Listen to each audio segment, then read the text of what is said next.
This is MC of our story, Logan McLean, the oldest son of a noble family that's basically broke beyond repair. The maids in the house were absolutely terrified of him, and honestly, they had good reason. Just look at the guy's face. Dude looked straight up demon on Viagra. So, one day, Logan decided to visit his father at the castle, but the soldiers straight up blocked him at the gate. No entry. Their excuse was brutal. They said he wasn't worthy. According to them, he was nothing more than the son of the Baron's former wife.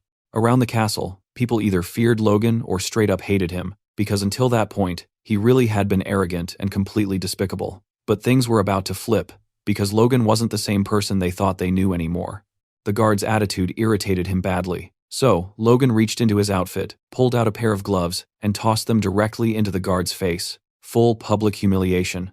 A move like that meant only one thing: the insult would be paid for with a duel. Logan didn't stop there either. He insulted the guard, saying the real failure here was him, calling him a lifelong mediocre soldier. Domian completely lost it. Overcome with rage and emotion, he accepted the duel against the prince. They headed straight to the dueling arena, agreeing to use wooden swords. But here's the thing, knights can use aura. Even with a wooden sword, a strong knight could easily kill a weak warrior. Everyone watching genuinely feared for the prince's life. To them, Logan was obviously a total loser. Domian attacked with everything he had, pouring aura into his strike. But Logan dodged with insanely precise timing, slipping past the attack and countering right over Domian's sword. The impact was so strong that it knocked the weapon straight out of the guard's hand. He literally couldn't keep hold of it. The crowd froze in shock. Whispers. How did Logan, the so-called loser, know how to fight like that? Logan wasn't satisfied. He told Domian he could have a second chance if he wanted. But the soldier was still on the ground, staring at his own hand. He couldn't deny it, the blow had been incredibly heavy. Logan didn't wait for an answer. He stepped in and landed more strikes with the wooden sword. Pure payback for what happened earlier. By the end of it, the entire fight left the castle soldiers shaken to their core. Prince Logan wasn't the weakling he used to be. And the reason behind that changed something none of them could possibly know. The truth is, in the future, when Logan was 40 years old, he was nothing more than a common soldier. His noble family had already been completely destroyed by then. The other soldiers constantly mocked him, especially because, back when Logan was younger, he had lost a duel to his own younger brother.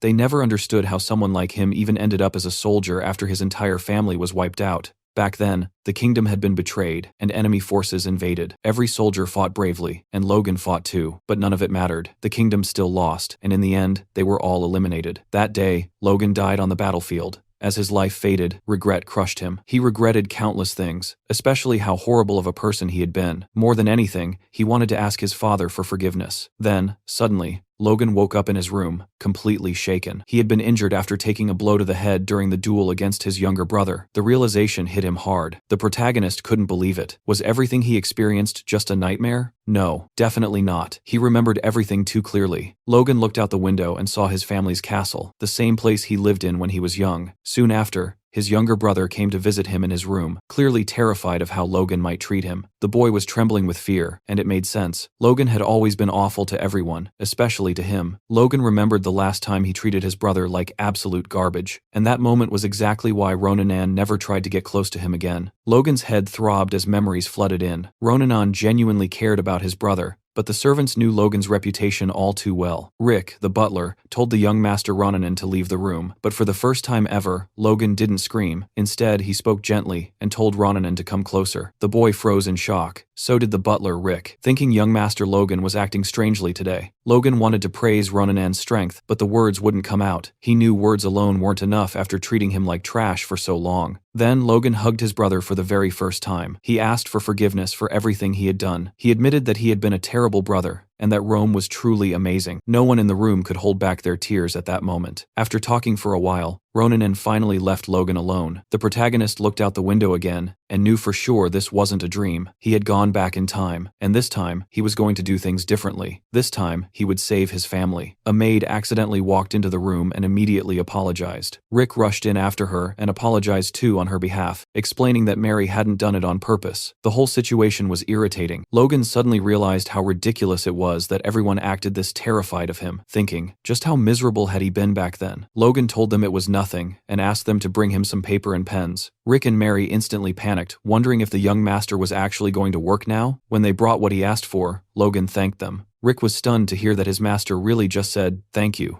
Now the servants felt like they were dreaming. Once again, Logan realized what a piece of trash he used to be. He asked to be left alone so he could work, but before starting, he remembered something important. The war against the Empire would happen in 10 years. That war would be what destroyed his family, because they would be weak and drowning in debt. His goal now was clear. He wasn't just going to change who he used to be, he was going to change his family's fate. On top of that, an internal war in his region, set to happen just 1 year from now, was the very first event that began shattering his territory's reputation. After working for a while and filling pages non-stop, Logan finally decided it was time to go see his father. As he walked through the estate, he noticed the staff turning their faces away from him, avoiding eye contact like it was instinct. They genuinely believed Logan could end their lives on a whim, and that fear was burned into them. Along the way, a maid carrying freshly cleaned clothes didn't notice him approaching and tripped, crashing to the ground. The girl froze completely. In her mind, this was it. Her life was over. But that wasn't what happened. Logan reached out with a gentle hand and helped her back up. For a moment, it felt like some kind of miracle. Then the girl looked at his face. That terrifying face she recognized all too well. Logan wasn't known for kindness. She immediately begged for her life and ran away without daring to look back. Watching her flee, Logan realized something important. Simply acting different wasn't going to fix things overnight. After all, he'd spent years smiling like a damn murderer. When Logan reached his father's office and announced himself, his expression turned cold again. It had been more than 20 years since he'd last seen his father. As expected, the atmosphere inside was icy. The patriarch of House McLean, Patrick McLean, had no reason to show respect to his eldest son. Logan explained why he was there. He asked for permission to undergo isolated training on the family's mountain property. The protagonist still carried the memories of his past life and already knew how night training worked, but his current body was useless, lazy, and completely untrained. On top of that, he needed money to change his family's situation, and becoming stronger would help with that too. He had to be ready, because in 3 months, that girl would arrive. Patrick immediately questioned him, asking if Logan was trying to run away after losing to Ronian. Logan denied it. He admitted that he was weak and that he had wasted his life until now. He wanted to get better. But Patrick had heard these words before. He refused the request, saying Logan's problem wasn't just a lack of effort. Logan had expected that answer. Logan admitted that his behavior had been his biggest flaw, and said he was determined to change it. His father didn't believe him anymore, and ordered him to leave. The request was denied. This was the consequence of everything Logan had done. Still, Logan didn't back down. He told his father that he had been foolish and immature until now, and that this training would be his first step toward real change. Even the most bitter father couldn't completely abandon his child. Patrick finally relented and said this would be Logan's last chance. Before letting him go, he asked if Logan really thought 3 months was enough to catch up to Ronian. Logan answered firmly that the training wasn't about defeating Ronian. It was about defeating himself. When Logan left the room, Patrick felt something he hadn't felt toward his son in a very long time. It's respect. And Logan noticed it. Even though his father said nothing out loud, Logan knew that changing himself was worth it. Logan went to the mountains and stayed there for 3 full months. His goal wasn't just to train his body, but to reach something greater. True warriors could defeat even dragons by using the life force stored within their cores. Day after day, Logan trained himself to absolute exhaustion. By the end of those 3 months, he managed to form his core, something he had only accomplished at 40 years old in his previous life. With it, he could push his body beyond its breaking point. On the final day of training, Logan stood before a massive tree and prepared his strongest move. He focused all his aura, channeling it into his sword and muscles. The strike was powerful enough to slice through space itself before cutting the target clean in half. This was the power he had gained at the end of his previous life, and now he could use it at this young age. Even so, the strain on his weak body was enormous. This was a technique meant only as a last resort. Now it was time to go home and start making real changes. The first change was obvious: his clothes. He smelled like a sewer. When Logan returned home and went to show his progress to his father, the guard Domian stopped him at the entrance, saying, only those with direct McLean blood were allowed to pass without authorization. That was the moment Logan realized his authority within the family was slipping away. Right then and there, Logan challenged Domian to a duel. He shocked every guard in the castle by effortlessly defeating a trained soldier. This was the result of his training and combat experience, and it ensured no other guards would try the same stunt. Later, inside his father's office, Logan and Patrick spoke again. Patrick admitted that what he had seen was impressive, acknowledged Logan's awakening, and asked what had happened during his training. Logan realized his father had been watching, something he never expected. He explained that he had simply abandoned his greed and let everything go. As he trained with that mindset, he eventually felt a force filling him from within. Logan reflected that even if it sounded unbelievable, this insight came from his past life. Only after giving up on avenging his family had he become a force user back then, awakening only after 40. Patrick was impressed that such a simple realization had led to such change, and said Logan had truly transformed.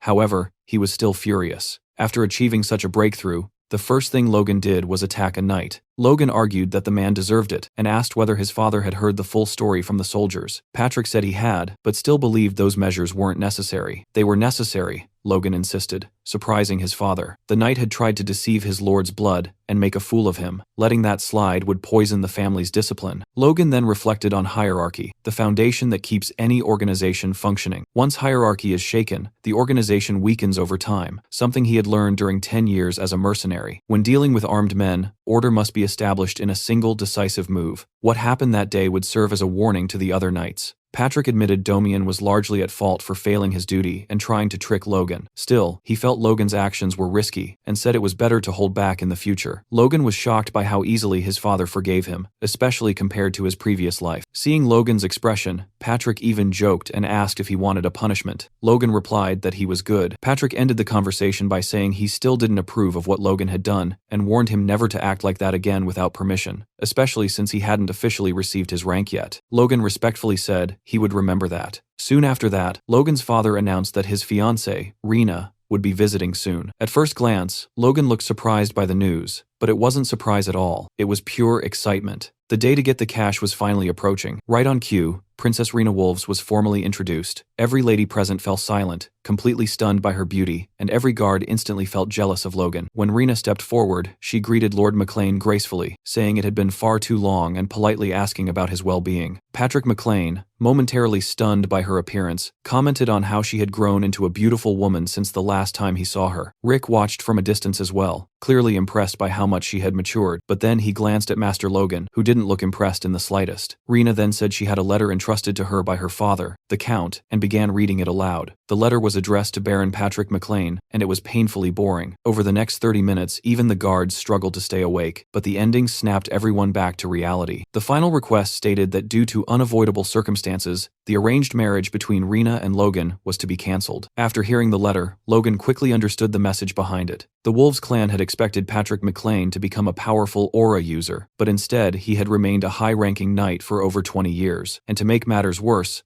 Logan himself was considered a complete loser. Joining the Wolf clan with the McLeans simply made no sense anymore, so they chose to go their separate ways. Patrick was furious. Breaking off the marriage for such vague reasons was nothing but an insult. He understood immediately that the Wolves were trying to humiliate House McLean. Rena denied that, saying she had personally asked to be the messenger because she feared Patrick would misunderstand their intentions. She wanted to clear things up face to face. She spoke about her vivid memories of spending a year at the McLean residence as a child. She recalled the peaceful days, the beautiful surroundings, and the good moments she shared with Logan. Those memories meant a lot to her, and she didn't want to let them go. But she was bound to her family's will and had no choice but to obey her superiors. The only thing she could do was come in person and apologize to Logan and Patrick. Everyone was moved, murmuring that her heart was as beautiful as her face. Everyone except Logan, his stepmother Mary, and Daddy Patrick. Mary bluntly asked Rena what the real reason behind the breakup was. She demanded to know what these so-called unavoidable circumstances actually were. Logan thought about his stepmother, Ronian's biological mother, and how she had always treated him as an enemy because of the succession issue. He hadn't expected her to interfere, but family honor was clearly a different matter. Rena apologized again and avoided the question, claiming she didn't know the real reason. She explained that since she was only meant to marry into another family, her father never discussed important matters with her. Mary grew furious and concluded that this explained why Rena had come to announce the breakup without any clear justification. Rena, visibly terrified, her white dress now stained with her makeup melted by sweat, looked up at the McLeans and announced that to compensate for the inconvenience, the Wolf clan was willing to pay 3 million gold pieces. McLean's financial manager, Dwayne Filsner,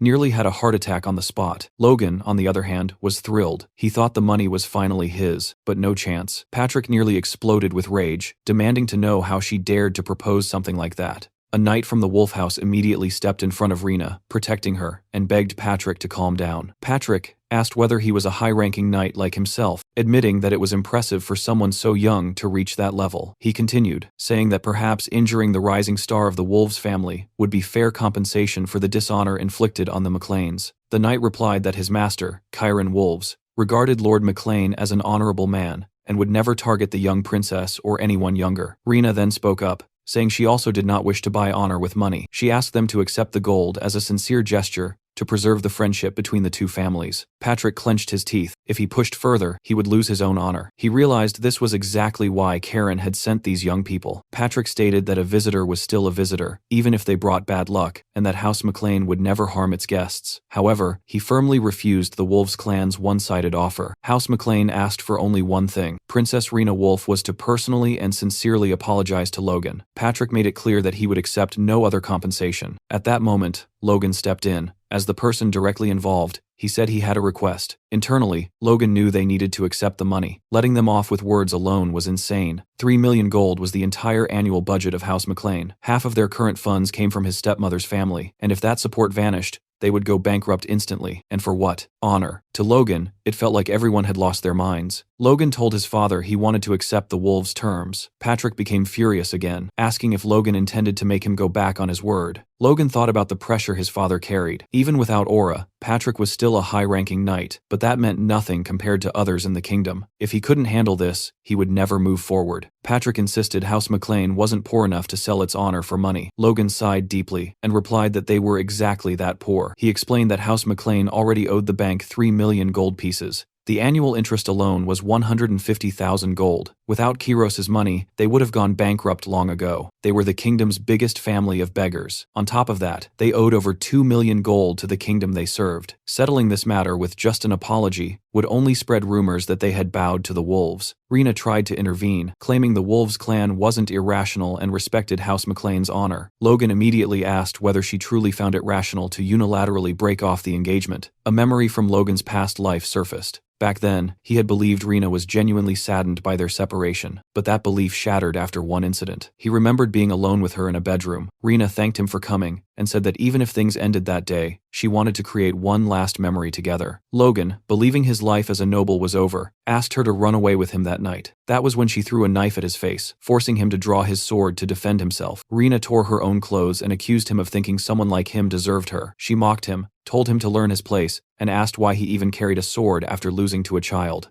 Outside, a thunderstorm raged as she screamed, accusing Logan of trying to assault her. With his sword already drawn, the lie was easy to believe. Logan remembered how he had already been blamed for countless things, to the point where not even his family trusted him. In the end, House McLean had been forced to apologize to the Wolves and pay heavy compensation. Because of Rena, Logan had never been able to trust women again. He thought of her as a street bitch and vowed that this time she wouldn't get away with it. After recalling all this, Logan reconsidered his plan. He had intended to slowly rebuild his reputation by showing everyone he had changed, but the fight with Damien made him realize something crucial. Soldiers ignored disrespect toward him, and rumors about his loss to his brother had spread while he was gone. You couldn't transform the family by winning over people like them. With only 9 months left until the regional war, reputation no longer mattered. Saving his family did. Logan swallowed his pride and told Rena he would accept the Wolves clan's compensation, even if it meant defying his own family. Rena was speechless. Patrick exploded with anger, demanding to know how Logan dared oppose his will. Logan replied calmly that he wasn't satisfied with empty apologies,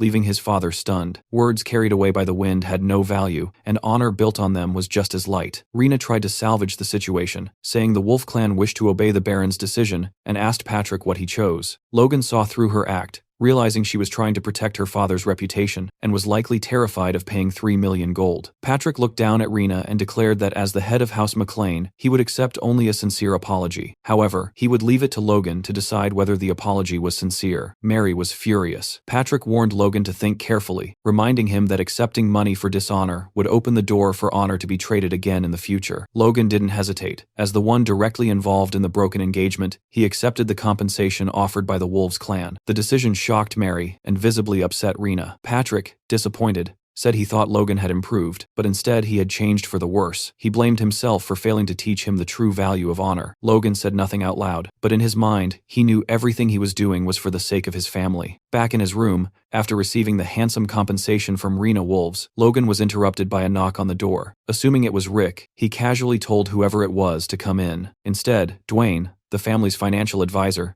stepped inside. Seeing him there immediately made Logan wonder what this man was plotting. Inside Dwayne's mind, a long train of thoughts unfolded. As House McLean's financial advisor, he had been forced to manage the entire estate with a budget that kept shrinking year after year. On one side were soldiers constantly demanding better weapons, and on the other were servants struggling to secure enough supplies to survive the winter. To fill the financial gaps, Dwayne spent most of his days begging the patriarchs for funds. At times, he genuinely questioned whether he was a financial advisor or just the king of beggars. He often thought that if this wasn't his hometown, he would have resigned long ago. But now, things were finally different. With the 3 million gold, he could finally breathe easy for at least a few years. The only obstacle he saw standing in his way was that idiot. In his mind, Logan would surely have to split the 3 million with him. Dwayne put on a polite smile and told Logan he had only come by to greet him after the impressive showing he made the day before. The way Logan defended himself and refused to yield to unfair external pressure proved he was an incredible apprentice, worthy of becoming the heir of House McLean. As Dwayne praised him, he imagined his flattery had deeply touched Logan. After all, the boy had never been praised before, having only ever caused trouble. Taking his money should be easy, but Logan wasn't impressed in the slightest. Dwayne continued, saying that in times like these, 3 million gold was like rain falling in the middle of a desert. Logan's clever handling of the situation had allowed the family to breathe again. Logan remained completely stone-faced and replied that he didn't see why the family would feel relieved, since the money belonged to him. Hearing that,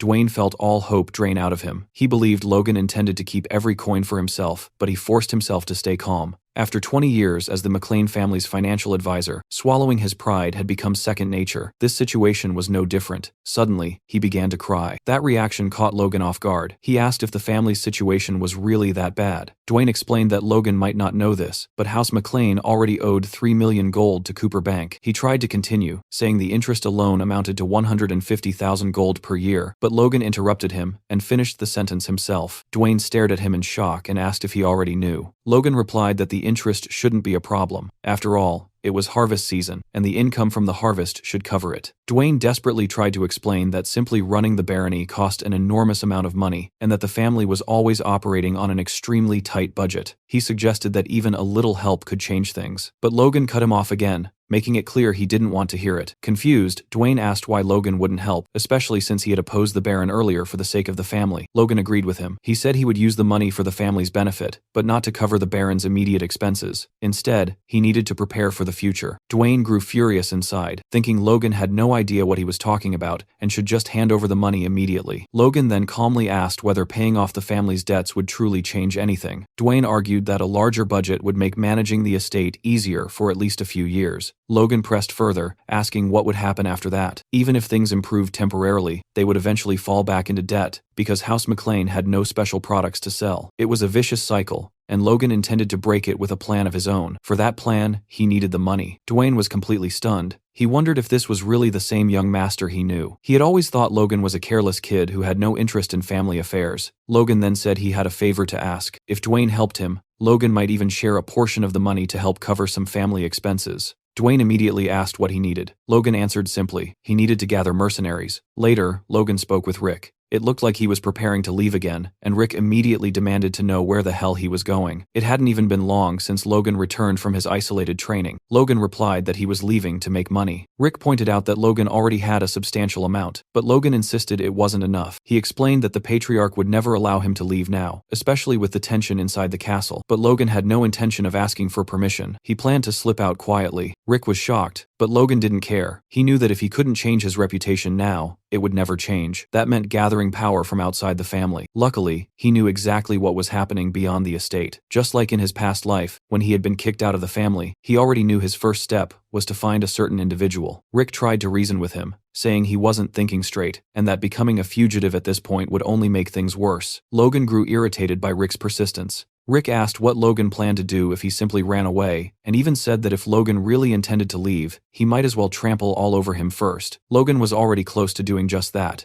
given how little Rick seemed to care. Logan reassured him, saying everything would be fine. He would leave a letter for his father, so that no one would blame Rick. Rick asked what he planned to write, but Logan only smiled in response. Rick finally let out a sigh of relief. After Logan disappeared, Rick delivered the letter to the patriarch, who looked like he was ready to turn D-Day into a child's game. The letter began with a long, formal greeting, and explained that, heartbroken over the broken engagement, I had decided to leave for some fresh air but would return soon. Signed by Logan McLean. After that, Rick could only cry, praying for the young master's safe return. A history of the McLean family is then laid out, revealing that just 200 years ago, the family didn't hold the position it does today. Back then, their territory stretched into neighboring counties, and they were respected as the rulers of the southwest region of the Kingdom of Grandia. However, by the time of the current lord, Patrick McLean, the incompetence of the last 3 generations had dragged the family down. Their title was downgraded, and their territory shrank dramatically. The massive grain depot, once known as the McLean Plains, was handed over to a powerful vassal, and the fertile lands were split apart and distributed elsewhere. The place the McLeans were left with felt like exile, dry, barren land near the southern mountains, as if they had been kicked out entirely. From that moment on, financial hardship became inevitable. There were no notable regional products, and unlike other mountainous territories, there were no copper mines either. Logan reflected that even if they somehow won the upcoming regional war, they would still have to keep begging Kiros for support. To break this endless cycle, he needed a massive amount of money, far more than the 3 million gold he currently had. He knew there was someone who could help him do that. As Logan entered Cairo, the largest commercial city in the Kingdom of Grandia, voices filled the air from every direction. Merchants shouted out offers for rings, shields, fresh fruits, and vegetables. Walking through the city made Logan realize just how remote and miserable the McLean barony truly was. According to his memories, the man he was looking for had spent his youth in Cairo, and rumor said he still lived nearby. That man was known as the Golden Beetle, Philip Claude. He was a key figure in the Ares Empire, the strongest nation on the continent. The empire was a centralized power built on merit, meaning talent alone could elevate someone, regardless of age or gender. Even foreigners could rise to power and wealth there. Philip Claude was the perfect example. Born in Grandia, he became one of the richest merchants in the empire and the largest arms dealer on the continent.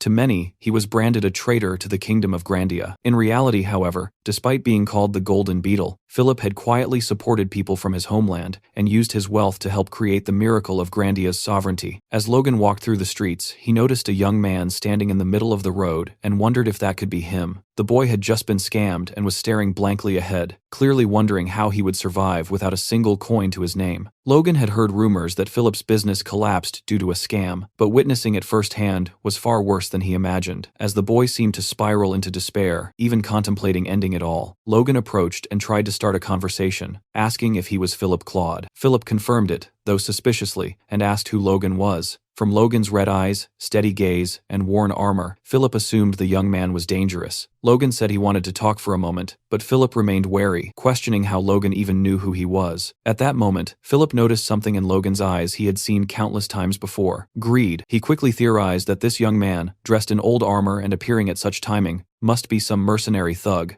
Logan tried to explain himself, but Philip panicked and started yelling that the payment deadline hadn't arrived yet. He shouted that the sale of his commercial property would be finalized in 3 days and told Logan to come back then. Logan assured him he wasn't there to collect any debt. Philip, barking like a rabid dog, kept yelling that none of his sales had gone through yet and ordered Logan to leave. Logan tried again to calm him, saying he wasn't there to collect money, but to invest. That stopped Philip cold. When he asked if Logan was serious, Logan confirmed it. Philip started thinking that if this man wasn't here to collect debts, then he had to be insane for wanting to invest in someone who had completely failed. Still, part of him wondered if Logan might be telling the truth. He asked how much Logan wanted to invest. Logan flipped the question back, asking how much Philip needed and saying he would help him clear his debts and get back on his feet. Philip remained suspicious and carefully studied Logan's expression and the dirt-stained armor. He concluded the young man must have traveled a long distance. When Logan pressed again for an amount, Philip snapped, calling him a disgusting scoundrel. He accused Logan of trying to trick him like everyone else had. He went on to say that he wasn't an investor and that the crest on Logan's armor marked him as a member of the McLean barony in the southwest. To Philip, the McLeans were nothing but beggars, living off their rich relatives. How could a family that couldn't even pay its debts afford to invest? He warned Logan that impersonating a noble could get him executed, and complained that Logan had chosen the wrong target, since he was completely broke. Logan analyzed the situation calmly. Even at rock bottom, Philip still showed sharp judgment, exactly what you'd expect from a future tycoon. Logan wondered how to calm him down as Philip ranted in the street about not having money to eat, let alone to die. Then Logan had an idea. He asked Philip to pay attention and released his aura. Philip was left stunned. Someone who awakened force so early wouldn't throw it away on a petty scam. He apologized, admitting that too much had happened recently, and that he was overly sensitive. He asked what Logan really wanted from him. Logan replied that he wanted to hire him permanently and, as a bonus, pay off all his debts. Philip grew suspicious again and asked whether the McLean family even had that kind of money. Logan asked how much the debt was, estimating around 250,000 gold, and said he would cover it and provide another 300,000 on top of that. He then revealed the cash he'd been carrying. Philip stared at Logan as if he were an angel. He signed the contract immediately. The terms were simple and terrifying. If Philip ever tried to harm his boss intentionally, he would suffer unbearable pain, as if his soul were being ripped apart. The witch who sealed the contract explained that if Philip didn't like the terms, he could awaken his force and become at least a high-ranking knight, hire a four-circle mage, or pay several hundred times the contract's value to break the curse. Philip was left speechless yet again. She dismissed them casually, telling them to come back sometime. Philip wondered if he had just been completely screwed. He realized that a single page of the magic contract was worth 30 slaves,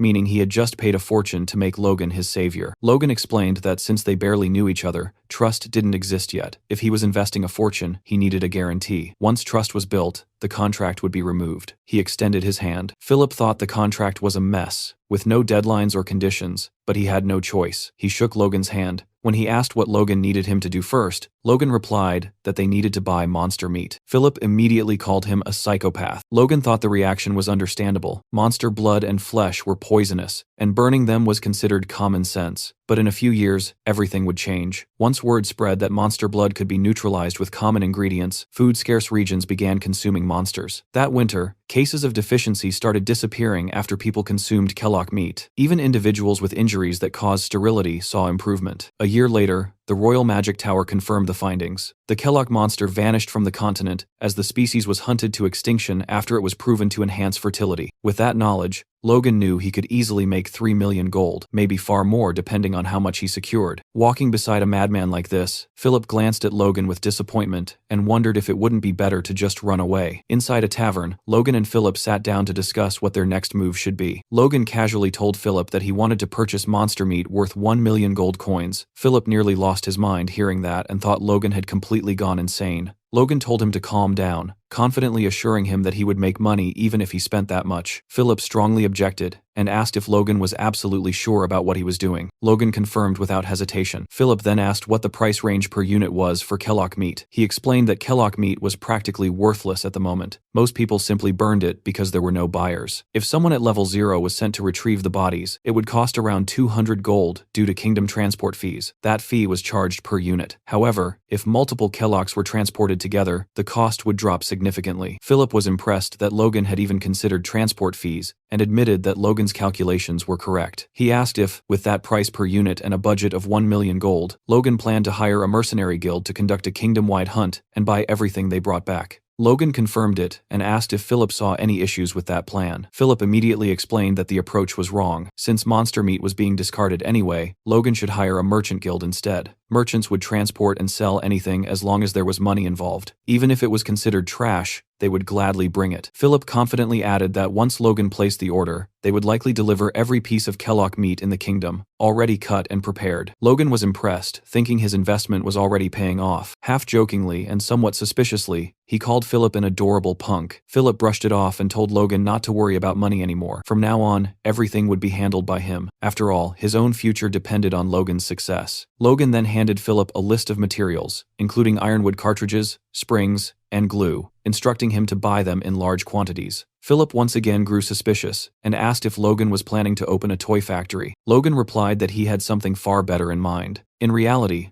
Logan was having Philip acquire raw materials for weapons of war. He remembered how weapons made from these exact materials had been used during the invasion of the Kingdom of Grandia in his past life. Depending on the situation, even a single soldier equipped with them could hold back a knight. He also recalled that he had already tasked Dwayne with hiring mercenaries. Simply putting these weapons in their hands would be enough to gain a major advantage in the regional war. However, before that could happen, Logan needed two things: a craftsman capable of producing these weapons, and an instructor skilled enough to train the mercenaries. 2 days later, in Harun, the city of mercenaries, Logan was speaking with Kaisalon, a rank A mercenary, attempting to hire him as an instructor. Kaisalon explained that he had never trained anyone productively before. Logan insisted the job wouldn't be difficult, since he only needed Kaisalon to train rank C mercenaries. Still hesitant, Kaisalon said he didn't know what Logan had heard, but all he had ever done was guide a few young people. He suggested Logan leave the task to professional instructors. Logan internally dismissed the excuse. He knew Kaisalon well from his past life. Kaisalon could wield every existing weapon, had exceptional horsemanship, and more importantly,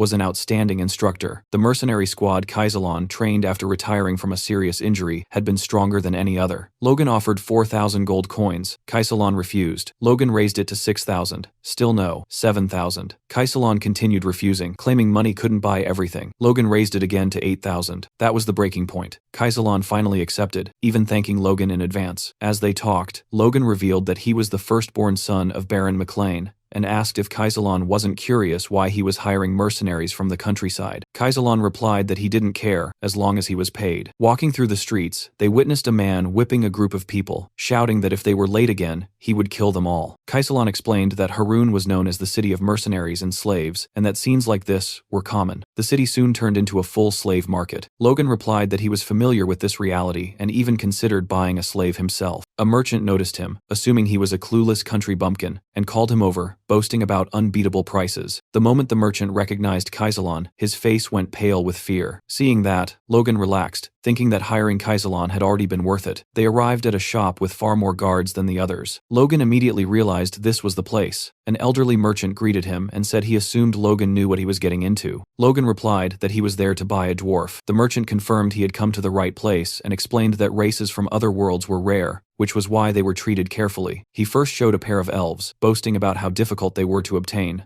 Logan showed no interest and told him to bring out the chained dwarf in the back. The merchant pointed out that it was clearly a dwarf and added that even among dwarves, famous for craftsmanship, this one had reached an expert level. That surprised Logan. He had always believed dwarves were naturally skilled craftsmen, but an expert was beyond what he expected. Logan asked for the price. The merchant said it would start at 200,000 gold. Logan looked him up and down and asked if he looked like a fool. The merchant nearly wet himself and immediately lowered the price by 50,000. Kaisalon was shocked by how easily Logan forced the price down. The dwarf commented that Logan was ruthless. Logan thought it was just common sense. Logan told the dwarf he was taking him to the Mechlin estate in the southwest and that he would do the work assigned to him. The dwarf agreed without resistance. Logan reflected that while dwarves were renowned craftsmen, slave dwarves were different. Without passion, they couldn't create true works. Logan promised that if the dwarf worked sincerely for the next 20 years, he would be sent back to the mountains. 20 years meant nothing to a dwarf. The promise made him happy, and he attempted to thank Logan. At that moment, another slave broke free and tried to escape. He didn't get far before a soldier caught him. Logan immediately recognized the slave. Blue hair, blue eyes, a familiar presence. Logan muttered aloud, catching Kaisalon's attention. He couldn't believe he had found the noble slayer here. Logan remembered his past life. Once a slave, this man escaped after killing his masters and began slaughtering nobles and knights. After disappearing for 10 years, he reappeared as an aura user and devoted his life to killing nobles, earning the title of Noble Slayer. Logan realized the timeline matched. This escape attempt should happen a year after Logan became a mercenary, meaning this man was still a slave. If Logan saved him now, he would gain a future aura user. The problem was that the man was a violent psychopath. Logan decided that if he ever became uncontrollable, he would simply imprison him. As the master raised his whip again, Logan drew his sword and blocked the strike to the man's leg. The slave trader noticed the family crest and immediately grew arrogant, assuming Logan was a customer. He apologized, claiming the slave was misbehaving and needed discipline. Logan said he wanted to buy slaves, pointing to the two children. The merchant warned him that both were rare and expensive, one red-haired, the other blue-eyed. The merchant quoted 10,000 gold each. Logan calculated that a strong slave cost about 300 gold, and scoffed at the absurd markup. He countered with 500 gold per child. The merchant protested,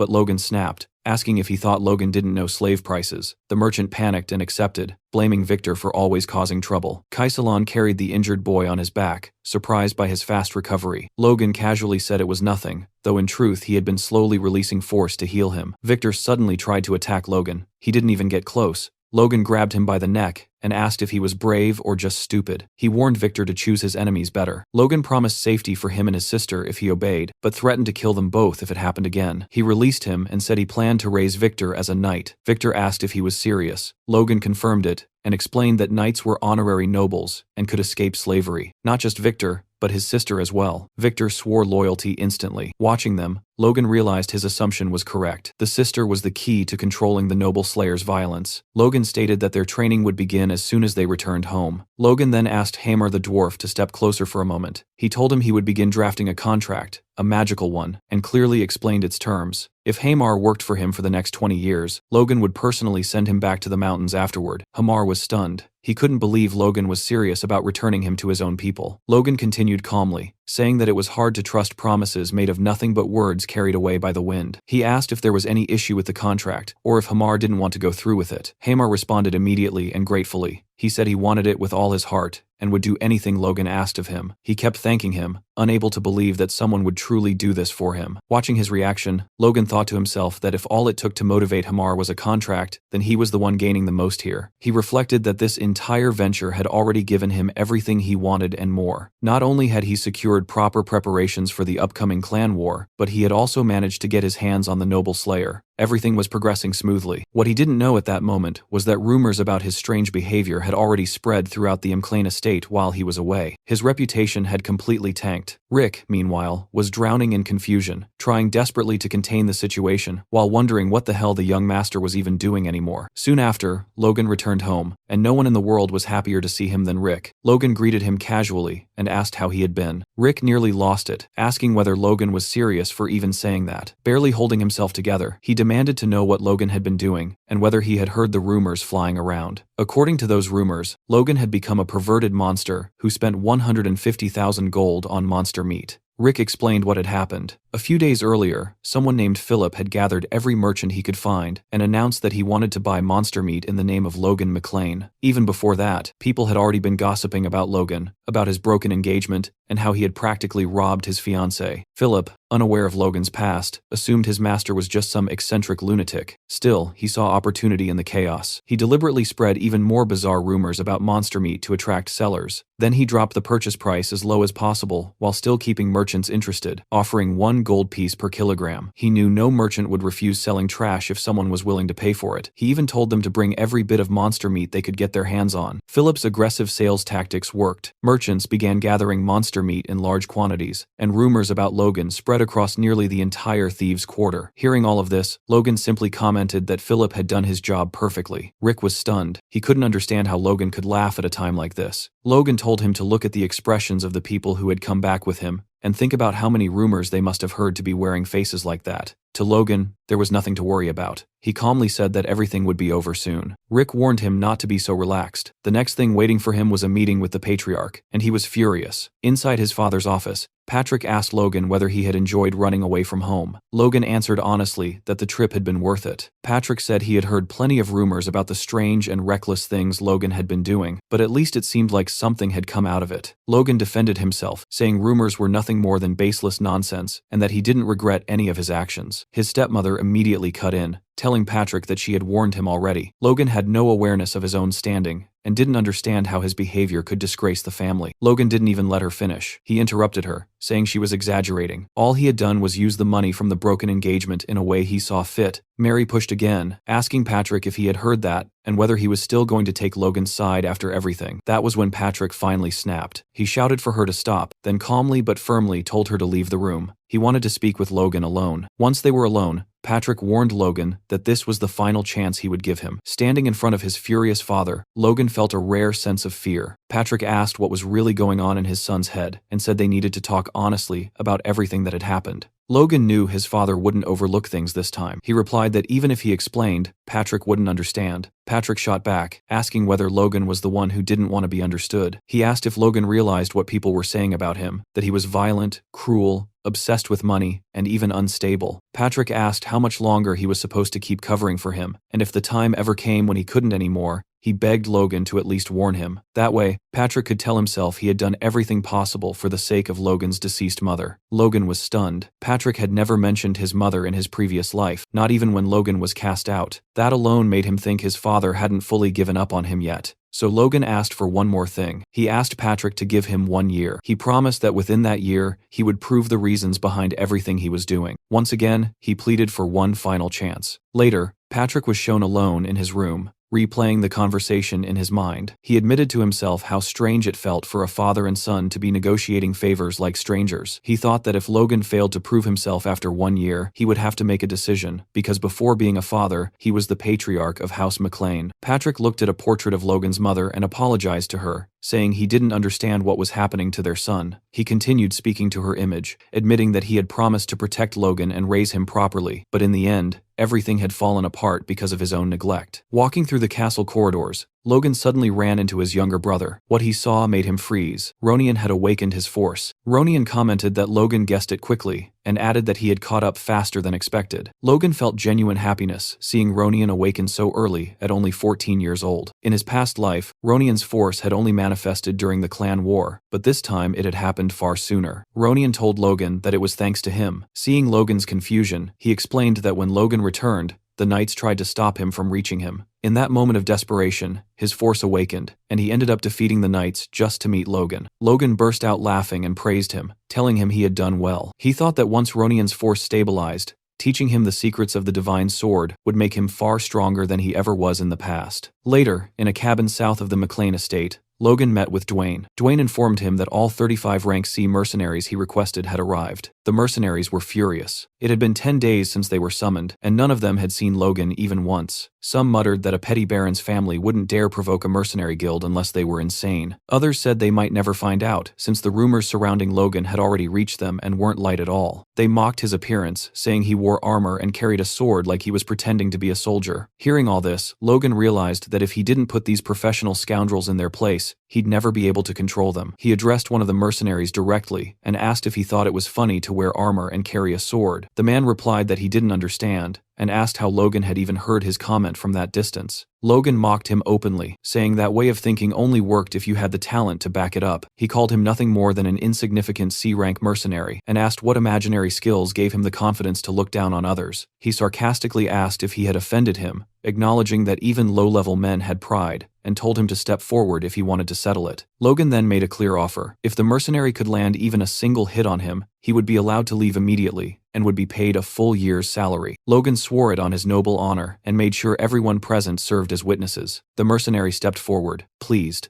saying Logan couldn't take his words back now. He tried to intimidate Logan by sizing him up, but his massive build only drew comments from the crowd. Some wondered if he was already rank B. Others said he might reach it after this job. Logan scoffed, realizing that was exactly where the man's confidence came from. The mercenary told Logan to attack first. Logan replied that he would regret that choice. The mercenary ignored the warning, claiming he had used a sword far longer and didn't need to worry. He even asked if Logan needed any advantages. Logan focused his force and punched him square in the face. The impact stunned everyone. The duel ended instantly, with the mercenary sprawled on the ground and teeth flying through the air. The remaining mercenaries stared in disbelief. Logan simply stretched his shoulder, scoffed, and asked if anyone else felt like running their mouth. They couldn't believe someone his age had already mastered force. It felt absurd. Kaisalon watched quietly, thinking he had always known Logan was different, but never imagined he was this capable. Logan declared that no one would be making comments anymore. He then formally introduced himself as Logan McLean, the one who had summoned them. He explained that many of them were probably wondering why he was spending so much money to hire mercenaries. He told them his plan was to train them into crossbow knights. Dwayne and Kaisalon were both surprised, and the mercenaries didn't know what to make of it. One of them muttered that they would spend most of their time reloading. Kaisalon quietly told Logan that crossbows were inefficient weapons for knights. Logan replied that he already knew that. Confused, Kaisalon asked why he would insist on them anyway. Logan explained that crossbows were far more destructive than bows, but inexperienced users needed over a minute to reload on horseback. Even carrying several loaded crossbows, they would run out of firepower quickly. It was no surprise they were confused. Logan told Kaisalon to train them properly first, even if he thought Logan was just wasting money playing soldier. He assured him the reason would become clear later. As a final statement, Logan said that crossbow cavalry would become a powerful force for House McLean, not just for the upcoming war, but even beyond the conflict with the thieves. Kaisalon still didn't fully understand, but he accepted his master's orders. A few days later, Logan sat alone in his room, staring at a sheet of paper in his hands. Out of the 350 mercenaries they had recruited, only 312 had passed the basic qualification test. After reviewing the numbers, Logan decided it was more than sufficient. Before he could think further, someone interrupted him. It was Hamar, who asked what kind of document Logan had received.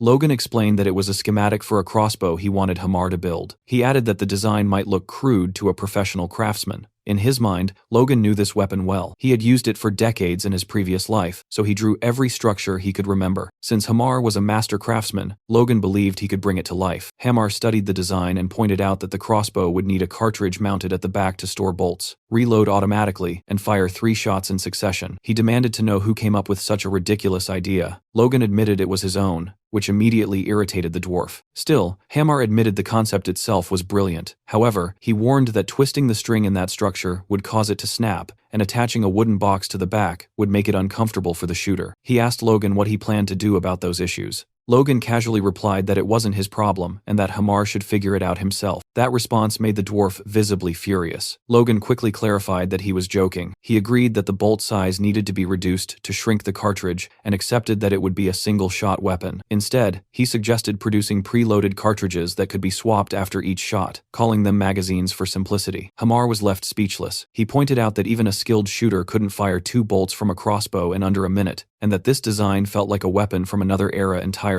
Logan thought to himself that it was exactly that, a weapon born in the future. Hamar then commented that most people believed building such a weapon only required a spring, some wood, glue, and a bowstring. To him, this was a challenge worth taking on. He said he would attempt it. Logan immediately asked when it would be ready. Hamar shot back, asking whether Logan was seriously placing a deadline on something he had never seen before. Logan responded that it was still a weapon created by humans. Hamar was confused and asked who had made it and where. Logan ignored the question and challenged him instead, saying that if he thought he couldn't do it, he might as well give up. That was enough to trigger Hamar's pride. He declared that he only needed a month and that he would produce something far superior. Watching this unfold, Logan felt satisfied. Messing with a dwarf's ego really did work wonders. Later, on the castle's training grounds, Victor was seen running laps. Logan warned him that he was slowing down again, and that he could push harder. Victor forced himself to accelerate. Logan reflected that for several days after bringing him in, all he had done was feed him properly and let him sleep. The transformation from just that alone was shocking. Eventually, Logan ordered him to rest, and Victor's little sister immediately ran over to him. Once again, Logan thought about what an incredible investment Victor had been. At only 14 years old and smaller than boys his age, Victor had managed to run 20 kilometers without stopping. The talent was obvious. But what impressed Logan even more was his perseverance. The boy seemed unbothered by pain or exhaustion. It became clear to Logan that Victor wasn't born a noble slayer. That path likely emerged because of his sister. Logan cut off his thoughts and told Victor that rest time was over. He tossed him a sword and announced that from that moment on, Victor would begin learning the sword technique of the Kingdom of Grandia, the standard style every aspiring knight was taught. Soon,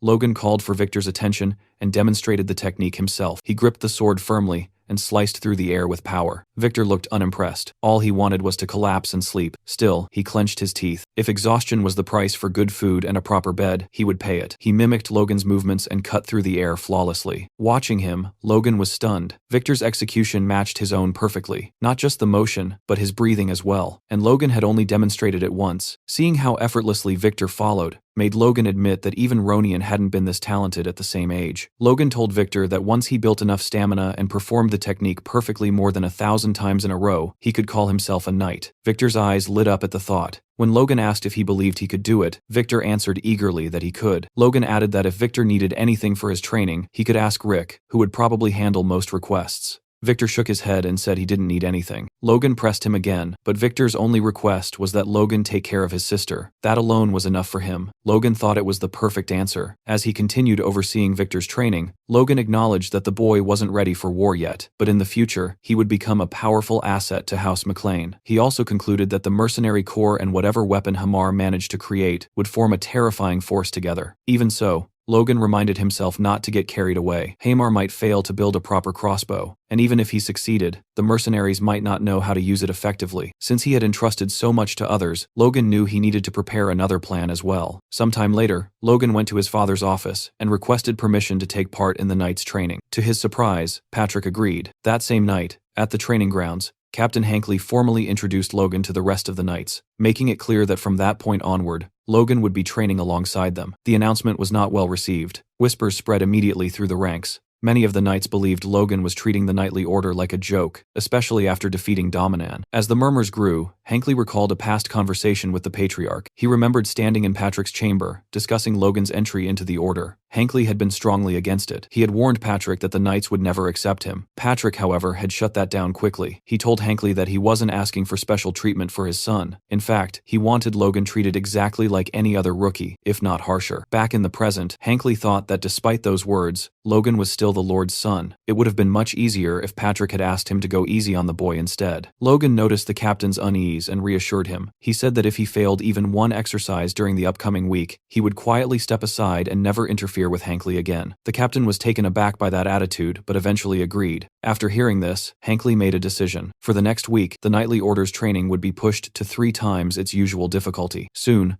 one of the knights was seen running while carrying another on his back, wondering what kind of insane training this was. Hankly shouted at them not to die, and reminded them that, as cavalry knights, they needed to understand what it felt like to be the horse itself. He told them to feel the burden of carrying armored riders across the battlefield. That was when the knights realized why they had been training in full armor the entire time. Some of them cursed under their breath, blaming everything on that troublesome newcomer. They started betting on how long Logan would last. 1 day, 2 days, maybe 3. They were wrong. Logan was sprinting at full speed, charging through the field, weaving past everyone else. The sight left the knights speechless. Even Captain Hankly was stunned. To make it worse, Logan was smiling the entire time. Hankly grew furious. At this rate, it wasn't Logan who would fall behind, it was the knights themselves. He immediately ordered everyone to stop and announced a 10-minute break. Then he walked over to Logan, asking how he was feeling after that run. What Hankly really expected was an honest admission of exhaustion, an excuse to pull Logan out of the madness. But Logan cut him off before he could finish. He said it was easy. Hankly was dumbfounded and asked what he meant. Logan replied that it was excellent training. If the knights went through this every day, there was no way they wouldn't become strong. He even added that he was looking forward to the next session. Nearby, 2 knights lay on the ground, barely holding on. Hankly realized this was not how he intended things to go. Logan, on the other hand, clearly didn't care. Later that night, Logan looked around the training grounds and realized he was completely alone. Everyone else had already gone home. Standing there, he reflected on why he was doing this. Training with the knights was his insurance plan. If all his other preparations failed, he would still be able to join the knights and fight on the front lines. Building bonds now would only help later. There was another reason as well. Through meditation, he could develop his force. But physical training was just as important, and the knightly order provided exactly that. As he imagined his force core growing stronger and his body feeling no fatigue, Logan drew his sword and unleashed a quick force, slash, clean, and sharp. He marveled at the fact that all this power came from just a 1-star core. When he reached 2 stars, he believed he would be able to rival a high-ranking knight, like his father. The next morning, Logan tested the crossbows Hamar had made and dismissed them all as failures. He bluntly asked Hamar if this was the best he could do. He pointed out that the weapon only fired once and that there was no magazine system in sight. He reminded him that the mechanism needed to be integrated. Hamar exploded in anger. Logan immediately apologized, admitting he had been too harsh. Hamar responded that Logan was right about one thing: no matter their relationship, a craftsman's pride should never be insulted. But what Logan truly meant was that if this was Hamar's limit, then their plans were doomed. That realization nearly made the dwarf lose control. Logan continued pressing, saying that maybe he had overestimated Hamar. Weeks had passed, and nothing satisfactory had been produced. That was when Logan crossed the line. He openly provoked Hamar, saying he had misjudged him, wasted money on him, and been completely wrong to trust him. That was the final trigger. Hamar demanded 1 more month and guaranteed that he would return with something worthy of the investment. In his fury, he smashed the crossbow in his hand before storming off. Logan watched him leave, thinking about how anger would consume him and force him to start over from nothing. A cruel smile crept onto Logan's face as he wondered how far Hamar could go if he was pushed even harder. 1 month later, on one of the training fields, Hamar returned to demonstrate his new creation. The improved crossbow fired 2 bolts at the same time.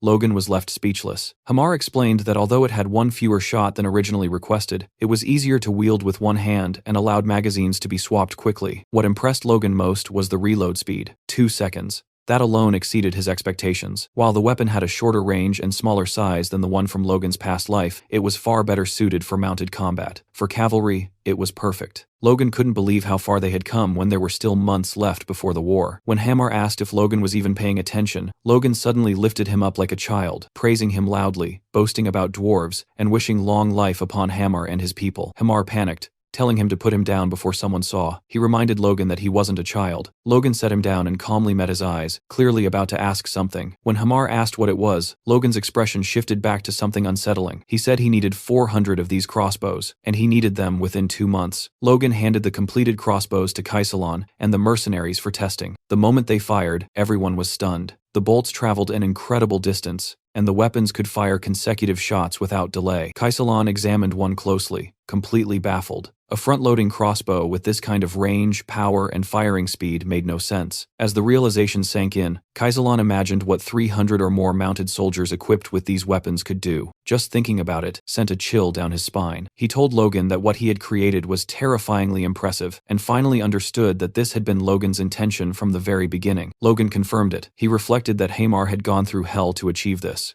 Even with additional craftsmen helping him, Logan never expected Hamar to finish the order 2 months ahead of schedule, let alone produce an extra 100 crossbows. That was the mark of a true expert dwarf. There was no denying it. Logan briefly considered sharing the technology with the knights and regular soldiers, but the cost alone made it unrealistic. Worse, there was the risk of the design leaking. For now, it was better to keep it contained. He instructed Kaisalan to equip the mercenaries with the crossbows and clear out the monsters roaming outside the territory. Kaisalan initially thought the plan was impossible, but Logan remained confident. After some thought, Kaisalan admitted that it might actually work. Logan wasn't satisfied with might. He told Kaisalan to make it work, because if he couldn't, nothing else mattered. Kaisalan finally understood. Logan hadn't built this weapon just to deal with monsters. He was preparing for war. During one of the night training sessions, a knight commented on Logan's insane physical stamina. Another joked about whether that ridiculous endurance was something he inherited. A third added that if Logan was anything like the patriarch, he was probably skilled with a sword. The conversation shifted to Logan's duel with Dominan, until one knight warned the others not to compare him to Patrick. Even before awakening his force, Logan had lost to his younger brother. Still, it was impressive that he had endured this training for over a month. What had originally been designed to make him quit had instead become the new standard for the Knight Order. The training was exhausting, but far more meaningful than pointless drills. It felt like the proper level for real knights. Unexpectedly, it motivated the lower-ranking knights who had previously been slacking off. They also began to truly understand their horses, forming stronger bonds with them. Captain Hankley realized that he had only pushed this training because the young master refused to give up. He never imagined it would produce results like this. It felt as if his good luck had walked straight up to him. That night, alone in his room, Logan reflected on his progress. After exhausting his body through training, he used meditation to stimulate his inner consciousness. The combination was working in perfect sync, and he could feel real improvement. He had already started noticing subtle changes in his force. If this continued, he believed he could surpass even the monsters he had faced in his previous life. Then something unexpected happened. Logan's core expanded. He began muttering nonsense as the transformation completed, and just like that, his core advanced to 2 stars. He realized this meant he now had the foundation required to learn the next secret sword technique, Iron Cut. Murderous Iron Cut. Just remembering the power granted by the first technique made his heart race. The second would be far stronger than he could imagine. If he mastered it before the war, even a high-ranking knight wouldn't intimidate him anymore. The next day, Kaisalan and the mercenaries encountered a group of goblins. The soldiers opened fire, killing them almost instantly. One mercenary noted the lack of recoil, while another observed that his bolt pierced one goblin's head and still embedded itself into another behind it. Logan watched as a swarm of over 100 monsters was wiped out in under 10 seconds. The mercenaries' old habits with basic crossbows had vanished. They were far faster at swapping magazines now. Logan thought the effort of traveling so deep into the territory had been worth it. Kaisalan asked if Logan was satisfied. Logan answered that he was, more or less. He remembered how disastrous their first hunt had been and acknowledged how much they had improved since then. Kaisalan then questioned why Logan had gone to such lengths, saying he had never heard of a mercenary force equipped with this level of firepower. He even asked whether Logan planned to hunt monsters across the entire continent. Before Logan could answer, a mounted knight arrived at full speed, delivering a message from Rick. The day before, Viscount Tesron had officially declared war on House McLean. Inside the McLean war room, Patrick and the other family heads watched through a crystal ball as Viscount Tesron announced his declaration. He claimed that because one of his ancestors had been unjustly killed long ago, he blamed House McLean. Patrick was left speechless. Several nobles exchanged looks, questioning whether such words justified a war at all. Hankley and Marion turned to Patrick, asking what his next move would be. Hankley explained that Tesron's Knight Order alone outnumbered theirs.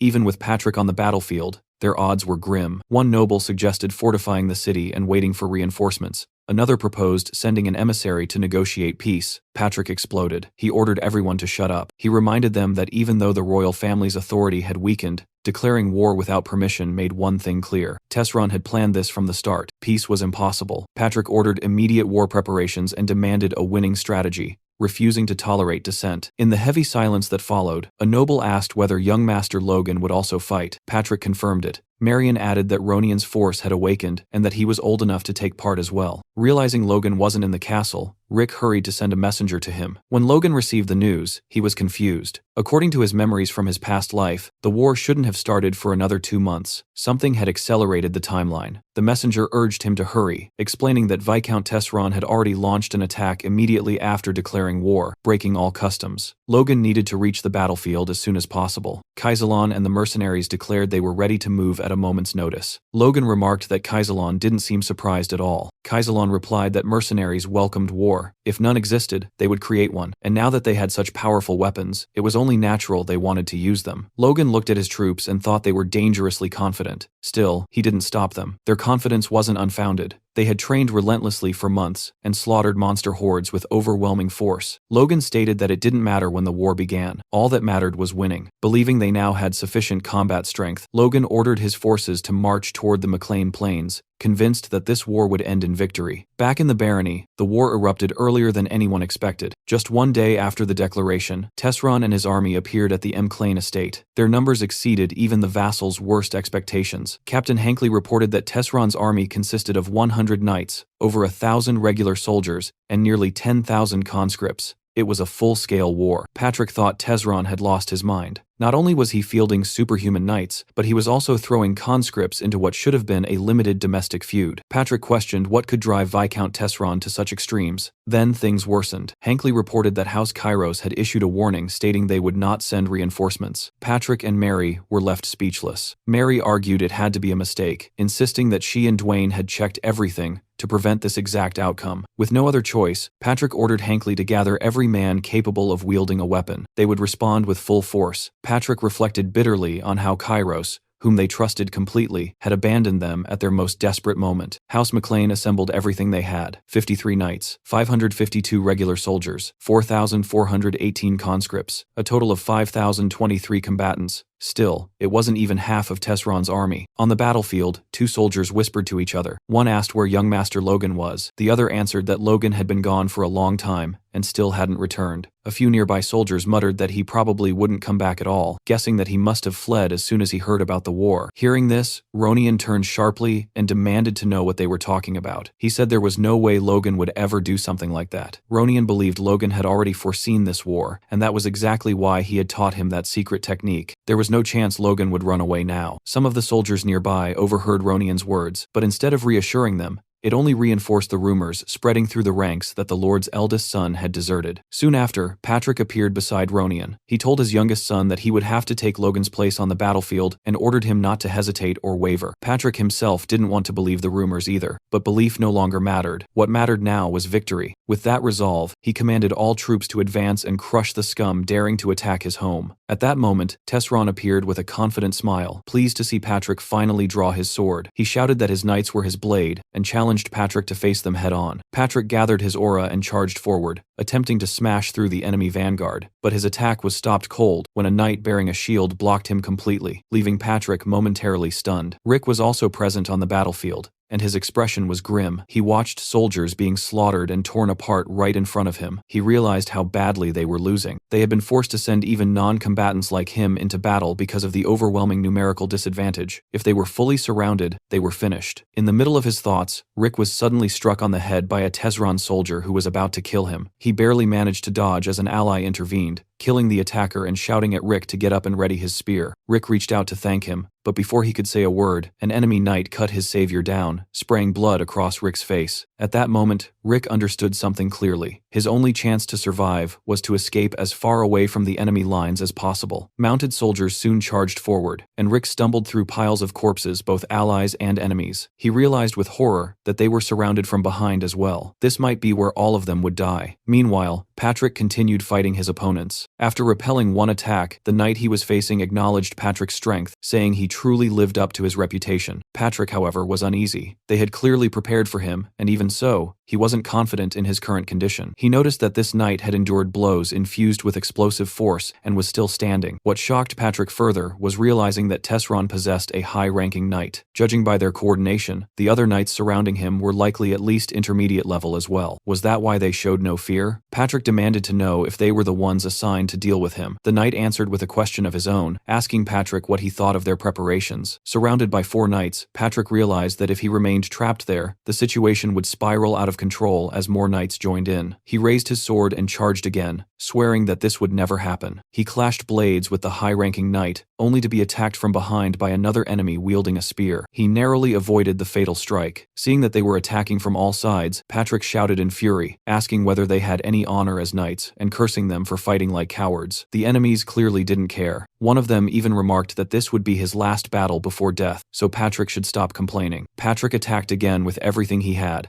colliding swords with one of his enemies. This time, luck abandoned him. A spear pierced into his back, tearing through his stomach and leaving him gravely wounded. He realized the truth then. While the high-ranking knight kept him occupied, the others struck whenever they pleased. It was a perfect trap. There was no escape. As the enemy closed in, Patrick bitterly thought that Logan had made the right choice by fleeing. At the very least, he hoped Logan would survive and carry on the McLean legacy. From a distance, Tesron watched the battle unfold with satisfaction. He congratulated himself on keeping his high-ranking knight hidden until now. Once Patrick fell, taking McLean Castle would be easy. Just as he prepared to issue his next command, he heard something unexpected behind him. The sound of cavalry. A servant rushed over, reporting that a mounted unit was approaching from the rear. Around 300 riders, possibly more. Tesron paused, wondering if the McLeans had hidden troops he didn't know about. The servant hesitated, then added that something was strange. The approaching cavalry wasn't carrying lances. Their only weapons were small crossbows. Tesron burst out laughing. He mocked the report, asking if those were the tiny crossbows hunters used. He ordered the rear guard and archers to wipe them out immediately, dismissing them as nothing more than fifth-rate soldiers. Before he could finish speaking, a bolt tore straight through the servant's head. Tesron froze inside his armor. Logan had entered the battlefield, and he was furious. He gave the order to fire. Instantly, a storm of bolts rained down on Tesron's forces. The mercenaries' projectiles punched through armor, shields, and flesh alike. Hundreds fell in mere seconds. One soldier realized that anyone who failed to raise a shield in time was already dead, and that he himself would have joined them if he had reacted a moment later. Tesron's archers scrambled to return fire, but their arrows fell harmlessly short. Their bows couldn't reach Logan's troops. Another volley followed, cutting down even more of Tesron's soldiers. Watching the rear collapse in seconds, Tesron couldn't understand what was happening. There was no magic involved, just those cursed crossbows. Questioning, what kind of weapon had the McLeans created? Enraged,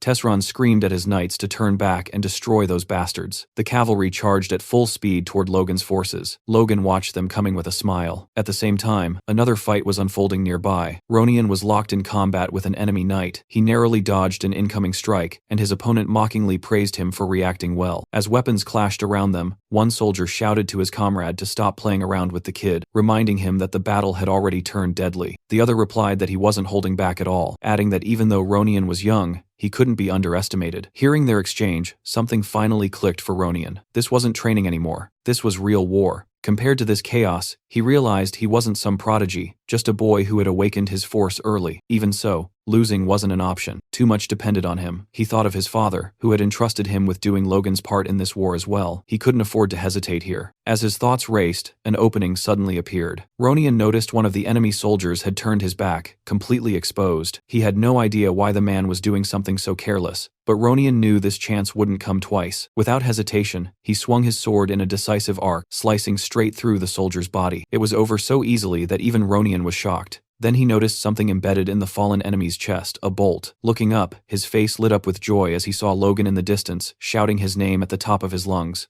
But that moment of relief was brief. More enemy knights were charging furiously from behind Ronian's position, rushing toward Logan under the Viscount's command. Logan watched their movement and immediately recognized the kite shield formation they had adopted. It was a strong defensive tactic, but it wouldn't be enough. This was where his real plan came into play. Logan calmly ordered his mercenaries to aim their crossbows diagonally toward the ground. The command confused them once again. Then Logan flashed that unsettling psychotic smile and gave the real order: fire at the horses. He wasn't holding back anymore. Dirty tricks were fair game if it meant winning. The mercenaries reacted instantly, grinning with the same bloodthirsty excitement as Logan. A hail of bolts tore into the cavalry's mounts. Horses screamed and collapsed, throwing riders violently to the ground and shattering the charge in seconds. Logan felt relief knowing he had arrived in time to support Ronian. But the battle wasn't over. His father was still in danger. Remembering his vow to save his family in this life, Logan knew that victory meant nothing if Patrick fell. He issued a quick command to Kaisalon and immediately rushed toward his father. Kaisalon panicked. This wasn't part of the plan. Victory was already within reach, and Logan was risking everything by charging ahead alone. Even if Logan was stronger, running into a mid-ranking knight could turn the tide. Still, Kaisalon pulled himself together and ordered Gerald to provide covering fire. As Logan cut through the enemy lines, Patrick was still locked in a brutal duel with the high-ranking knight, and the situation looked grim. The knight mocked him, saying he couldn't believe Patrick would recklessly charge forward knowing he'd be impaled. At the last second, Patrick twisted away and leapt back, barely creating enough space to breathe. As he observed the enemy's movements, something felt off. They were fighting with desperation, pushing themselves beyond reason, practically throwing their lives away. That didn't make sense. They had the advantage. Why were they acting like cornered animals? Before he could think further, Patrick deflected 2 incoming lances in quick succession. Then, out of nowhere, Logan appeared in front of him. In the blink of an eye, Logan cut down 2 mid-level knights, leaving Patrick completely stunned. Patrick remembered seeing Logan enter the battlefield with a mercenary force far behind enemy lines. There was no way he should have reached this spot so quickly. As Patrick turned his head, the sight behind him froze his thoughts entirely. The ground was littered with corpses, an ocean of bodies stretching across the field. Patrick wanted to ask how Logan had become this strong, but now wasn't the time. Nothing made sense anyway. Instead, he asked the only question that mattered: did Logan's arrival mean they were winning? Logan simply nodded. Hearing that, Patrick placed a hand on his son's shoulder and told him he had done well. The high-ranking knight stared at Logan in disbelief. A 20-year-old boy from a remote barony had just taken down 2 mid-level knights effortlessly. At that age, the knight himself had been destroying his body just to qualify as a knight. None of that mattered now. He resolved to kill Logan on the spot. He barked orders at his fallen comrades, telling them to regroup. Patrick, watching this, realized something critical. Logan was strong enough to handle most mid-level knights. If Logan took care of them while he focused on the high-ranking knight, they might still win this battle. But Logan had other plans. He stepped in front of Patrick and extended his arm, declaring that he would face the high-ranking knight alone. Patrick immediately objected, warning him it was too dangerous. He acknowledged Logan's growth, but reminded him this enemy was high rank. Patrick didn't finish his sentence. Logan punched him hard in the stomach, knocking him flat onto the ground. Logan bluntly stated that in his current condition,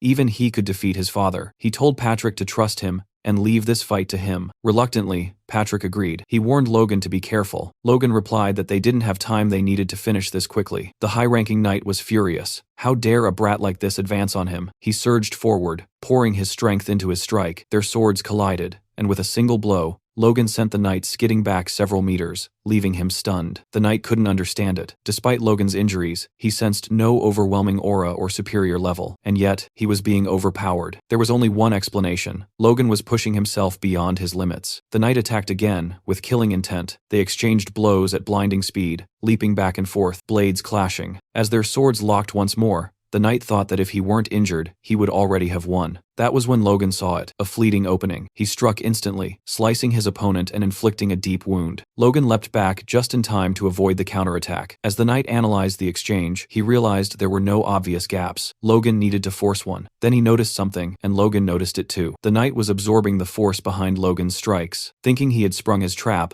the knight declared that Logan had fallen right into it and prepared to finish him. Logan appeared off balance. The killing blow was about to land, but it never did. Logan regained his footing instantly, leaving the knight questioning whether his own movements had slowed. Logan's aura surged as he prepared his sacred technique. The knight felt it immediately and knew he had to retreat. Too late. Logan unleashed a devastating wave of cutting energy. The attack erased the high-ranking knight in a single strike. The battlefield fell silent. Logan roared that he, Logan McLean, had slain the enemy general of Tesseron's army. Panic spread through Tesseron's ranks. Soldiers stared in disbelief. A high-ranking knight had fallen. With the Viscount's banner nowhere in sight, morale collapsed. Weapons clattered to the ground as soldiers begged to surrender. Rick began chanting Logan's name, praying for his master's safety. One by one, the voices joined him, until the battlefield echoed with it. The Viscount was already fleeing the battlefield, his mind spiraling as he tried to understand where everything had gone wrong. 3 full years of preparation had amounted to nothing. He had sought support from other nobles, gathered 100 knights, and yet everything collapsed because of that damned red-haired boy and his strange weapons. Thinking quickly, Tesseron decided that survival came first. If he could just make it back to his own territory, he might escape with his life. When he reached his castle, he shouted for the guards to open the gates. The soldiers were stunned to see him return so suddenly. Before the gates could fully open, another guard spotted movement in the distance and shouted a warning. Knights were approaching, and Logan was leading them. Tesseron froze in place at the sight. Logan dismounted calmly and remarked that the Viscount had been pretty quick to run. Then, standing directly before the gates of Tesseron's territory, Logan raised his voice so everyone could hear and declared that Tesseron had already lost the war. He ordered the garrison to open the gates and welcome the true victor. From atop the walls, the soldiers hesitated. Some wondered if it was true, if that was why their lord had rushed back in such a panic. Before doubt could spread further, a general barked at them, demanding to know whether they planned to cower just because the enemy spoke boldly. The men snapped back to attention. The general pointed out that there were only a little over 300 enemies outside. As Logan charged his aura again, the general insisted that such a small force could never take the castle in a siege. The soldiers guarding the gate were confused about what Logan was doing until he leapt over the wall, soaring dozens of meters into the air. Landing inside, he calmly told the general to open the gates unless everyone there wanted to die. Otherwise, he would kill them himself and open the gates personally. Inside the palace, Tesseron was frantically stuffing gold coins and valuables into bags, thinking that at the very least, he should escape with some wealth. Suddenly, Logan's voice rang out behind him, announcing that he had finally caught up. Tesseron stumbled backward in terror and demanded to know how Logan had gotten inside. Logan replied coldly that Tesseron's own servants had betrayed him before he even needed to draw his sword, which spoke volumes about the Viscount's reputation as a ruler. Furious, Tesseron cursed his servants for their betrayal. Then fear overtook him again. He dropped to a pleading tone, declaring his surrender and promising reparations according to feudal conventions. He begged Logan to spare his life and the lives of his family. Logan scoffed and asked him what right he had to speak of conventions. He looked down at Tesseron and reminded him that he had declared war without warning and invaded everything in a single day. Logan's fury was unmistakable, a vein bulging on his forehead as he questioned whether Tesseron had any conscience at all. Tesseron tried one last appeal, arguing that noble honor and feudal law guaranteed the safety of prisoners. Logan agreed on one condition. He said he would uphold the honor and customs of his own house, House McLean. Therefore, Tesseron's life would be spared, and he would be allowed to take a limited amount of wealth and leave. Tesseron was about to thank him when Logan interrupted. He said that if Patrick had been standing there, he truly would have done all of that. Patrick was an honorable man, one who might even accept unconditional surrender. As Logan spoke, he noticed a diamond-studded dagger resting inside a chest. He picked it up, admiring its craftsmanship. Tesseron quickly insisted Logan keep it, saying it was made by the finest craftsman in the kingdom. Logan refused, and told Tesseron to take it with him. Then, without warning, Logan drove the dagger straight into Tesseron's chest. As Tesseron collapsed, he accused Logan of lying, shouting that he had promised to spare his life. Logan replied calmly that he never made such a promise, he had only described what his father would have done. Unfortunately for Tesseron, Logan was nothing like him. Tesseron tried to mutter something about noble honor, but Logan cut him off, asking if he had any idea how many people had died because of his greed. He ordered him to end his filthy life right there. Tesseron fell dead to the floor. Looking down at the corpse, Logan thought that Tesseron should be grateful for such a quick death. He clenched his fist, still stained with blood, and exhaled slowly. The crisis was finally over. All that remained were the finishing touches. He loudly announced that Viscount Raymond Tesseron had taken his own life. That would be enough. Moments later, Kaisalon entered and informed Logan that he should inspect the castle's underground prison. A few days later, outside the walls of Tesseron's castle, Logan stood with his father. Patrick explained that he had come as soon as he recovered from his injuries. He asked about Tesseron's suicide. Logan confirmed it, remarking that Tesseron must have been driven to despair. Patrick wasn't convinced. He stepped closer and bluntly asked whether Logan had killed Tesseron himself. The two locked eyes in a tense stare, as if a fight might break out. Logan finally admitted the truth. Yes, he had eliminated Tesseron deliberately. He explained that sometimes they needed to take matters into their own hands, and that leaving Tesseron's bloodline alive would only invite future disasters. Patrick studied his son for a long moment. Then he praised him, saying Logan was a grown man now and must have had his reasons. He added that no matter what anyone said, Logan was the key figure in this war, and thanked him sincerely. Hearing this filled Logan with happiness. He looked at his father and smiled wide and genuine. Patrick, blushing and fumbling his words, told him he had done a good job. Then he shared even more news. Logan would be officially named the heir of House McLean. Logan smiled again, then shook his head and refused.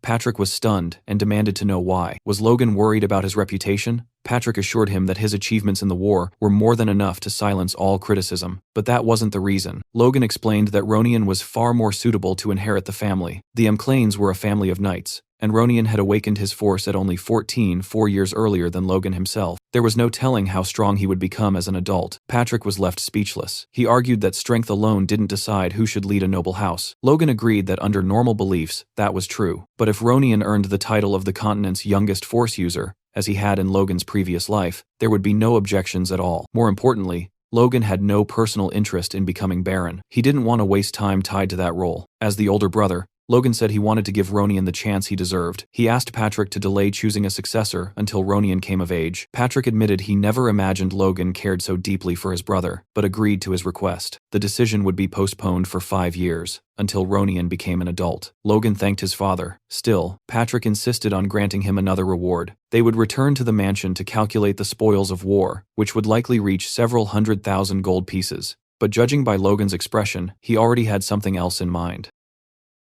Suddenly, a guard shouted for the gates to be opened. The McLean Knights had returned. The townspeople immediately gathered, murmuring in disbelief. They couldn't believe the army had come back in barely a week and that the war had supposedly ended in just a single day. Two men began discussing it, one of them wondering aloud how such a thing was even possible. He asked if the McLean Knights had always been this powerful. The other man lowered his voice and asked if he had heard the rumors that everything happened because of the young master, Logan McLean. He said that according to the soldiers who had returned first, Logan's mercenary troops completely reversed the battle. They appeared behind the enemy as if they had predicted everything in advance. Another man added that the enemies had been wiped out by some strange new weapon, and that Logan himself had even defeated a high-ranking knight. A young woman asked if the young master had always been such an extraordinary person. Someone else replied that he always thought Logan was just fooling around before. Slowly, the crowd began to piece things together. Maybe the monster meat he had bought earlier wasn't meaningless after all. Maybe the boy had always been preparing something far bigger. Some even whispered that Logan might have been acting the whole time. The thought sent chills through them. They began praising him, saying geniuses truly lived on a different level, especially now that he had awakened as a Force user. Logan heard every word and felt painfully embarrassed listening to people talk about him like that. Ronian asked how it felt to receive so much admiration. Logan replied awkwardly that it only made him blush, and told his brother not to exaggerate. But Ronian insisted it wasn't exaggeration at all. Everything they said was true, and told him he should at least smile for the people who were so happy to see him alive. After thinking for a moment, Logan decided to try. He forced out what he thought was a heroic smile. In reality, it looked more like someone desperately holding in a bowel movement while sprinting toward the castle. Honestly, he resembled either a rich lunatic, like Rich McGee, or Medusa herself. The moment the crowd saw Logan smile, everyone froze. They were convinced he was about to crush their skulls with his bare hands. Logan, completely unaware of what he had done wrong, stood there confused. Ronian could only feel pity for his poor brother. Patrick turned his head to look at Logan, genuine pride written across his face. Then he raised his voice and announced that the next round of cheers would be dedicated to the true champion of the war, and declared that the grand reception had officially begun. Soon after, the scene shifted to the castle gardens. Logan wandered through the courtyard, amazed that a welcome ceremony could continue all the way until dawn, especially for people who had just returned from a battlefield. Unfortunately, the peaceful moment didn't last long. From behind him, Marion suddenly shouted his name and demanded to know what he thought he was doing. Ronian quickly grabbed her arm, trying to calm her down, but Marion ignored him. She said she had heard everything. She demanded to know whether it was true that Logan had refused the position of successor and asked what he was really planning. She accused him of fooling everyone else, but warned that she was not stupid. Ronian tried to defuse the situation, explaining that Kyros's betrayal had deeply shaken Marion. Logan told him it was fine. Turning toward Marion, he reflected that despite the resentment she still carried, she had lost all real influence after Kyros abandoned her. She was no longer a serious threat. Logan thought that if he handled this carefully now, there might still be a chance to make things right. He admitted sincerely that his behavior over the past months had been unreliable and shameful. He confessed that even he regretted what he had done, driven by jealousy and feelings of inferiority. Hearing this, Marion shouted at Ronian that she had been right all along, that Logan himself was admitting everything had been his scheme. Ronian cut her off again, begging her to stop. He apologized to Logan once more and explained that she wasn't thinking clearly. Logan barely reacted to Marion at all. Instead, he turned to Ronian and told him to listen carefully. The person who truly deserved an apology wasn't Marion, it was Ronian. Ronian was startled and asked what he meant. Logan explained that ever since returning, he had been apologizing without really saying what for. The regrets and cowardice he had carried for years weren't easy to face. Ronian demanded to know what exactly he was talking about. Logan finally confessed the truth. He said that for years, he had secretly despised Ronian. He admitted that he had tried to hide his own weakness by resenting his younger brother. Those pitiful years filled him with shame. Now, he truly regretted them. He bowed deeply and asked Ronian to forgive him sincerely. Ronian stared at him in silence. Logan, still bowing, thought bitterly that good deeds never erased past sins and that he had been foolish to hope otherwise. Then Ronian finally spoke. He said it was okay. Logan froze in shock. Ronian continued, explaining that he believed if he treated Logan kindly, even when Logan was cold one day, the brother he remembered would come back. Then he smiled at him. It was the kind of smile that could make even a grown man cry. Logan felt warmth flood his chest. He wondered why he had hesitated for so many years to do something so simple. Turning to Marion again, Logan told her sincerely that he truly cared about Ronian and genuinely hoped his brother would become the successor. He admitted that asking for her trust right away was unreasonable, so instead he asked her to watch him closely. From now on, everything he did would be for the sake of the family. As Marion walked away, Logan thought quietly that for now this apology would have to be enough. The very next day, deep inside a forest, Logan and Hamar were walking side by side. Hamar grumbled, asking where in the world they were headed right after returning from war. Logan calmly replied that he had rested enough already, and that it was time to start working again. Hamar muttered under his breath that he was only nervous because of the task ahead, thinking about how he would finally enjoy the rewards this time. Logan assured him confidently that this job would definitely be enjoyable. Hamar hesitated, convinced that Logan had absolutely no idea what he was talking about. Soon, they stopped in an open clearing and stared into the distance. Hamar suddenly froze in shock. It turned out that Logan planned to open a mine there. Earlier, during the discussion about the barony of Tesron, Patrick had explained what Logan wanted as his reward from the war. Instead of land, titles, or wealth, Logan had requested permission to explore the hill near the Tesron border. Patrick had laughed and said calling it a hill was generous. It was practically a barren wasteland with nothing valuable in sight. He asked why Logan insisted on that specific location. Logan only smirked and replied that there might be gold hidden beneath the ground. The truth behind Tesron's sudden war only came out a year later. It turned out Tesron had secretly been exporting gold from a hill located in former Meclane territory that he had seized. That single gold mine alone had elevated Tesron far beyond the status of an ordinary count's family. That prosperity lasted until Ronian later wiped out the entire family in revenge. Back in the underground prison of the Tesron barony, Kaisalon had mentioned that there were several strange prisoners worth inspecting. One of them claimed he had committed no crime. He said he had only accepted a request from the Count to transport gold from the mine they were hired to work in. Despite that, the Viscount had imprisoned them anyway. Logan pressed a hand to his face, stunned by Tesron's stupidity. He couldn't believe the man had locked up 5 highly valuable mining specialists. One of the prisoners asked nervously if Logan was angry on their behalf. In reality, Logan's merchant instincts had awakened. He realized he had just stumbled upon an enormous and unexpected business opportunity. The old prisoner studied Logan suspiciously, wondering what kind of person he was.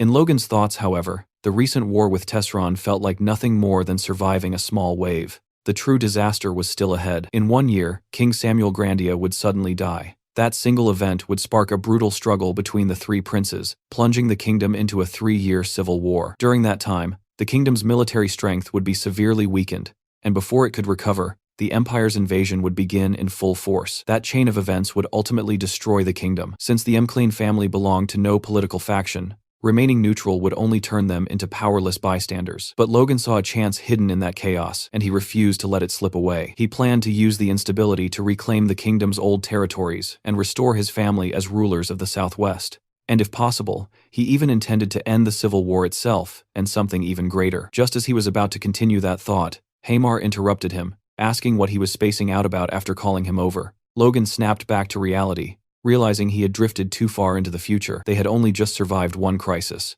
For now, he needed to focus on building power as fast as possible. But dreams like that would sound insane to anyone else. No matter what happened, he had to fund everything with his own money. That barren hill would become the golden goose that financed all his ambitions. Logan informed his servants that there was gold buried inside the hill, and that he intended to dig and establish a mine. He asked them for an estimated cost. The servants were stunned into silence. Hamar thought it was just another one of Logan's insane ideas. The old supervisor said Tesron had paid them generously, so he agreed to the inspection immediately. But opening a gold mine felt excessive. He cautiously asked Logan if he was truly certain there was gold there. Logan nodded and said he had seen it with his own eyes. The old man asked how that was even possible. Logan replied that it had been part of a secret operation, and for safety reasons, only the 6 people present would participate in the drilling. Hearing that, the old man grew uneasy, suspecting Logan might be planning to dispose of them afterward. He argued that 6 people could never handle such work and accused Logan of exaggerating. He almost said that even with a dwarf involved, it would be impossible, but stopped himself and silently prayed that Hamar could somehow manage it. Hamar locked eyes with Logan and calmly said that he should prepare to die, sleep less, and give up any hope of a normal life if he accepted this task. Seeing that expression, the old man felt his soul leave his body. Logan, however, was satisfied. As expected of Hamar, he truly had the mindset of a lifelong craftsman. Logan said that now both Hamar and the old man were officially ready to begin, and once again asked for the financial estimate. The old man explained that they first needed to drill test shafts to estimate the size of the gold deposit, but the initial investment alone would require 5 million gold pieces. Hamar added that safely developing the mine would take a long time. Just the preparation phase would need 6 months, followed by another 6 months for full extraction. Logan nodded. It was exactly as he had expected, huge costs and long delays. But this mine had made Tesron wealthier than most Count families. He had no choice but to seize this opportunity. He thought that if he could already sell the monster meat, he would have enough funds by now. But its effects wouldn't be recognized for another 6 months. Then, a realization struck him. Maybe he didn't need to wait. If he could neutralize the poison in the monster meat, he could sell it immediately as medicine. After all, he had detoxified countless poisons during his years as a mercenary. Creating an antidote should be possible. If he perfected the formula and sold it, he would become unimaginably rich. A week later, in the southwest McLean village, Rick brought Logan the medicine he had prepared, using crushed night herb, web herbs, and drip grass. Logan immediately told him not to call it fake medicine, explaining that it was simply a neutralizing agent. Then he asked where the monster meat was stored. Rick replied that it had been placed in the village warehouse exactly as Logan requested. Hearing this, Logan said that was perfect and announced they would apply the medicine directly to the meat. Rick panicked instantly and asked if he truly had to go with him. Logan confirmed that of course he did, but Rick looked far from thrilled and warned that he had never been there before and had no idea what kind of horror awaited them inside. Logan grew annoyed, wondering why Rick had suddenly become so dramatic.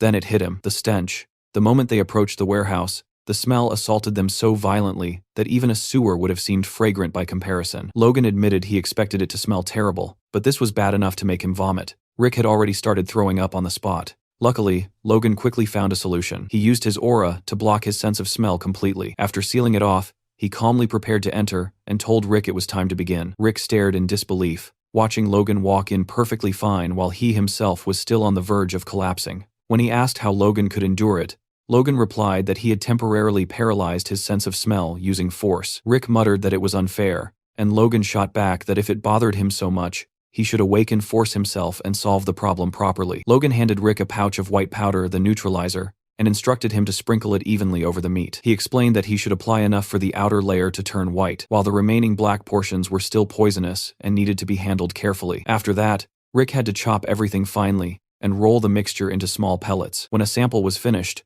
Logan asked if it looked like proper medicine. Rick confirmed that it did. Logan then explained that they would sell it as medication, and since Rick would be responsible for preparing everything, he needed to pay close attention and remember every step. Rick protested immediately, saying there was no way he would do something like that. Logan casually replied that he would pay 100 gold coins for every pill produced. Rick changed his mind instantly. Logan, however, felt irritated, thinking he could have forced him to do it for free. Next, Logan said they needed to test the effectiveness of the product. Rick asked what kind of medicine it was supposed to be. Logan replied that it was good for men, but Rick still didn't understand. Logan sighed and told him he would only explain once, so he had better listen carefully. He described 2 rabbits, a male and a female. The male rabbit was weak and depressed because he couldn't properly move his little foot inside the pot. The female rabbit then gave him a special tea to cheer him up. After drinking it, the male rabbit turned into a super rabbit, his little foot becoming 4 times bigger than before, allowing him to stir the pot far more effectively. After finishing the story, Logan asked Rick if he understood. Rick nodded immediately, saying he got it and that he already had the perfect test subject in mind. Logan became curious and asked who it would be. Rick replied without hesitation that it was Mr. Dwayne. Soon after, Dwayne knocked on Logan's office door and heard a calm, "Come in." He apologized for disturbing him and said he had heard Logan wanted to see him, but after stepping inside, Dwayne couldn't find Logan anywhere. Suddenly, Logan appeared behind him like a vampire emerging from the shadows and scared him half to death. Dwayne leaped back like a professional basketball player, clutching his chest and nearly collapsing from shock. He scolded Logan for sneaking up on people like that. Logan casually approached him and said he simply wanted to massage his shoulders, since he had been working so hard managing things after the war. Dwayne insisted he was fine, and said Lord McLean was the one truly suffering. Logan mentioned that his father had even fainted from exhaustion, but Dwayne snapped back that it only happened because Logan scared him earlier. Logan told him he understood how hard things had been. They had spent every last coin on the war. The servants and knights didn't even know it, yet they kept pestering him for money, driving the administration insane. He said he must have misunderstood Logan all this time, and never expected him to care so much about the administrators, but he didn't finish the sentence. Logan cut him off abruptly, and asked if that stress was the reason for his problems in bed. Dwayne froze. He turned pale as stone and lunged toward the door, trying to escape. Logan calmly told him to at least hear him out, and placed the medicine in his hand. He explained that it was a patented product from Philip Cale's merchantry, with guaranteed results after just one pill, silently admitting to himself that he had never actually tested it personally. Dwayne hesitated, stared at the pill, then reluctantly swallowed it. Sometime later, Dwayne was seen sprinting through the castle corridors at full speed, shouting Logan and Rick's names. The two turned around as Rick heard the frantic voice, while Logan already knew exactly what was happening. Dwayne had come back for more. Rick tried to scold him for running in the halls, but Dwayne ignored everything and immediately asked Logan how much he wanted for the pills. The poor man looked ready to kill for them. Seeing this, Logan flashed a predatory smile and declared the medicine a complete success. Rick grumbled angrily about being ignored again, while Logan told Dwayne to hold out his hand. Panting heavily, sweating, and barely able to stand, Dwayne dropped to his knees in front of Logan. It looked less like a transaction and more like a marriage proposal. Logan stood there as if about to accept, while Rick stared in total disbelief. Logan handed Dwayne a wooden box filled with pills. Dwayne received it as though it were a sacred treasure. It turned out that after the first successful test, men began bowing before him, and the experiments continued several more times afterward. Sometime later in an office, Logan was talking to Hankley, casually mentioning that he had heard rumors about Hankley and his wife fighting every single night. Hankley immediately denied it, demanding to know who would dare spread such nonsense. But before he could say anything else, Logan told him to shut up and shoved a pill straight into his mouth. Hankley had just become Logan's second test subject. He swallowed it, and the effects kicked in almost instantly. He turned toward the door as if to say something, but Logan cut him off again, telling him to go see his wife right now and that he would deal with everything with his father. Hearing that, Hankley broke into a grateful smile, thanked him, and bolted out of the room like a force of nature, clearly heading toward what could only be described as a legendary night. Later, Patrick was shown sitting in his office. He had become the third experimental subject, and judging by his expression, he was also more than satisfied with the results. Looking in the direction of his father's room, Logan thought to himself that he almost felt bad for Ronian. At this rate, his brother might be getting another little sibling soon, meaning he wouldn't be the youngest anymore. Watching all this chaos unfold, Rick finally snapped and angrily asked Logan why he never let him test the pill too. After all, he was the one who had worked the hardest on everything. Logan stared at him blankly, glanced down at Rick's lower half, turned his back, and started walking away. Rick shouted after him, asking what the hell that weird look was supposed to mean. Logan stopped without turning around, and replied that Rick wouldn't even get the chance to use the pill anyway, so giving it to him would just be a waste. He even told him not to follow because he stank. At this point, it was painfully obvious Logan was enjoying torturing the poor guy. Later on, Logan was seen speaking with Philip through a magic orb. Philip admitted that if the medicine really worked as well as Logan claimed, the demand would be massive. He asked how much Logan planned to charge for it. Logan replied that it would be 100 gold per pill and 10,000 gold for a box of 10. Philip hesitated at the price and asked if Logan seriously thought the nobles in the capital were idiots, warning that he could get into serious trouble charging that much.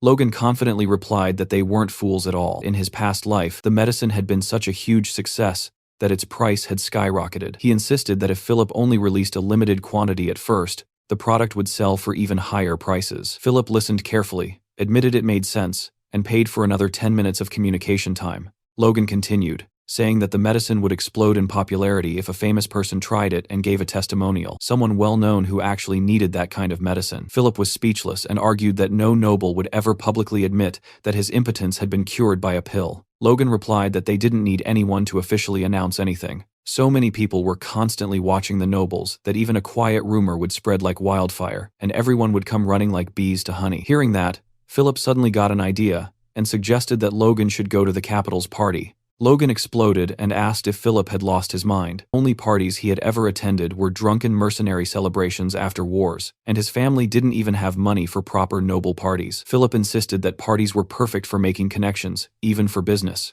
He admitted it would take time and that Logan obviously couldn't sell the medicine directly at the party, but the idea sparked something in Logan's mind. Philip quickly asked if Logan was really thinking of doing something that reckless, warning that his family would be shunned by high society. Logan replied that nothing like that would happen if he didn't actually sell anything there. He then told Philip about a great informant in the capital and asked him to find the guy and gather all the information he would need. Philip hesitated, asking what informant he was talking about and what crazy plan he was cooking up this time. Logan simply said that he would be heading to Gran soon and would explain everything once he arrived. Hearing that gave Philip a very bad feeling. A week later, Logan arrived in Gran, the capital city of the Kingdom of Grandia. Philip stared at him in disbelief that he had actually come and asked how he managed to get his family's permission. A noble's son traveling to the capital to sell aphrodisiacs was not something you saw every day. Logan assured him that he hadn't told his family the truth, although bringing 3,000 boxes without a single servant was proving to be a real problem. He thought to himself that his father had let him go much more easily than expected,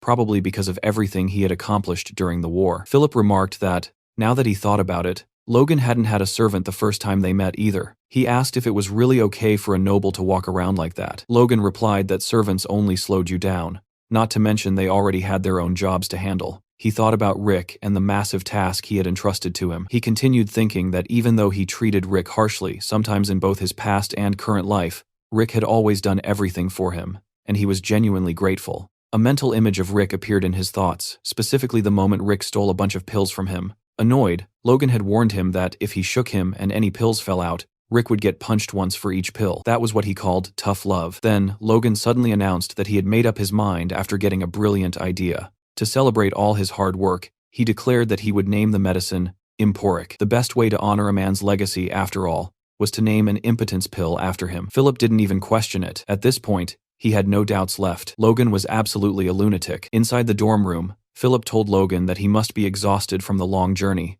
and suggested that it would be great if he could recover at a bar. Logan immediately replied that Philip should watch his mouth when talking about someone who couldn't get it up in a place with so many people listening. Philip agreed, saying the environment here was much better for discussing sensitive matters like that. He then mentioned that he had already met with the informant and asked if Logan was really sure about paying 900 gold per document. Logan admitted the guy was ridiculously expensive, but also extremely competent. He explained that as long as the request was precise, they would get flawless information. Philip reassured him that he had followed the instructions exactly. The first document listed nobles who had been married in the last 10 years, but still had no children. The second contained names of nobles with no lovers or secondary wives. And the third listed nobles who frequently sought out food, meant to boost energy. Hearing this, Logan said everything Philip mentioned was perfect, and that they were good to go. He praised him for doing an excellent job, not only on this task, but on everything he had asked Philip to handle in the capital. Philip replied that it wasn't that hard, and added that the real crisis had been the day he heard about the war. He told Logan he couldn't even imagine how worried he had been.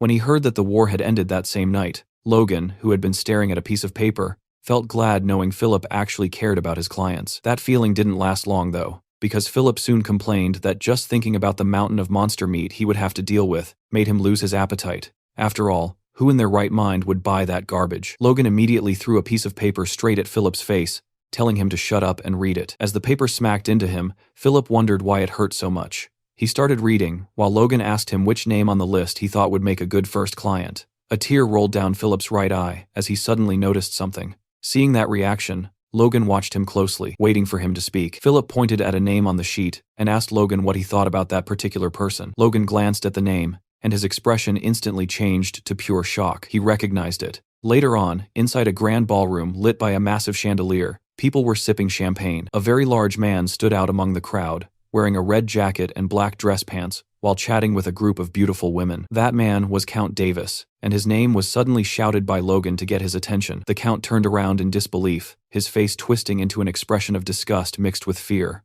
Logan walked up and introduced himself, stating his name, Logan McLean, and his title as the eldest son of House McLean. Count Davis forced himself to stay composed and barely held back a laugh as he greeted his new guest and welcomed him to the party. He looked Logan up and down, found his clothes tacky, and wondered what kind of farm he had crawled out of, assuming that must be the fashion in the Southwest. Logan thought about how he was wearing the clothes Philip had recommended and, just as expected, nobody liked them. He concluded that meant they were actually a perfect choice. He wasn't here to make useless friends at a meaningless party. His only target was Count Davis, the fallen one. Despite being an important figure in the Grandia Kingdom's treasury, and having married at 20, he still had no children to this day. Logan had been shocked when Philip pointed him out on the list, because in his past life, Davis had become quite famous, not for a good reason, but for being the Count who killed himself because of his wife. A memory flashed of an old argument where Count Davis's wife screamed at him during a party, calling him an impotent bastard in front of everyone. That single humiliation had driven him to take his own life. Logan thought about how reputation and public perception were everything, and that Davis fit all three conditions he had given the informant. He was the perfect first client for Emporic. Logan addressed the Count, saying he had come to the capital on a business trip and had heard about his prestige, so he wanted to greet him personally. The Count asked what kind of business Logan could possibly be running in a city that already had everything. He added that since Logan was from the outskirts, he must be carrying some fascinating rural product that didn't exist in the capital. Logan replied that he was certain the product he was selling wasn't available there, which was exactly why he had come. He said it was a specialized medicine for men. Leaning close to Davis's ear, he quietly revealed the word stimulant. Hearing that, the Count froze, bit his lip for a moment, and then suddenly shouted for everyone to hear how a nobleman's son could dare to sell stimulants. Two nearby girls watched the scene, cringing from embarrassment. The Count thought that some country bumpkin like Logan had a lot of nerve acting important in the capital, and he assumed he had put him in his place based on the look on his face. Logan let out a deep sigh and prepared to say something else. He told Davis that, as a sign of courtesy, he had brought a gift for the influential people of the capital and kindly asked him to accept it. He handed a small box to the man and said it was emporic, explaining that each pill would normally sell for 100 gold coins. He added that he had brought these 3, especially for the Count as a gift, and guaranteed it was a great medicine with no side effects, putting his honor as a noble on the line. Davis listened to everything and started sweating. A few days later, Logan's doorbell rang. It was a servant of Count Davis, sent to buy more emporic. The servant greeted him, confirmed he was indeed the Count's attendant, and later left with a leather briefcase, with Philip right behind him, thanking him for the purchase and inviting him to come again. Philip returned to the room and counted the money for Logan. They had made 10,000 gold from 10 boxes, and Philip commented that it wasn't bad for their first sale. Logan, however, didn't look pleased at all. He said they needed to do much more than that, because the rent for that tiny shop alone cost 10,000 gold. Philip replied that this was to be expected since they were in the center of the capital, and Logan had no idea how much trouble he went through just to rent the place. He added that strategically, having a store was necessary because seeing people gather with their own eyes had a much greater psychological impact. Logan agreed and announced that he was heading out to another party. Philip groaned, complaining that he had been dragged to parties almost every single day since arriving in Gran, and sometimes he even had to attend 2 in one day. Logan explained that having Count Davis as the first client wasn't enough. He needed to promote the store to as many people on that list as possible. A week later, Count Davis's servant was walking down the street, still unable to believe the Count had asked him to buy that medicine again, especially after seeing that no health foods had ever worked for him in the past. When he reached the shop, he was completely stunned. A massive line of men stretched down the block, all waiting to buy the medicine. He observed the crowd and wondered what was going on until it suddenly hit him. He recognized every single one of them. One was Viscount Talon's chamberlain, and the man in front of him was Count Hamel's butler. He adjusted his hat to hide as much of his face as possible, thinking this would generate unnecessary gossip. He decided he'd better just buy the medicine and leave. As soon as he did, Philip stepped out of the store to address the crowd. He apologized and announced that unfortunately, the stock prepared for today was already sold out. Hearing that, the servants waiting to buy medicine for their masters were horrified. One of them went up to Philip and asked what he meant by sold out, since no one had said anything earlier. Philip apologized again and explained that emporic was insanely popular,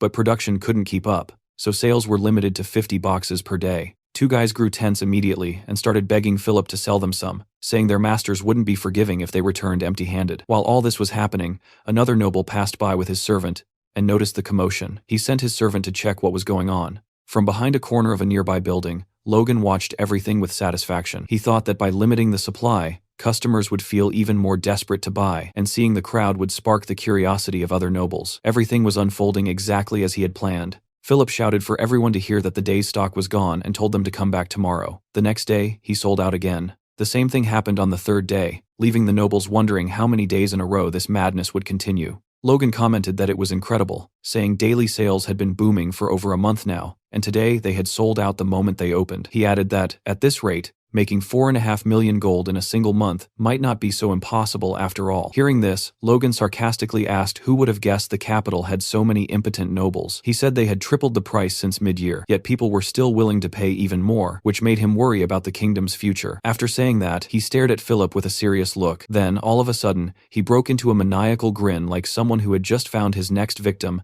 and started laughing loudly. His voice echoed out of the shop, making people on the street turn their heads. In the end, he was just ridiculously happy. He grabbed Philip by the neck and started messing up his hair, calling him an admirable brat and praising him for doing a great job. Philip, meanwhile, was turning purple from lack of air. He bowed deeply and thanked Logan for all his effort. Logan looked down at him and said it was good that Philip recognized his own work, and starting next week, he would receive 1% of the total sales as his personal cut. Philip suddenly started shouting that he would do his best, and even tried to kiss Logan. All of this happened while a mysterious figure watched from the street, his wrinkled face hidden beneath a hood, and his beard glowing blonde in the light. Later, inside a sorcery shop, Logan was using the communication line and suddenly shouted from the back of the room that it would be at least 10 tons of gold per year, which instantly made everyone nearby turn their heads toward him. He froze mid-sentence, staring straight at the door.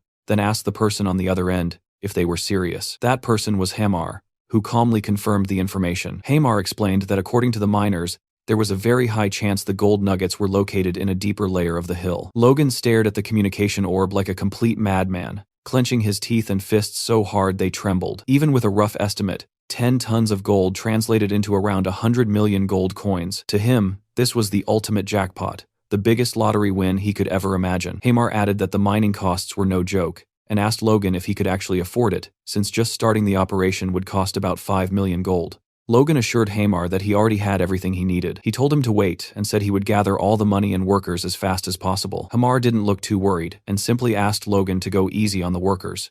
Later that night, in the middle of the city, Logan walked through the streets while thinking about how the initial investment for the mine would be around 5 million gold. If he kept selling as he was earning roughly 4.5 million gold per month. Come to think of it, even if he only sold for 2 months, he would still have money left over, since he still had about 700 boxes of medicine in stock. He started thinking about going back home to get more merchandise and beginning the mental development stuff, but something suddenly caught his attention and snapped him out of his trance. Logan looked toward a shop and sensed that someone was inside. In an instant, he rushed over, thinking it might be robbers. He violently kicked the door open, sending it slamming into the wall, and began searching the place from top to bottom, but the room looked completely empty. Logan drew his sword, wondering if the culprits had somehow vanished, then reminded himself there was only one door. They had to still be inside. Just as that thought crossed his mind, a shadow zipped past him. He realized it too late and slashed at the cloaked figure, but missed. He shouted, demanding to know who was there. When he turned around, no one was in sight. He stood still with his sword pointed at nothing, his heart pounding. Impossible, he thought. He was absolutely sure he had felt someone there. Then that feeling came again. He looked up, guessing the thief might be on the roof. Without hesitating, he leaped upward. Aiming at the cloaked figure, he raised his sword, ready to stab. But the culprit moved at the last second. Logan faced the figure on the rooftop, sword in hand. He demanded to know the man's identity, but got no answer. Instead, the figure simply vanished without leaving a trace. Logan was completely stunned by what had just happened. He kept thinking about how there was no sign of any presence, even though the guy had been right in front of him moments ago. He looked down at his own hand and realized he was holding a piece of the man's cloak. He stared at it, wondering what the hell had just happened. The next morning, Logan told Philip about the incident, and together they concluded that an aura-using thief had infiltrated their shop. Logan said he was only speculating, but that the intruder was at least an advanced force user. That was a term used for people even more powerful than high-rank knights. He added that it wasn't just a feeling. That guy wasn't merely high rank, he was on a whole different level. Philip was shocked that someone who could use aura was committing petty theft. Aura was enough to turn even a slave into a noble, so he couldn't understand why someone like that would be running around stealing. He asked what the man had taken. Logan replied that it was exactly what Philip was thinking. He had stolen only 2 pills of the medicine, Emporic, just that. Hearing this, Logan concluded that if he only stole 2 pills, it wasn't for money. He had taken them to use himself. Philip then asked if there were also impotent people among aura users. That's when it clicked for Logan, and he agreed. Logan asked if there were any names of aura users on the informant's list, but Philip said there weren't. The informant had asked for an extra fee for that information since it was top secret, and Philip had refused. But after thinking about it again, Philip said maybe there was one person who came to mind. An aura user in the capital who had no descendants. A muscular, well-dressed, noble with blonde hair and a beard, was walking down the street with his wife, watching some children play. His face looked gentle, and his light blue eyes were filled with longing as he stared at them. He was startled when his wife asked what he was looking at. He turned and told her he was just admiring the scenery outside, sweating nervously. She clearly didn't buy that lame excuse, and asked if he was staring at the children again. He tried to convince her he was only enjoying the view and wasn't thinking about anything silly. Then he hugged his wife and said they should go home. She kind of ignored that and instead told him she was very happy to have met him, asking if he knew that. The man looked at her with happiness in his eyes and a small smile tugging at his mustache. He hugged her even tighter and said he felt the same. This man was Felix Esperanza, the kingdom's greatest swordsman. It turned out that the deep sadness and regret in his heart started with an injustice he suffered when he was young. While fighting for the country, he had been wounded right between the legs. At the time, it was just considered a wound of honor for a knight who fell in battle, and since he was young, he didn't think much of it. But later in life, Felix kept wondering what the point was of holding the title of duke and being known as the strongest in the nation if he had no son to succeed him. To him, it all felt meaningless. A memory from the past appeared, showing Felix explaining his situation to his wife. She was far more understanding than he expected, so much so that he was shocked. She acknowledged that he must have suffered a lot and asked with tears in her eyes if he was okay with it. saying she wanted to stay by his side and serve him. Seeing that, Felix wondered if there was any way he could ever repay the immense love he had received. Later, Felix was seen strolling through a path in the castle gardens with one of his servants. The servant warned him that the family meeting was about to begin and asked if he was sure he didn't need to hurry. Felix replied that arriving early was pointless anyway, since the only thing that would happen was everyone pressuring him to produce an heir. The servant hesitated, then carefully mentioned that a very effective medicine had recently started circulating in the capital. Hearing that, Felix asked sarcastically if that was really true. The servant went on, saying that apparently the medicine even cured physical injuries, but Felix still didn't seem interested. The servant insisted, explaining that he knew Felix didn't believe in these things, but there were many reports of people who had amazing results. Hearing this, Felix lowered his head, ashamed to admit to himself that he had already tried the medicine, and on top of that, he had stolen it. Even though his wife's tears still weighed on him, he couldn't believe he had stooped so low as theft, a disgrace to the discipline he had always upheld. Worse, after taking the medicine, absolutely nothing had happened. So he told Louise, his servant, not to believe everything he heard. He began convincing himself that he was right, that the story about the medicine working was just a fake rumor, and that there was no way it could fix something, even Aura couldn't. He thought he should have given up already. At the gates of the estate, Logan was talking to a guard who told him he couldn't let him meet Felix without an appointment. Logan calmly asked the guard to simply tell Felix his name, saying he was sure Felix would want to meet him as soon as he knew who was asking. Earlier, Logan and Philip had talked about this, and Philip had been shocked, asking if Logan was really planning to visit the Duke in person. Logan had nodded, and Philip started teasing him, asking if he was going to chase down the strongest man in the kingdom, just to ask whether he stole something, or if he was impotent. Philip freaked out and asked if that was seriously Logan's plan, but Logan calmly asked if Philip was imitating him. Philip told him he should act like nothing had happened, otherwise he'd get into trouble for no reason, warning that if things went south, they were screwed.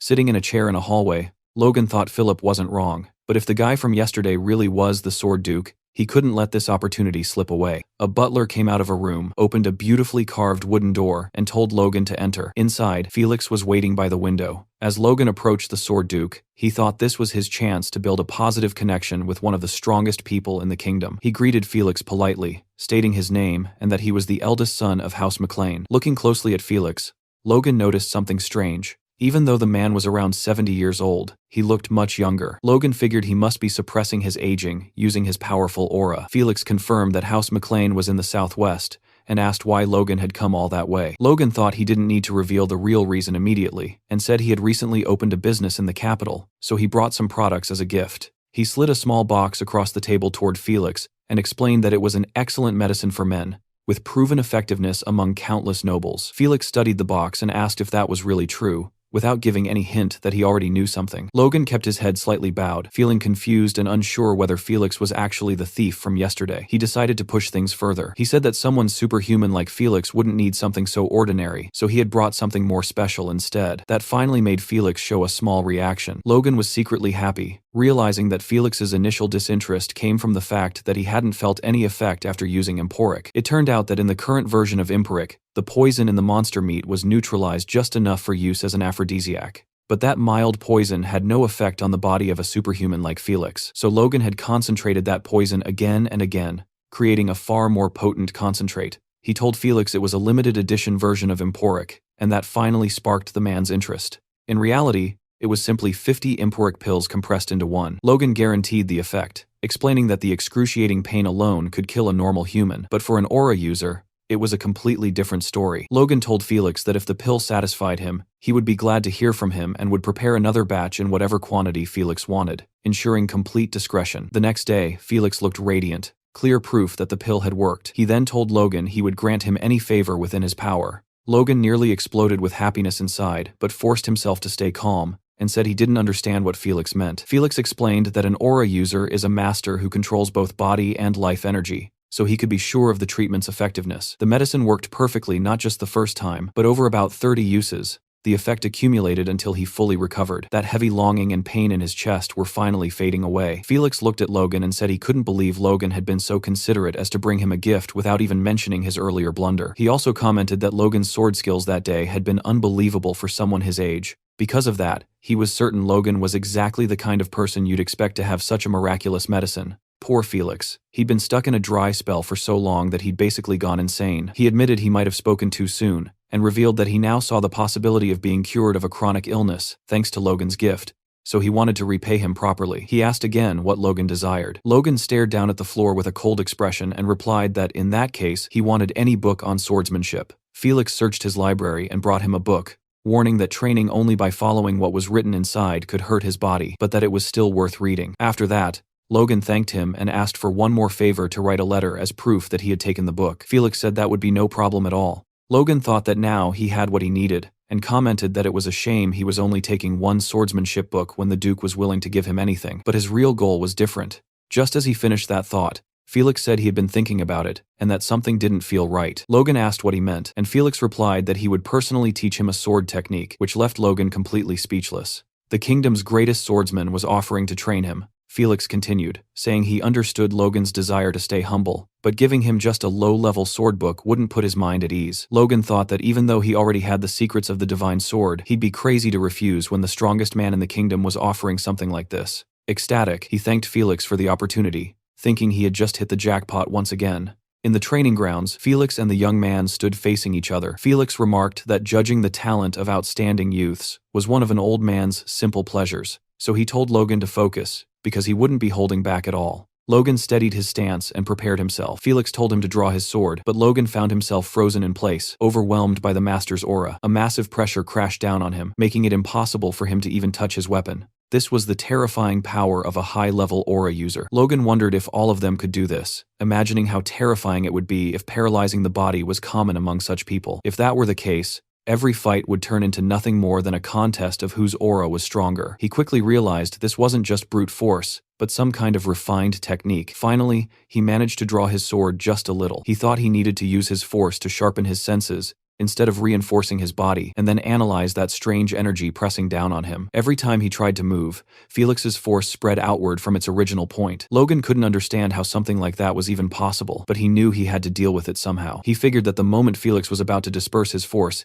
he had to move half a step faster than that. With that thought, Logan assumed a proper fighting stance, his sword now fully drawn. Felix looked at him and calmly said he was talented. Logan was sweating heavily, barely managing to stay upright as Felix told him to pay close attention. Felix seemed to be gathering his aura at the tip of his blade, clearly preparing an attack. As Logan struggled against the crushing presence, fear locked his body in place. When he looked up, he finally understood what he was facing. Felix's blade of force. He stared straight ahead, knowing the attack was coming, but there was a serious problem. Felix's aura was simply too strong for him to handle. He felt as if the Duke's force was invading his body, scrambling his senses, while the energy around that red blade kept growing more intense. Desperation filled his mind as he wondered if there was anything he could even do. Then suddenly, he realized something. His own force was neutralizing the Duke's. Turning inward, he knew he couldn't dodge the attack in time, but maybe there was another way. Logan summoned the force inside his body and molded it into a protective circle around himself. Seeing that, Felix was stunned,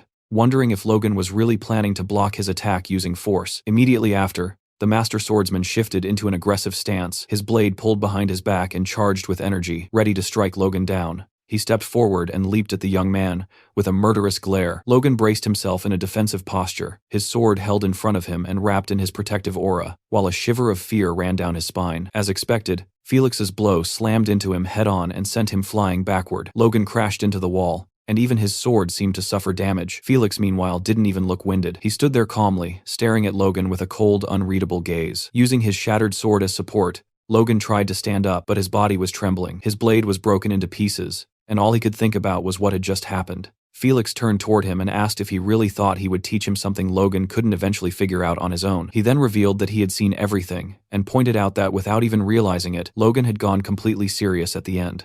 With a proud look on his face, Felix praised him, amazed that Logan had faced the attack head-on, thinking that some people were simply born to stand out. As Logan finally passed out, Felix commented that it would be entertaining to watch him grow even stronger. A little later, Felix's butler asked Logan if he was leaving already, adding that the Duke had invited him to stay until he fully recovered. Logan replied that it was fine, and that thanks to the potion Felix had given him, he felt completely okay. Hearing that, the butler said he would walk him to the door. Outside, he wished Logan a safe journey, and Logan thanked him. After that, Logan quickly walked away, vanishing from the butler's sight, leaving him wondering how Logan had disappeared so fast. Turning a corner, Logan kept moving while limping slightly from the pain of Felix's attack. It hurt like hell, but he wasn't about to waste such a valuable potion on a minor injury. He couldn't believe the Duke had given him a superior-grade potion, something practically impossible to find, as if it were nothing. Logan thought that his own power had already evolved enough to heal internal wounds by itself, but the damage Felix had caused would be much harder to deal with. In the end, he looked at the potion and muttered that either way, he had gained far more than he had lost. Then Logan took out a note Felix had given him, with the coordinates for the mansion's communication channel. Felix had told him that if Logan ever had any problems, he could just get in touch. Logan felt genuinely happy, thinking about how Felix had actually come to view him favorably. To him, it felt like Felix was practically treating him like a disciple, and that relationship would definitely be useful in the future. Just as that thought crossed his mind, Philip suddenly appeared from behind, scaring Logan badly. Logan turned his head and asked what Philip was doing there, and Philip replied that he had been waiting at a distance for Logan to come out. The moment Logan showed up, Philip asked why he looked so pale. Worried, he practically shouted at him, asking if Logan had done or said something rude to anger the Duke. Logan replied that it was the complete opposite, and that he had just had a small swordsmanship lesson with the noble. Suddenly, he coughed and blood sprayed from his mouth, terrifying Philip. Seeing that, Philip panicked and said he was going to prepare everything for them to flee, and would get the fastest horses available. Logan tried to explain that Philip was completely misunderstanding the situation, but Philip kept muttering and didn't listen at all. A week later, at Logan and Philip's shop, a notice on the door announced that Emporic was out of stock and asked customers to come back later. Inside, Logan appeared with a victorious expression and declared that their total profit from Emporic sales had reached an impressive 4.1 million gold coins. Impressed, Philip replied that if sales kept going at this pace, surpassing 4.5 million gold in a month wouldn't be difficult either. They exchanged confident looks and let out a cheer of joy that echoed outside the shop. But the celebration didn't last long. Logan, suddenly serious again, asked Philip if he was so happy that he didn't need a bonus this month. Philip instantly snapped back to reality and begged him not to ruin his daydreams. Then Logan commented that he had made sure the monster meat they bought at the market would be processed without any issues, and he praised Philip for doing a great job. Next, Philip suggested that Logan consider buying a house in the capital to reduce accommodation costs, but Logan dismissed the idea, explaining that they would only be in the capital for another year and a half, so it didn't make sense to invest that much. He told Philip to stay focused on Emporic for now, adding that they would eventually have to move anyway. When Philip asked what he meant by that, Logan simply said it was something he didn't need to worry about. Finally, Philip asked Logan to take better care of his health, saying he was shocked to see him coughing up blood earlier. Logan replied that that was exactly why he had locked himself in his room for an entire week. Hearing that, Philip asked if Logan had really been resting, since every time he went into the room, he saw Logan sitting at his desk doing something. Once again, Logan cut him off, telling him it was none of his business. Philip complained that Logan kept way too many secrets, but Logan was secretly glad that even while grumbling, Philip didn't push the issue. If Rick had been there instead, he would have dug until he found out everything. Philip then asked if Logan was going home already, and Logan confirmed it, asking him to find a way to calm the customers until he could send more Emporic. On top of that, Logan said he had one more thing to tell him. He instructed Philip to send food rations worth 100,000 gold coins per month to both the Tesseron and M'Clane estates. Hearing that, Philip was stunned, and asked if Logan planned to feed the entire region with that much food. Logan cut him off, saying that was enough muttering, and that they needed to do this for a whole year, so Philip should start looking for a supplier. Philip realized Logan was completely serious, and commented that he never imagined Logan valued his people so much, but that wasn't quite true. As he prepared to leave, Logan thought that it wasn't about valuing them, it was something he absolutely had to do. It would take at least a year to solve the food shortage in M'Clane. He knew the people's labor was a crucial part of his plan, so he couldn't let them starve. Logan got ready to leave and casually told Philip he had work to do, so he was heading out. Philip didn't even bother asking for details, already knowing it was just another one of Logan's secrets. Elsewhere, a group of poor people were huddled together on the cold floor of what looked like a warehouse, using whatever scraps of cloth they could find to keep themselves warm. One guy, his face bleeding, just stared down at the floor in silence, completely broken. Meanwhile, Logan was inside a magic shop, handing a piece of paper to a sorcerer. The wizard glanced at the list and asked if Logan seriously intended to track down all the people written there. He hesitated, explaining that with only names and a few traits, the task would mean searching the entire continent. Logan didn't even flinch, and calmly asked if he could do the job or not, adding that he would pay very generously. The sorcerer looked at the paper again, clearly unsure, then after a short pause reluctantly agreed. As Logan left, he thought that just as expected, it wouldn't be easy to find them. After all, even the names he had might be fake. Still, he had no other choice. He needed to gather every independent superhuman he could find, no matter the cost. These were the people who had reached that stage in his past life but never joined any organization. Every single one of them would become a critical ally in the upcoming war against the Empire. especially one specific mercenary who had once fought on the Empire's side. While walking, Logan suddenly stopped. He let out a sharp breath and realized he'd been rushing things way too much. With everything going smoothly in the capital, he was moving too fast. He looked up at the sky and reminded himself that he actually had plenty of time. He could afford to slow down, but that belief that he had plenty of time might not be true at all. In a dark room that looked like a dungeon, a man tried to calm down a furious elder chief. The old man was completely possessed by rage, shouting that someone was mistreating his disciples, and demanding to know if the man had other henchmen, even mentioning some tower master. The man explained that he was only there to deliver information, but the elder didn't care at all. His fury stayed uncontrollable. Then the elder demanded to know why his disciple had been summoned this time. The man replied that the young man had been sent to the far southwest countryside, to the Mlan region, for a 6-month business trip. Hearing that, the elder slammed a heavy hand on the man's shoulder and declared that he wouldn't let the magic tower master get away with this. This time, he insisted, the matter would be settled once and for all. Next, the scene shifts to the massive and imposing Earth Magic Tower in the Kingdom of Grandia. Inside, a man approached a desk where another man was fast asleep. He greeted him, and the sleepy attendant blinked and looked up. The moment he recognized the visitor, he stood up cheerfully and welcomed him. Curious about who this young man was, the employee silently wondered what Logan's deal was. At first, he assumed he was a noble, but seeing him now in a cheap suit made him start doubting that. The attendant figured there was no way he was there to meet a high-ranking mage and hoped Logan would just buy some basic scrolls. Smiling politely, he listened as Logan asked for 150 scrolls of destruction magic, which instantly caught him off guard. Even so, he kept his face cold. Then, Logan pulled out his Cooper bank account certificate and asked the attendant to take a look. As the man began counting the funds, his disbelief only grew. The total came to a ridiculous 4 million gold, leaving him completely stunned. He looked down, visibly shaken, then stammered and offered to personally escort Logan to the upper floor. Logan listened calmly. Destruction magic was a 4th circle, area of effect spell capable of bringing down stone walls. However, because of drawbacks like slow activation time and very obvious casting signs, it was rarely used in combat. Even so, Logan saw massive potential in it for construction, believing it could speed up development by a crazy amount. Logan soon found himself speaking with an older man who asked if he really wanted to buy 150 scrolls. Logan replied that he absolutely did. The man, Radius Great, the master of the Earth Magic Tower, didn't hide his nervousness, since it had been ages since they'd had such a wealthy client. Logan remembered how just minutes earlier, the master had come running the moment he heard Logan wanted 155 scrolls, which was a pretty strange reaction for someone of his status. It turned out Radius had been Tower Master for 5 generations, yet he only had 1.5 million gold to his name, showing just how bad the tower's finances were. Logan immediately realized that this weakness worked in his favor, so he told Radius that his own house, McLean, was nothing more than a bunch of petty thieves from the southwest, and he understood if the master had never even heard of them. Hearing that, Radius apologized to Logan, admitting that his young apprentice had made a mistake and promising he would scold him severely. Logan waved it off, saying it wasn't necessary. The master replied that Logan was extremely generous.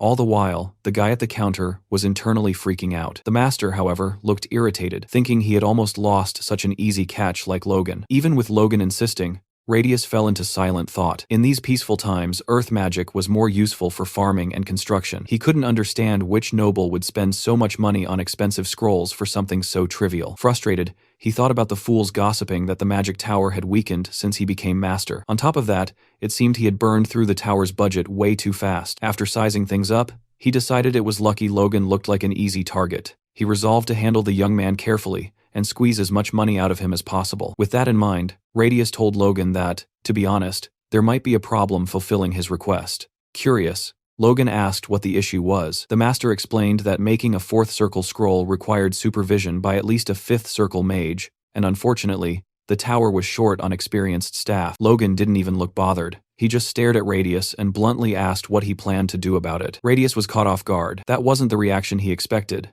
But he kept going, explaining that the unit cost to produce each scroll was extremely high. Hearing that, Logan calmly stood up and said it was a shame nothing could be done. He headed toward the door, telling the master that his original plan was to buy 150 scrolls every single month, but if the tower couldn't handle that quantity, he'd take his business to the royal family's magic tower instead. Radius panicked. He jumped in front of Logan and blocked his path, desperately asking if Logan seriously planned to buy 150 scrolls every month. Logan confirmed it, adding that over the next 6 months, he'd need a total of 900 scrolls. The master looked like he'd just reached heaven, staring at Logan as if he were an angel sent by the gods. Logan then casually pointed out that if producing 150 scrolls at once was already hard for them, a 6-month order would be an even bigger nightmare. As Logan turned to leave again, Radius did something dramatic. He threw himself to the floor and grabbed Logan's boot, shouting that they would handle the order. Logan asked if he really thought that was possible. Radius replied that it was 100% feasible. While dusting off Logan's shoes with his robe, he continued, saying each scroll cost 10,000 gold, meaning 150 scrolls would come to 1.5 million gold. Radius's eyes were shining with greed as he quickly realized that with Logan's planned purchases, he could earn over 9 million gold in the next 6 months. After finishing his little performance,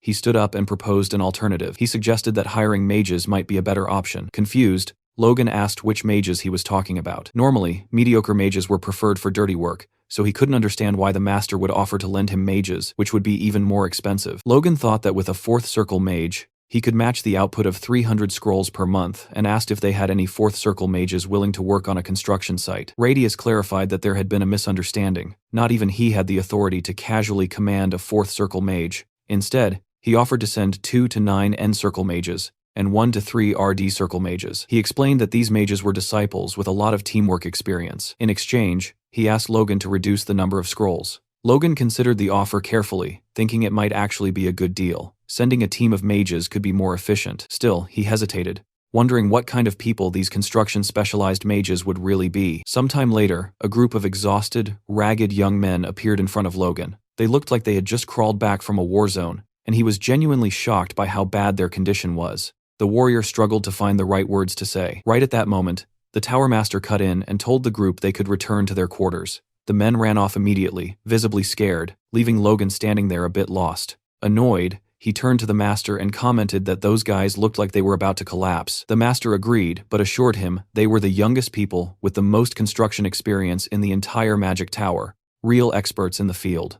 Logan reflected on that and thought that despite their rough appearance, the mages did seem pretty capable. With one master at the 3rd circle and several experts among them, all in their 20s, they were clearly promising talents. Even with all that, Logan stayed suspicious. He didn't trust that the Tower Master would actually send his disciples out to the countryside, so he confronted him, saying that exchanging 2nd circle mages for the scrolls didn't sound like a fair deal at all. The master replied, calmly assuring him that a team of 10 mages would be more than sufficient. Hearing that, Logan once again flashed that familiar murderous smile. Still smiling, he started negotiating with the master. He proposed that 120 magic scrolls, plus the dispatch of 10 mages, would be done for a price of 1.2 million gold per month. The master tried to keep his composure, but he was visibly shaken by what he'd just heard. Logan thought it was almost a steal, considering how talented those mages were, and that even he wouldn't send ordinary mages out for that price. He was still amazed when he saw the master actually agreeing to the deal. The master then pulled out a contract and insisted that Logan sign it immediately.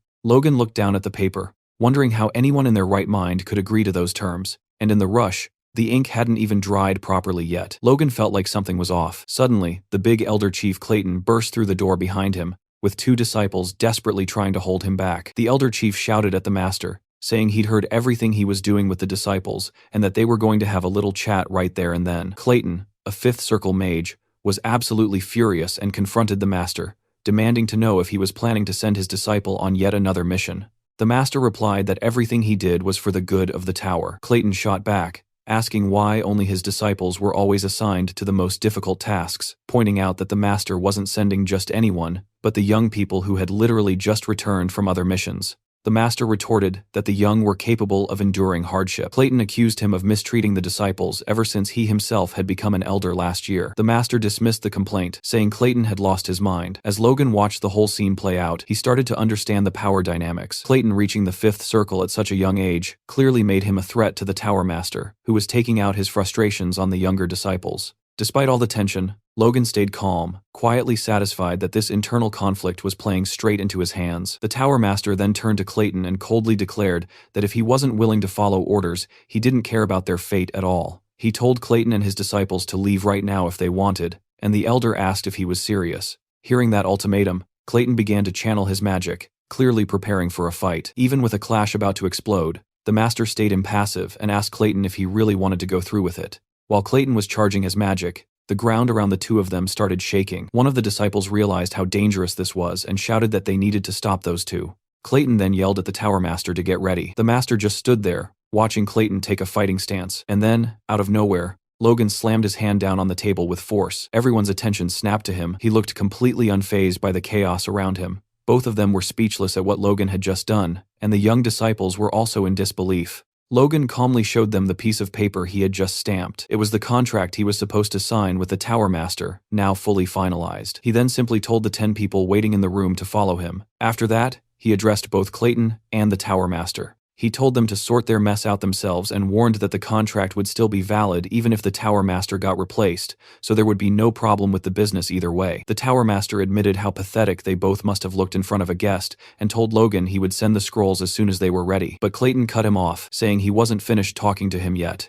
The Master snapped back, asking if he was trying to force the official contract of the Earth Magic Tower right there, and scolded him, telling him to know his place. Clayton then shot back that if that was the case, then his decision was final. He would follow his disciples too. Both Logan and the Tower Master were completely dumbfounded by Clayton's attitude. The Master exclaimed that Clayton had to be insane. An elder following his disciples to a construction site was unheard of. Logan immediately shouted that he never hired a Fifth Circle mage. Clayton replied that he didn't want to be paid separately, and that he just planned to cooperate to help his disciples and finish the job faster. Hearing that, Logan bowed respectfully before the elder and promised to serve him with full devotion. Clayton then simply asked Logan to delay his disciples' departure by 1 day so they could recover before heading out again. Logan agreed to the request and told the Tower Master to meet him tomorrow at noon at the West Gate. The next day, a carriage rolled out through the Magic Tower's gate. Logan was already outside, leaning casually against the wall with a backpack slung over his shoulder, waiting for Clayton and the others. While standing there, he reflected on how yesterday's contract had turned into an absolute jackpot. Hiring a Fifth Circle mage through a normal contract would have cost at least 1,000,000 gold pieces, and yet he had gotten way more than that, for far less. The young man thought about how badly he wanted to return to his territory as fast as possible. He still needed to send more impulry to the capital and take care of a bunch of other things. His thoughts were cut off when someone suddenly shouted his name. Someone was calling for him. It turned out to be Rena, who admitted it had been a long time since they last saw each other. Logan greeted her casually by name, but Rena immediately cut him off, saying they weren't close enough for that kind of intimacy. Realizing the situation had just gotten awkward, Logan caught the hint and corrected himself right away, treating her more formally as the Princess of the Wolves, agreeing that it really had been a long time since they last met. He even added that she was being rude as always. Rena looked down at him from her luxurious carriage, hiding half her face behind a fan. She said there were rumors going around in the capital, and that she'd heard Logan was getting involved in some pretty shady business. Then she asked if the McLean family wasn't going through a tough time. Deep down, what she actually wanted to know was if his family had finally gone broke. Logan kept his cool, and replied with maximum politeness that, as Rena should know, he was very ambitious about making money, and that his family's situation was none of her business. Once again, Rena got on his nerves, and said she knew the amount she gave him. When they broke off, the engagement wasn't small, but that it was probably normal for a thief like him. Logan honestly felt like slapping her just for fun. Anxious to get rid of Rena as fast as possible, he agreed with the comment and tried to walk off in the opposite direction, tossing out a dismissive remark about her being so filthy he'd rather avoid her. But just as he was about to leave, Rena stopped him again, mentioning she had heard about his deeds in the feudal war, about how he had used some special weapon. She then asked what he would think about selling it to her. Trying to stay polite, while desperately wanting to escape this conversation, Logan downplayed the weapon's importance, saying it was no big deal, and that while he was embarrassed, he'd have to decline the offer. After that, he basically fled from Rena's carriage, which honestly felt like the smartest move. She watched him with pure disgust from the window as he walked away. Logan thought about how even after becoming famous in the capital for selling impotent medicine, not a single noble had shown any interest in the feudal war in the countryside, not even Rena. If anything, the wolves were way too involved in this. He reflected that the structure of the crossbow he built was very simple, so he only hoped to use it a few more times before the plans fell into the wrong hands and everyone started manufacturing it. Right then, a voice interrupted his thoughts. It was Clayton with his disciples. He said he expected to find Logan at the West Gate and asked what he was doing coming over to their side instead. Logan started physically pushing Clayton and the others in the direction he wanted to go and told them he had run into someone annoying earlier. Suddenly, 3 carriages came tearing through the woods. Logan was riding with Clayton in one of them, along with one of his disciples. Clayton looked like an angry parrot, huffing non-stop. He turned his head toward Logan and commented that the carriage was spacious enough for 5 or 6 people, and that the coachman seemed very experienced. He concluded that Logan had spent a lot of money to make them comfortable. Then Clayton's mood soured, saying Logan didn't need to bother with all that pomp, and that he had wasted money for nothing. Meanwhile, the disciple tried to calm him down, but it didn't really work. Hearing all this, Logan looked at Clayton and thought it wouldn't be the first time a mage had shown exaggerated pride, so he told Clayton that he was honored to serve such powerful mages and that everything he did was just the bare minimum. After all, he had basically hired a fifth circle mage for free, so flattering him wasn't a problem at all. Clayton didn't respond, he just stared out the window, keeping his grumpy attitude. After night fell, Logan and the others set up camp. Logan commented that it was too late to travel any further, so they would rest there and continue their journey tomorrow. After that, Logan lit a fire and started meditating, when suddenly a man with a knife appeared, ready to attack. The man threw the knife at Logan, who sensed the danger and ducked his head to dodge it. Without even interrupting his meditation, Logan calmly asked who was there. One of the men stepped out of the shadows and praised his dodge. Logan stood up as the man continued, saying he had heard all the rumors about him in the capital, and asked if Logan wasn't the guy who made a fortune selling some weird drug. Logan realized he was surrounded by 5 guys and figured they were probably robbers. He let out an annoyed huff and said he just wanted to practice what he had learned through meditation.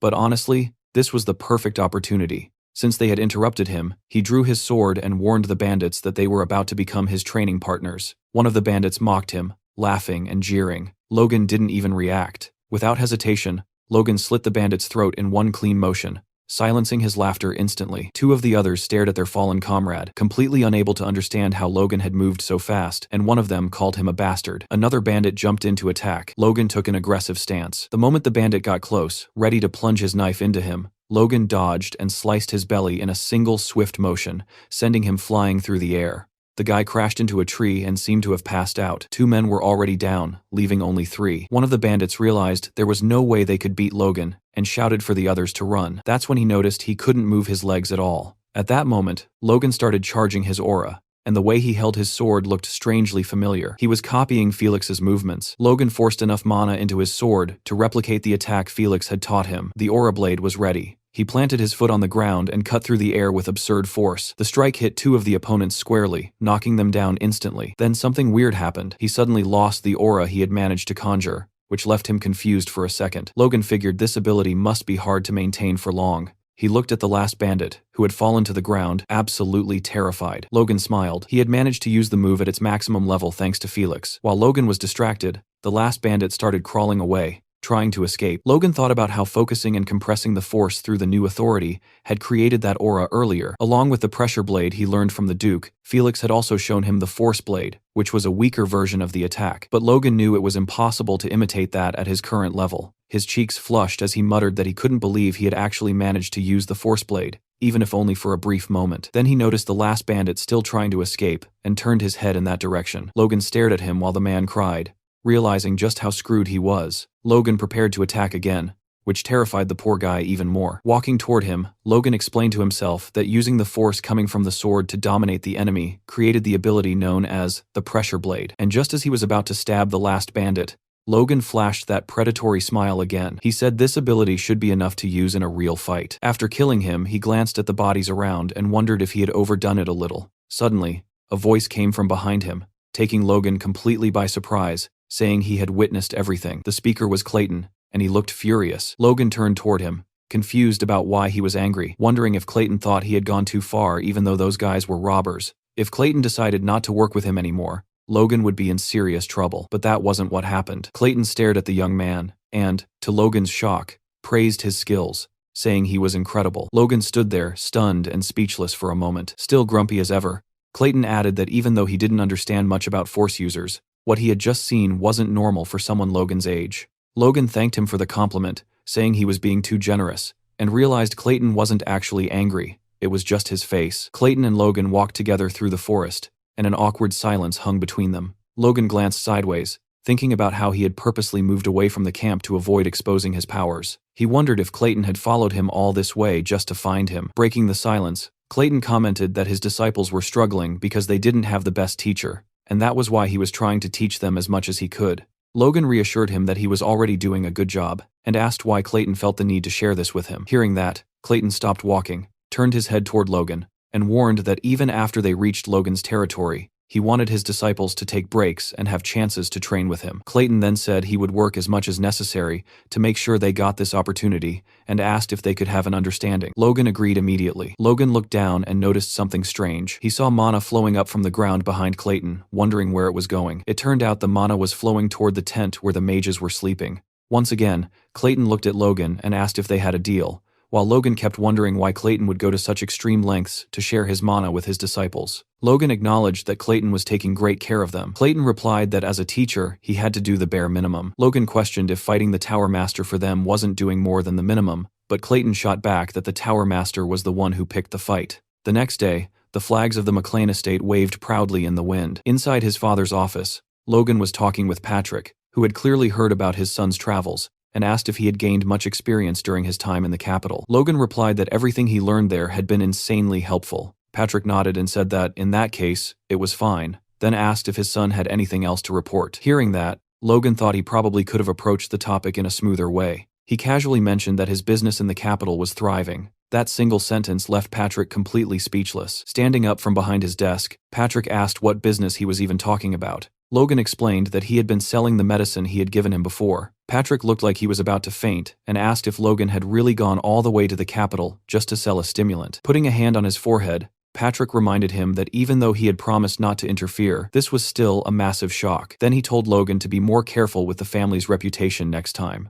Logan quickly promised he would, feeling relieved that Patrick was taking it way better than he had expected. Then he added that he had also befriended the Sword Duke. Hearing that, Patrick froze and immediately asked if he meant Felix Esperanza. Then Patrick suddenly got furious and demanded to know if Logan had also sold the medicine to Felix. With a calm smile, Logan replied that he had done exactly that. Enraged, Patrick shouted, asking how far Logan planned to drag the family's reputation through the mud. Completely unfazed, Logan pulled out a book Felix had given him and said that in return, he had received a valuable intermediate-level sword technique. Patrick, now calmer, took the book from Logan's hands and read the title out loud, Iron Blood Sword. He commented that it was a genuine intermediate sword technique, guaranteed by the Sword Duke himself. But Logan knew that wasn't entirely true, since he was the one who had written that title. He reflected on how, in his past life, an imperial merchant had unearthed the Iron Blood Sword from ancient ruins. It had been considered one of the best intermediate sword techniques of its time. At first, the merchant had only copied and sold it to a select few,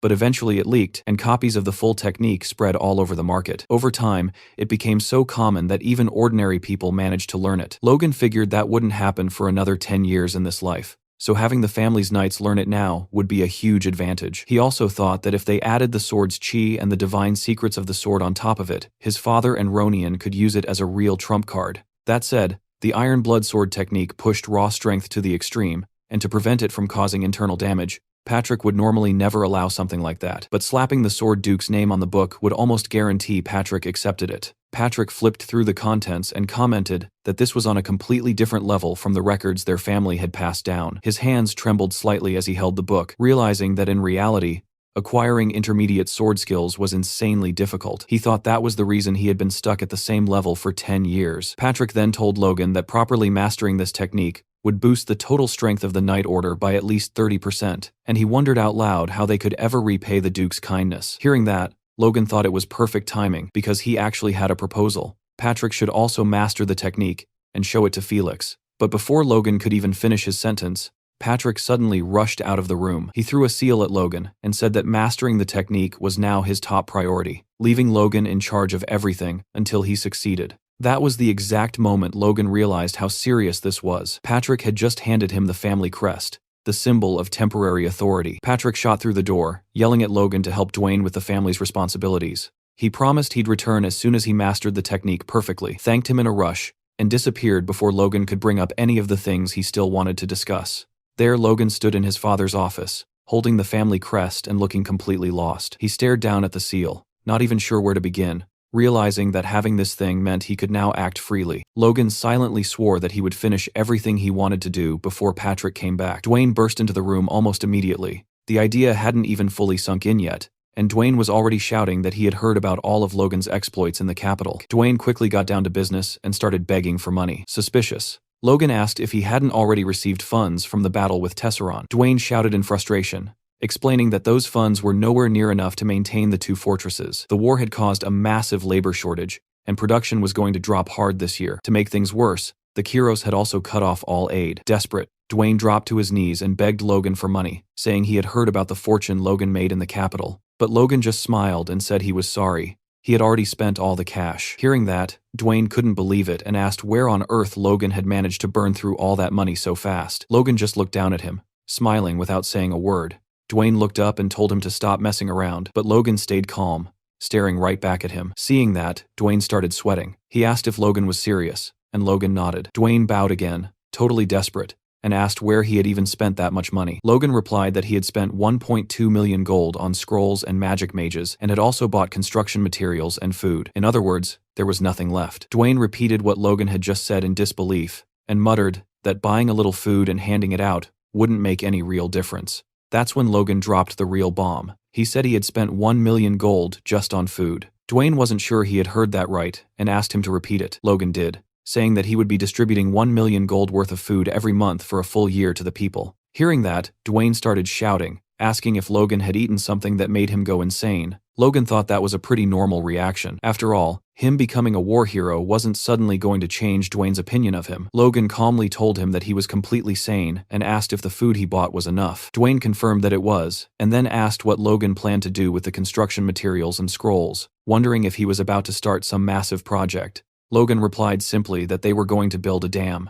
2 weeks later, a notice started circulating all around the city with a blunt message. The feudal lord was summoning everyone for compulsory labor, those from Manhwa Fortress to gather at the west gate of the city, and those from Storm Fortress at the east gate. Seeing this, a man from Tesseron Fortress snapped that they had finally hit their limit and that the nobles were exploiting them without mercy. A man from Manhwa Fortress added that forcing them into labor right at the peak of harvest season was pure madness. Another voice joined in, saying they had barely survived the battle, only for the feudal lord to now try and crush them anyway. Furious, they started questioning whether the message even gave them a choice: die while fleeing, waste away working, or just starve to death. In the end, they realized every road led to the same ugly ending. Determined, they grabbed pitchforks and whatever tools they could find. Ready to confront the feudal lord in open rebellion, the whole crowd gathered in front of the McLean estate, and a young man turned to an older one and quietly asked if they were really going to go through with this. The older man answered firmly that the lords were treating them like dogs, while they themselves could barely survive on grass. He looked at the crowd and declared that this time, picking a fight was worth it. A bead of sweat rolled down the young man's forehead as he nodded and agreed, saying he'd rather take the chance and fight back.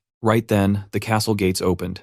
Driven by sheer determination, the people took their positions. When the gates opened fully, the silhouettes of several knights appeared. One of the knights shouted for his comrades to get ready for the distribution. The crowd, which had been leaning toward a fight just moments ago, calmed down and started wondering what the noble meant by distribution. "I were fivels of lows." The elder stepped forward, warning everyone that it was all a trick. At that exact moment, a man placed a sack in front of him. The knight explained that by order of young Master Logan, anyone who participated in the forced labor would receive a month's worth of grain. He told everyone to line up at the gate so the distribution could begin. Hearing that, the crowd dropped their weapons and rushed to form a line. The old man clutched the sack tightly, staring silently at the ground. He trembled for a moment, then lifted his head and shouted for all to hear, "Hail Logan McLean!" The people turned toward him as he repeated the cry. Smiles spread across their faces as they agreed with the old man, and soon everyone began hailing Logan. Meanwhile, high up on the estate walls, Logan and Dwayne were talking. Dwayne asked if it had really been necessary to issue a compulsory order just to gather the people, since they could have simply made a request. Logan replied that if he had done it that way,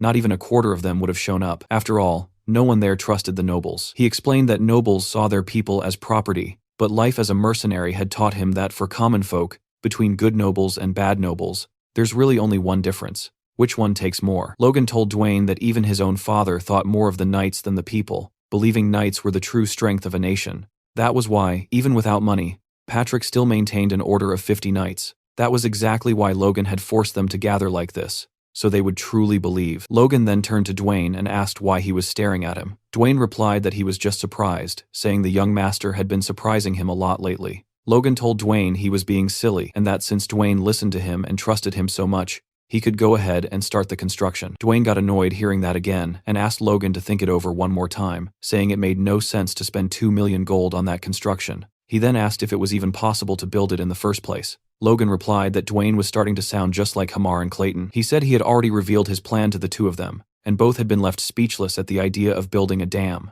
During dinner, they had asked if his intention was to divert the water and build gates. Logan confirmed it, insisting that the project be executed exactly as planned. He explained that the McLean territory was surrounded by mountains, which made the land unproductive. He added that the mountains to the north were blocking the Ludder River from flowing south. To transform the region, he had instructed Hamar and Clayton to carve a massive hole through those mountains, so the river water could pass through. Hamar, clearly annoyed, replied that it would be easier to believe if Logan had just asked them to tear down the entire mountain. Logan explained that instead, they would build a tunnel connecting directly to the Ludder River, about 30 meters in diameter at the mouth, and that it would function as a gate. He added that this method was used in the western part of the continent, where they called it a dam. In reality, Logan knew that explanation wasn't completely true. It was a flood control method that would only become popular in the Empire about 20 years later. He also didn't fully understand all the principles behind it, but with a Master Dwarf and a Fifth Circle Mage at his disposal, Logan believed the project could actually work. If those two led the project, he could transform the western wastelands of Maclean into fertile plains. Clayton was about to comment on the plan, but Hamar cut him off, insisting that choosing the right spot was crucial. He explained that soil composition was fundamental and that they needed to consider water levels to prevent the tunnel from collapsing. They would have to build an arched structure and ask the mages for help. After hearing all that, Clayton turned to Hamar and asked if Logan's idea was really feasible. Hamar, surprised that he had said all that out loud, could hardly believe it himself. Hearing everything, Logan held his wine glass and confidently acknowledged that the plan was possible. That made both Clayton and Hamar start sweating. Hamar, trying to backpedal, began to say that he was already busy with other tasks, including the new mining operation. But before he could finish, Logan interrupted him, explaining that was exactly why he had prepared magic scrolls and mages. Logan then told Hamar that he would leave the task of finding the right mountain to him. Hearing that, Hamar replied somewhat reluctantly that he had suspected something when Logan suddenly decided to take him out for a massive meal. Watching all of this, Clayton wondered if everything that was happening was really okay. At the construction site, Clayton took his position and began concentrating his magic. From a safe distance, two workers watched nervously. One of them brushed it off,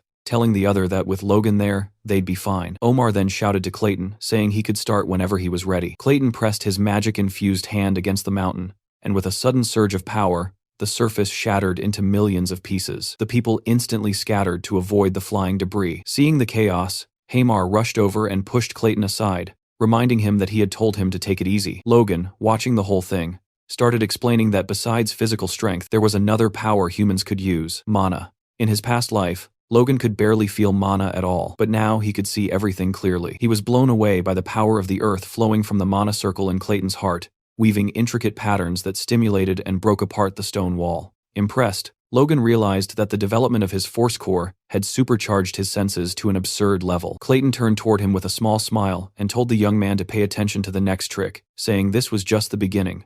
At first, Logan wasn't that impressed, but he watched closely as Clayton raised his hand and then suddenly clenched his fist. In the blink of an eye, all the stones from the previous explosion came together and began floating in front of him. Instantly, Logan understood what was happening. The debris was merging to form a gigantic structure. The sheer size of the thing was insane, and the young warrior could only stare upward with his jaw dropped, while a completely terrified Hamar hid behind Logan's leg. Clayton transformed the scattered stones into a massive rock golem. Logan, stunned that Clayton could create something so colossal without any tools, started pondering the possibilities. He muttered to himself that if they could make a few more of these golems, the construction would be finished way faster, and they could even use them in war. Overwhelmed by Clayton's power, Logan grabbed his hands excitedly and asked how many golems he could create. Clayton, also hyped, asked if his students were capable of creating golems too. He then confirmed that since they were from the golem school of the Earth Magic Tower, they definitely could. Logan was glowing with excitement, but Clayton quickly cooled his enthusiasm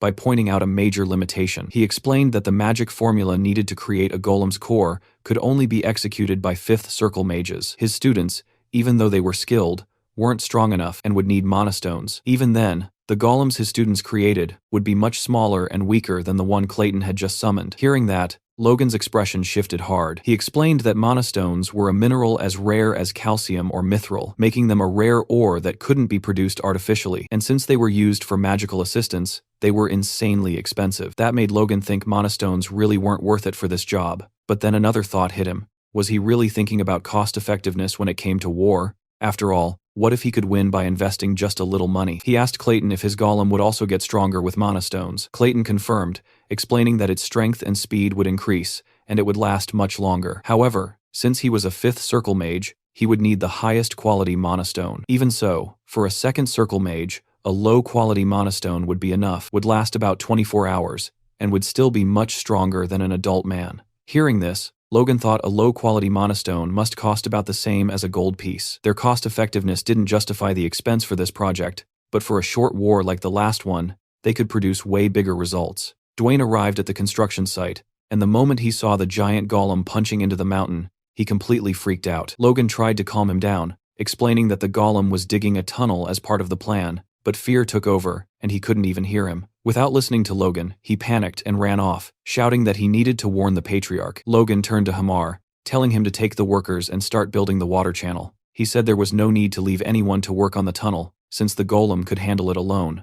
Hamar nodded and started giving orders to the workers. Meanwhile, Logan reflected on how he now had 3 construction projects running at the same time, feeling both excited and locked in. First, the tunnel for the dam. Second, the water channel. And third, the mine, for which he already had the drilling results. Because of that, he had sent workers there before anywhere else. The young man thought that ever since returning from the capital, he'd been so busy with the dam that he hadn't been able to keep an eye on the mine. For that reason, he decided he was going to visit it tomorrow. The next day, Logan saw people constantly going in and out of the mine, with Hamar stuck in the middle of everything, looking especially irritated.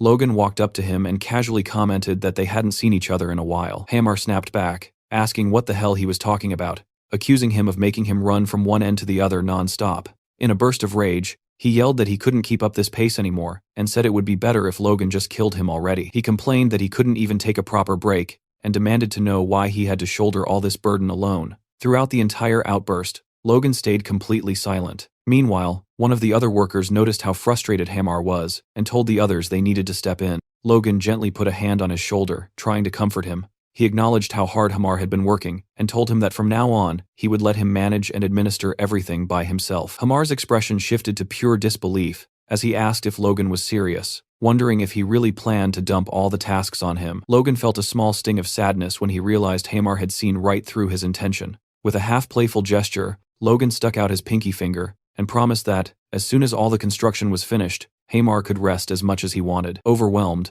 Hamar tried to push the young man's hand away, but Logan held onto his finger firmly, almost making the poor dwarf cry out in pain as he threatened to break it. Hamar, still sitting on the ground and annoyed, watched Logan turn his back and casually comb his hair, saying he was just trying to be funny. Then Logan looked toward the mine, thinking it would be exploited much faster than last time. Even though he wasn't completely sure about the dam yet, he hoped it would work out. It was the only way his plans could succeed. Logan then activated a communication channel to speak with Philip. His buddy told him that the construction materials would be delivered without any issues, and also mentioned that he had closed a deal for the wood, which would bring in an extra 100,000 gold per month. That news instantly lit up Logan's face. Philip didn't hide his excitement either, and told Logan that once they finished building the mine and clearing the land, the territory would be totally transformed, and that he'd love to see it in person one day. Logan stared at the orb for a moment, thoughtful, before replying that Philip should visit next year. Curious, Philip asked why, then quickly added that he probably wouldn't get an answer anyway. So he switched topics and revealed that rumors were spreading in the capital about a problem with the royal family.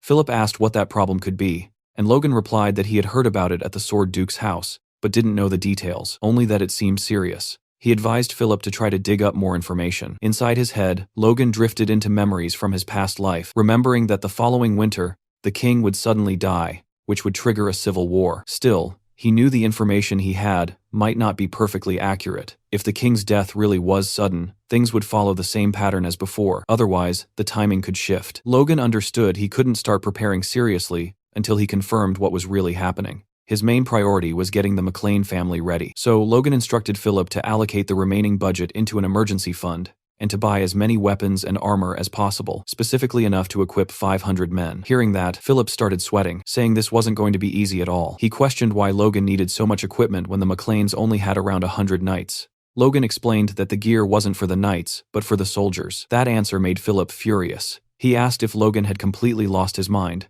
arguing that no one fully armed their soldiers, because it was a total waste of money. But Logan refused to listen to the complaints. In his thoughts, he reasoned that even if his actions looked strange, they were driven by necessity. The last war had caused a lot of deaths, which hurt production badly. To avoid that happening again, he needed to minimize enlistment as much as possible, while at the same time boosting the strength of both his knights and his soldiers. Arming the soldiers was a key part of that strategy. Logan then asked Philip if his judgment had ever failed before. Reluctantly, Philip admitted that it hadn't. Logan smirked, and told him that in that case, they should move forward exactly as planned. Philip said he understood, and that he'd discreetly try to find out more about the rumors. With that, Logan said the next step was securing funds through the mine, stabilizing the food supply with the dam, and upgrading the soldiers' weaponry. The basic preparations for a massive leap forward were coming together smoothly. Sometime later, a massive pile of papers sat on Logan's desk, completely overwhelming him. Dwayne stood beside him, pointing at specific documents and directing his attention, telling him to read this one, sign the other, and keep going like that, before adding that he'd bring the next batch soon. While Logan was reading one of the papers, Dwayne pointed out that he had once again signed a document without properly checking it, questioning whether he planned to keep being this careless. It was clear that Logan really needed to get a grip on handling the territory's affairs. Right then, the door burst open. Kaisalan rushed in, looking sick with worry, and said that Hamar was trapped in a mine that had just collapsed. The news sent a chill straight down Logan's spine. He jumped out of his chair and demanded to know what had happened. Kaisalan explained that one of the tunnels had given way, and that more than 50 meters of it had caved in. There was no way to tell where Hamar was. Worried, Logan immediately asked if they had found Hamar yet. Dwayne cut in, asking since when their territory even had a mine. But Logan completely ignored him. Hearing that the collapse spanned over 50 meters, the young man bolted out of the room, shouting that they couldn't waste any time and had to head straight to the mine. Dwayne was left behind, totally clueless, yelling about where this whole mine story even came from. Logan arrived at the mine on horseback and immediately asked the workers which tunnel had collapsed. One of them pointed to the middle tunnel, explaining it was the deepest and darkest one. But Logan didn't listen for a second and rushed straight in. Inside, he used his aura to see in the darkness, and what he saw seriously disturbed him. Huge boulders were blocking the passage, and a few people were desperately trying to move them. The ancient form that oversaw the mine noticed Logan's presence. Logan ordered the workers to step back. He touched one of the stones and filled it with mana. He could feel the presence of 10 trapped people, one of them carrying the same energy as Hamar. He told the foreman that they had escaped the worst of it, but there were still many victims. The foreman, completely confused, asked how he could possibly know that. Logan ignored the question and asked how long it would take to clear the rocks. The foreman estimated at least 3 days, and that instantly made Logan anxious. He knew the longer they took, the slimmer the chances of survival for the people trapped inside. Outside, Logan asked Clayton and his apprentices for help. He begged them to rescue Hamar and the trapped workers, promising they'd be rewarded handsomely. Clayton realized Logan was talking about the place where Hamar had been working. He decided to help, but made it clear it wasn't for the money. It was because people were hurt. Logan thanked him and promised to return the favor. Clayton thought it was strange that Logan, who had always been so secretive about the mine, was suddenly giving up its location just to save a slave and a few workers. He used his magic to support the tunnel, and his disciples used mana stones to summon golems. Holding their crystals, the disciples threw the stones at the rubble, and the rocks transformed into stone golems that immediately started clearing the debris. The miners were terrified. They weren't used to seeing magic that powerful. Logan was stunned by their efficiency, watching them clear several meters of rubble in just seconds. Clayton urged them to move faster, and Logan didn't just stand there watching. He joined the workers and mages, carrying rocks and helping with the removal himself. Clayton was shocked to see Logan, a noble, working so hard to save commoners and a dwarf. For him, it was a scene he had never witnessed before. Then, the master of the mine shouted that he'd found Hamar, injured and partially buried. Seeing that, Logan was terrified. But then he realized that despite the scare, the injuries were minor, and everyone was okay. A huge wave of relief washed over him, and he thanked the gods that everyone had escaped with only a few scratches. Later, in the infirmary, Logan asked Hamar what had happened. Hamar admitted he had dozed off because he'd been overworking himself lately. Logan was upset, but Hamar tried to reassure him, saying he'd be back to work in no time. Logan cut him off and told him to rest for as long as he needed. Hamar was shocked by Logan's concern and shouted that he was going to rest even if the world caught fire or aliens showed up. Leaving the infirmary, Logan was impressed that the rescue had taken only 2 hours. His thoughts were interrupted by Clayton, who suddenly appeared and said that Logan's mind was something wonderful. Logan wondered if the mage had figured out his mind was full of gold and whether he'd keep it a secret. He explained to Clayton that the mine was crucial to his plans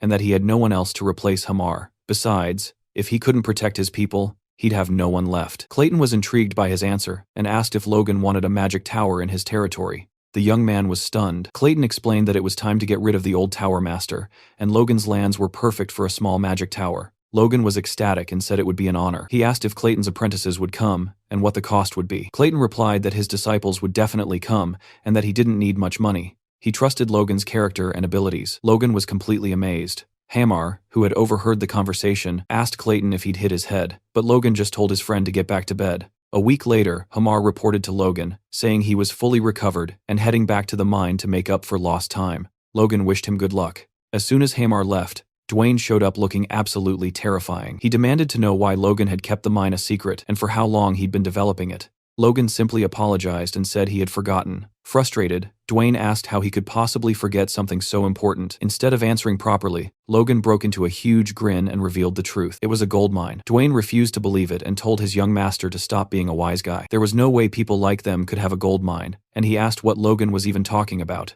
Logan asked what was so unbelievable about it, and called him a rascal. Then, getting serious again, he informed him that the mine was expected to generate about 100 million gold per year, and asked if he really thought he'd joke about something like that. Hearing this, Dwayne went completely speechless. He asked if Logan was serious, and just froze on the spot. Logan touched Dwayne, worried, and he nearly fell backward. It looked like the information was making him faint because he just couldn't process the amount of cash that mine would bring in. Elsewhere, a group of people were walking together through the forest, confused about why they'd been called back again. The dam construction was finished in just 3 months, instead of the 6 they expected. They were the administrators Dwayne had gathered for a final inspection. Logan greeted them warmly, saying how glad he was to have them there, and acknowledging how tight their schedules were. He asked them to stay and witness the opening of the dam. One of the administrators looked on skeptically, thinking it was a waste of time because bringing water from the Ludder River to sprinkle over the desert wouldn't make a lick of difference. He thought Logan should have invested the money more wisely, maybe by fixing the south wall. The other administrators also questioned why Logan had put in so much effort. They turned to Dwayne, who was once again standing there with his mouth wide open. Dwayne stared at the dam,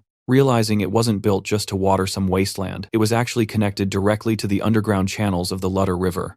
If they could supply water continuously through those channels, the vast wasteland could truly become fertile land. Logan looked around and saw that everyone was gathered, the workers, the mages, and the administrators. He turned to Clayton and gave the signal. Clayton, without a second's hesitation, got ready to start the process. Hamar grumbled, complaining that they had worked their butts off so the workers themselves could open and close the floodgates. But Logan explained that the first time had to be something huge. He wanted to show everyone on the Maclane property what they had built with their own hands. An image of the dam appeared, showing some golems positioned in front of the floodgates, ready to lift them. The administrators were speechless at first, but they got used to it pretty quickly. Then Clayton shouted loud enough for everyone to hear, giving the order for the golems to open the gates. They stretched their hands toward the gates and began to lift. Logan smiled, satisfied. But something weird happened. The golems were struggling to lift the gates. With a killer smile, Clayton looked at Hamar, muttering and asking what the hell he was doing. But Hamar looked just as confused since he had already given orders for the workers to open the gates. Seeing the situation, Logan started to sweat and had a flashback of a conversation with Clayton where he'd warned him that lifting the gates would be too much for the golems. Apparently, the golem's strength was mostly for show, and it would take about 100 workers turning the pulleys to open the gates. Thinking fast, Logan told Clayton to order the golems to knock down the gates. Hamar and Clayton were flabbergasted, and Clayton asked if he was serious. Logan just told him to do as he said since they could rebuild the gates later. After hesitating for a few seconds, Clayton did what Logan asked, and the golems started punching the gates. The construction crew couldn't believe what they were seeing since their hard work had just been finished. Suddenly, the gate gave way, and the water came rushing down with insane force, dragging the golems with it. Everyone was confused, but Logan just grinned from ear to ear, totally thrilled. The townspeople, who had worked so hard on the construction, couldn't hold back their tears at the sight of the water, finally understanding what it truly meant. In that moment, Logan thought this would solve their food problem during the Civil War. They could start planting next spring. Even Dwayne was happy and jumped on Logan's back, scaring the daylights out of him, saying how wrong he was about the dam and begging for forgiveness. Logan told him it was all good and started teasing him, asking why a big guy like him was crying so much. But not everyone was happy. Hamar was over in the corner crying and asking how long it would take to rebuild the gates. Clayton came over and said he'd help rebuild them one more time. Logan then said they didn't need the gate urgently and that they could take a week off and finish the mine construction first. After that, he told Hamar that once this project was done too, they'd have a long vacation again. That lit up Hamar's eyes, and he asked if Logan was serious. Logan reassured him, but what Hamar didn't know was that they'd be busy again soon. Lots of farmers would want the fertile land, and they'd need to build a new village for people to live in. Logan turned to Hamar, about to praise him, but realized that wasn't the right way to do things. He called him over. Hamar turned, curious. Logan commented that construction must be tough, even for someone like him, since he'd never heard of dwarves being good at building. That drove Hamar crazy. He asked what Logan was trying to say, and explained that after making weapons, construction was the dwarves' specialty. Logan realized Hamar was right where he wanted him, and commented that it was great to hear that. Hamar replied that it sounded suspicious, that Logan could praise him all he wanted, but it wouldn't get him anything, and asked why he was suddenly so interested in construction. Logan played it off, saying it was just curiosity. But as soon as Hamar turned his back, Logan thought to himself that after his week of rest, the thrilling experience of home building would begin, and then he wouldn't be laughing. He was actually scared to run into him at night. As soon as the chat with Hammer was over, Logan stepped up and addressed the crowd at the inauguration. He repeated the promise he had made earlier. First, that everyone would be allowed to farm the McLean Plains. Second, that they would receive leasing rights proportional to their work, and that taxes would be capped at only 30%. Then he glanced at the vassals, thinking that by announcing it this way, not even they could oppose it. In fact, they all looked radiant, realizing that the territory might finally be changing for real. 4 weeks later, Logan was back in his office with Rick, reviewing a plan sent by Hamar, who had already finished the village layout and even a model house. Logan commented that he knew he'd chosen the right person for the job, and Rick agreed, saying Hamar was amazing. Logan thought about how he never imagined Hamar would accept the task when he first approached him a few weeks ago. Hamar had planned the streets in a cross pattern and placed houses of the same size, complete with wells, community bathrooms, and sewers. Logan thought he had basically tried to replicate the city plan he'd seen in his past life. Suddenly, a strong smell hit Logan in the face. He turned to Rick and asked why he stank so bad. Rick said it was all Logan's fault, and asked why that drug was selling so insanely well, saying that if it weren't for that, he wouldn't be suffering like this. Just then, Dwayne burst into the room screaming Logan's name.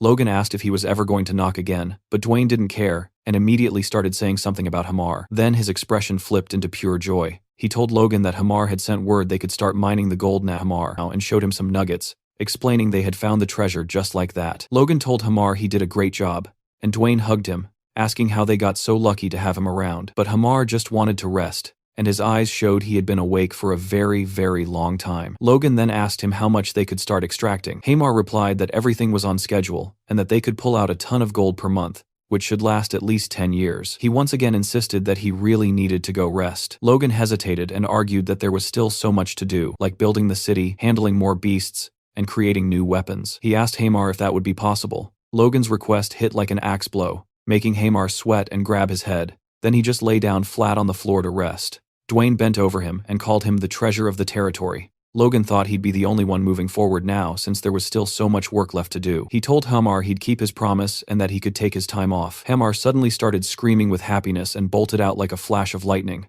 Logan wondered if he'd awakened some kind of power because the dwarf was way too fast. Behind him, Dwayne started crying with joy. Logan asked what happened, and Dwayne explained that the mine would bring in about 100 million gold a year. Dwayne told Logan to hell with the Kairos, and that their territory was saved because they wouldn't have to worry about anything anymore. Logan teased him, saying he was crying more than when the dam was finished. Then the young man looked calmly at Dwayne and dropped a crucial fact. He told him that the only one he should fear was him, and warned him to stay sharp because that mine was also his. Dwayne was instantly terrified. Logan explained that of course he'd pay 30% in taxes to the family, but that was it. Dwayne got up, completely bewildered, and knelt before Logan, saying he trusted his judgment. Logan then warned Dwayne that they had to keep the mine a secret, because if word got out, the Bifrost, Kalia, and the Margrave would cause trouble. Dwayne said he'd take care of it, which made Logan feel a bit uneasy. He thought his father was going to be a real handful since he had made a lot of changes before Patrick's return. A week later, Logan and his father were walking by the river, admiring how beautiful the place had become.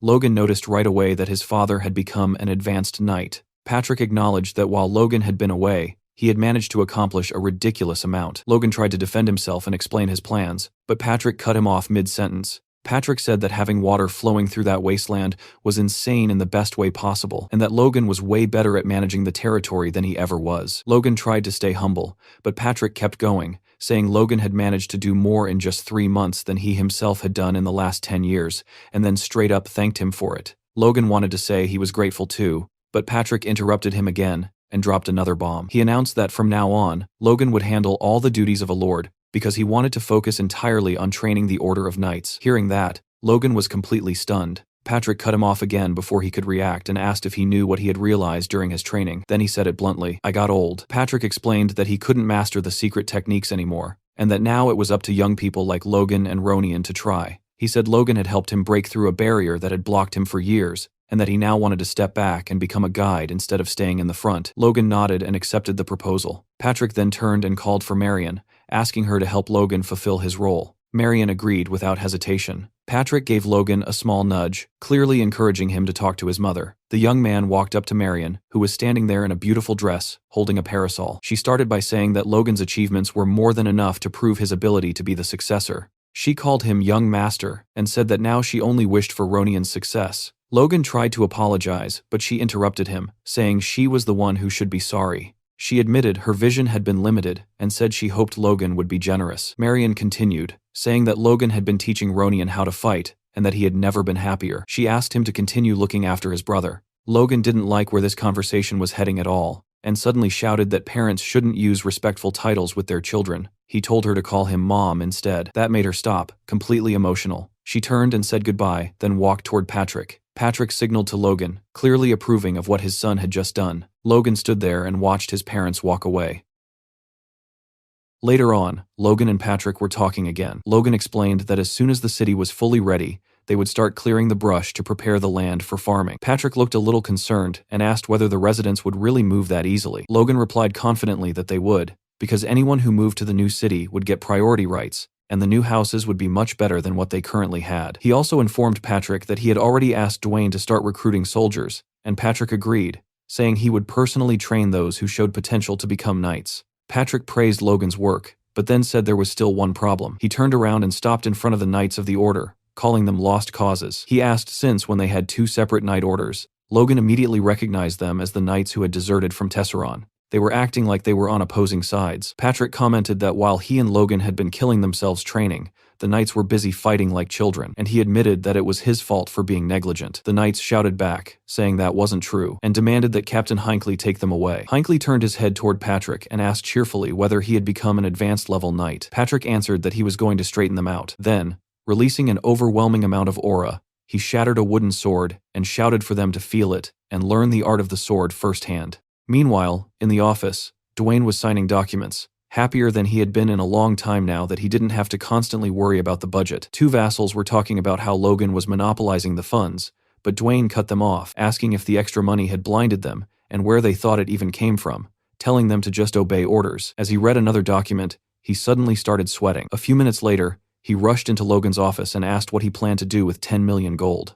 Logan calmly replied that he was going to buy 100 kilograms of mithril. Dwayne's jaw dropped, and Logan shoved him against the wall and told him to sign the papers. Dwayne protested, saying he couldn't, because mithril was 1,000 times more expensive than gold. The scene shifts to a conversation between Logan and Philip. Logan explained that he wanted to buy mithril for the knight's war gear, but Philip immediately said it was impossible. Logan was stunned. Philip explained that mithril wasn't something you could buy just because you had money, but something you needed power and influence to obtain. That explanation gave Logan an idea. Inside a castle, a messenger was disturbed by a message coming from McLean. Duke Felix, who was busy, arrived 30 minutes later to check it. Felix greeted Logan warmly and said he had missed hearing from him. Logan replied that he would never dare to send a personal message. Felix smiled and revealed that his wife was pregnant, and that it was all thanks to Logan. Logan congratulated him, and Felix thanked him in return. Felix added that when the baby was born, he wanted Logan to come back to the capital because his wife wanted to thank him personally, and he also promised to teach Logan his next technique. Logan thanked him sincerely. Felix then asked for the real reason behind the contact. Logan didn't beat around the bush and asked whether he could obtain the 100 kilograms of mithril he needed. Felix's jaw dropped, and he asked if Logan had really said 100 kilograms and not 100 grams. Felix commented that he didn't even spend that much on his own parties, and said he had underestimated Logan's generosity. Felix then said he would take care of everything, but on one condition. Logan had to attend the baby's celebration and call him master. Logan stared at the now empty communication sphere, then suddenly shivered before letting out a cry of pure happiness. Becoming a disciple of the Sword Duke was the most incredible thing that had ever happened to him. He had only planned to ask for a bit of help, but Felix had handed him a golden rope instead. Logan then thought that Hamar would probably be more productive after a short break, and bragged to himself about how benevolent he was as an employer. In reality, Hamar had nightmares about Logan for weeks after getting that vacation. On the outskirts of McLean Castle, a group of young men, all under the age of 20, gathered for recruitment. Watching them, Dwayne asked Logan whether he really needed to recruit this many people. Logan replied that he would handle everything himself. In his mind, expanding their forces was absolutely necessary, and he intended to personally select the recruits, even if that approach came with certain disadvantages. He reflected on the Empire's new military theory, which claimed that what truly mattered wasn't physical strength, but the senses. According to that doctrine, the Empire had once used 50,000 knights to crush neighboring countries. Thinking 9 years ahead, Logan believed that once they gathered all existing soldiers and reselected them, they could form a proper knight unit. The upcoming Grandia civil war would be difficult, but with proper preparation, they would still have a formidable force when the Empire eventually invaded. He admitted to himself that he would have preferred to recruit people over 20 as well, but if he did that, there wouldn't be enough manpower left for constructing the city. One of the vassals shouted at the boys to quiet down. Logan then asked how soldiers had traditionally been selected in the past. The vassal explained that everyone was made to run, and they simply chose candidates based on the order in which they finished. Logan immediately realized how crude that method was. He issued new instructions, ordering them to select only those with good eyesight, sharp hearing, and quick reflexes. The first test he devised required the candidates to walk toward an image until they could see it clearly. Some of them stopped quite early, and one boy confidently announced that the picture was of a chicken. Logan told the knights to take note of the kid who had just called him handsome. From the back, another boy raised his hand and said that, judging by the comb, it had to be a rooster. Logan was impressed by that observation. For the second test, Dwayne repeatedly shouted the same word over and over, while the participants were instructed to move forward only once they understood the word clearly. One boy suddenly shouted back at Dwayne, saying the answer was, the world's sparrow, then added that Dwayne had also called him a son of a bad, and asked whether that was part of the test too. Dwayne panicked, convinced he had been muttering to himself. Logan calmly told Dwayne to select that boy immediately, and added that he also needed a beating. Later, while reviewing the documents, Logan could hardly believe his eyes. 250 people had passed with flying colors. He started thinking bigger, deciding that he would select around 500 people without holding back, with the ultimate goal of forming a force of 1,000. At the training grounds, Victor was practicing with his sword. He swung the blade with raw force, drawing the attention of nearby knights. All Victor could think about were Logan's words. If he could perform the sword technique 1,000 times without making a single mistake, he could become a knight and awaken his inner strength. Gripping the hilt tightly, he told himself that he needed to become a knight as soon as possible. Nearby, his sister Victoria watched him with concern. At that moment, Victoria noticed Logan approaching. He gestured for her to stay quiet, explaining that he wanted to check on Victor. Watching closely, Logan thought Victor had a great deal of talent. Even though his swings were wild, his basic stance remained solid. Logan called out to Victor and told him that the next day he would be leaving the McLean Castle territory to train soldiers in the Tesseron region, a mission that would last until winter. He invited Victor to come along. Victor immediately asked whether he could bring his sister with him. Logan questioned whether it was really a good idea to bring his sister to a training camp full of men, but Victor insisted loudly that it was fine. Logan let out a sigh and agreed, telling Victor that Victoria could come,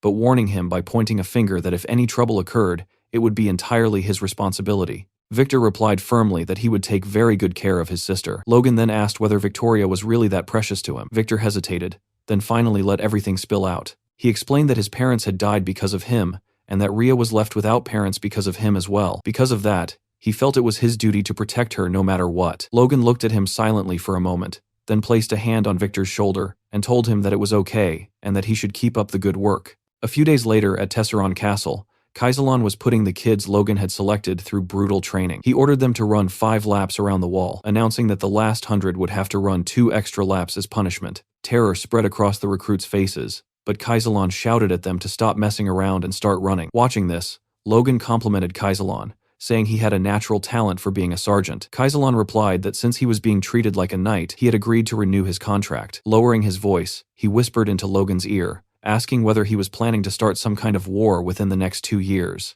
Logan simply smiled without answering, but Kaisalon already knew that war was inevitable. Their attention was suddenly pulled away when one of the recruits shouted that someone was a monster. They were talking about Victor, who was running far ahead of everyone else and leading the race. The others were stunned. One of them asked what Victor was made of, and another replied that Victor was Logan's slave. Hearing that, the first boy felt his fighting spirit ignite and started running again, shouting that he wouldn't lose to Victor. Kaisalon immediately noticed what Logan often called the winner effect. Logan commented that he didn't expect exceptional physical abilities from the recruits, but the will to never give up was enough. He believed Victor would naturally absorb strength from this role, and that his awakening would come soon, turning him into the greatest motivator among the soldiers. After the run, the kids were taken to the barracks, where long tables filled with food awaited them. They ate heartily and thanked Logan for the meal. Rhea was also there, helping serve food. The boys were completely mesmerized by her beauty, and one of them even called her an angel. Victor noticed their gazes immediately and released a threatening aura. Pointing at them, he warned them to look away before he gouged their eyes out. The boys fell silent instantly. However, one apprentice sitting behind Victor continued staring at Rhea with a lecherous expression.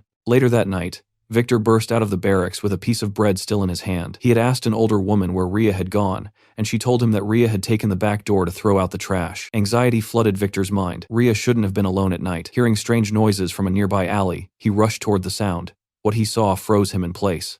The apprentice with the lecherous stare was trying to take advantage of Rhea. Tears streamed down her face. The rookie tried to stammer an excuse, but Victor was already moving. He drove a powerful knee into the man's face, shattering his nose and slamming him to the ground. Standing protectively in front of Rhea, Victor prepared to strike again. The apprentice spat blood and called Victor a bastard, demanding to know how a mere slave dared to touch him. Victor answered with another brutal blow, nearly knocking him unconscious. Rhea frozen in place, as Victor grabbed the man by the hair and began beating him relentlessly, snarling for him to die. Around the corner, another apprentice witnessed the scene and ran to get help. Victor saw nothing but red. Each punch brought back memories of the night he and Rhea lost their parents. Suddenly, a voice shouted from behind, snapping him out of his rage. Victor turned and saw Logan standing there. Logan ordered him to get a grip and look around. A maid quickly arrived and gently led Rhea away. Kaisalon struggled to process the chaos unfolding before him. Logan calmly pointed at the lifeless body on the ground and told Kaisalon to handle it. Victor lowered his head, waiting for punishment, and apologized. Logan asked whether he regretted his actions. Victor answered that he didn't, but he apologized for killing one of Logan's soldiers without permission.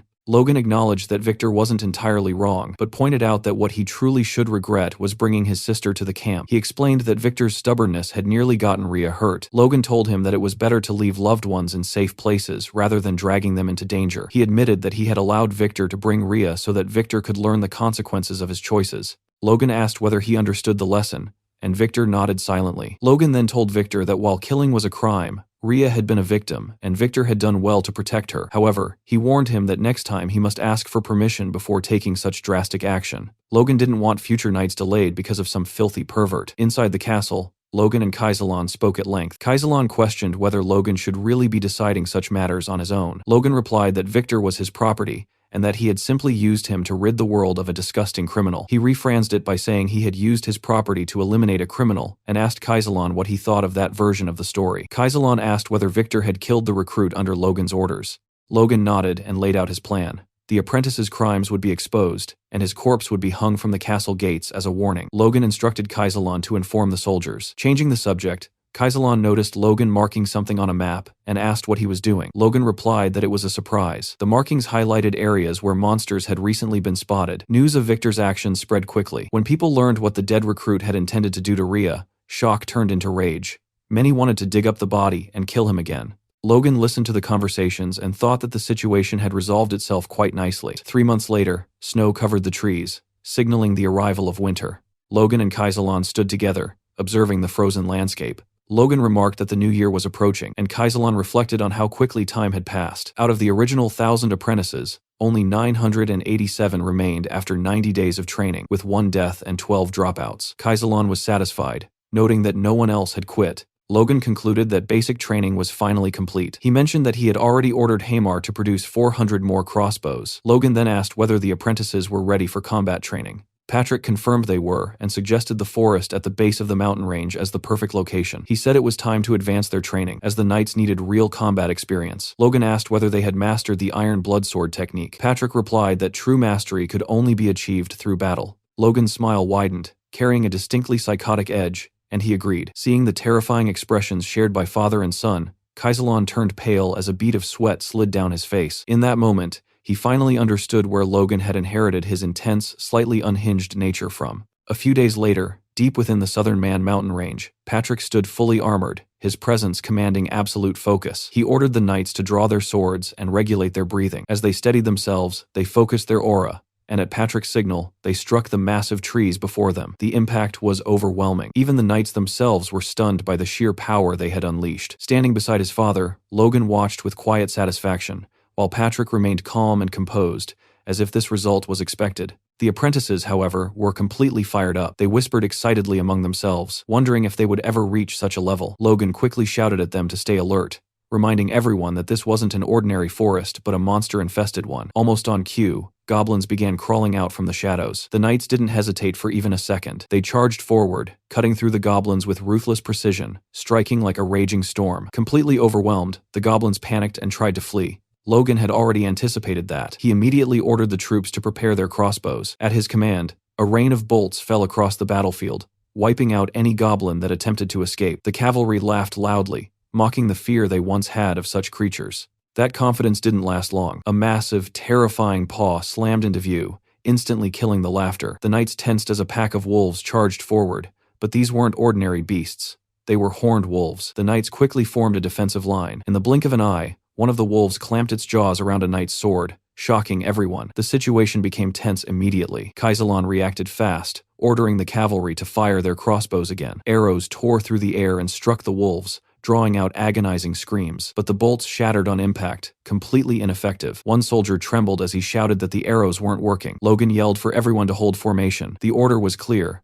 Not a single wolf was allowed to break through. Victor leaped forward, determined to test himself. His strike was powerful enough to send a wolf flying several meters back, but before he could react, a blood-curdling scream rang out behind him. Turning around, he saw a wolf biting into a recruit's leg, while another apprentice stood frozen in terror. A blazing strike cut through the battlefield as Logan unleashed his fury, killing the wolf in a single blow. He shouted at the terrified apprentice to snap out of it and get the wounded to safety. The recruit obeyed instantly and ran. Logan observed the battlefield and realized his suspicion had been right. Most of the apprentices weren't ready for chaotic combat. However, those who ranked within the top 100 in the census test were clearly different. One apprentice, cornered, noticed another wolf creeping in from behind. Before it could strike, Victor appeared out of nowhere and slit the beast's throat. He looked down at his blood-soaked blade, a faint smile forming on his face. The other apprentices stared at him in shock. Watching this, Logan realized that Victor had finally broken past his limits. The fight was nearing its end. Patrick personally brought down the final wolf. Logan asked the captain if that was all of them, and the captain confirmed it.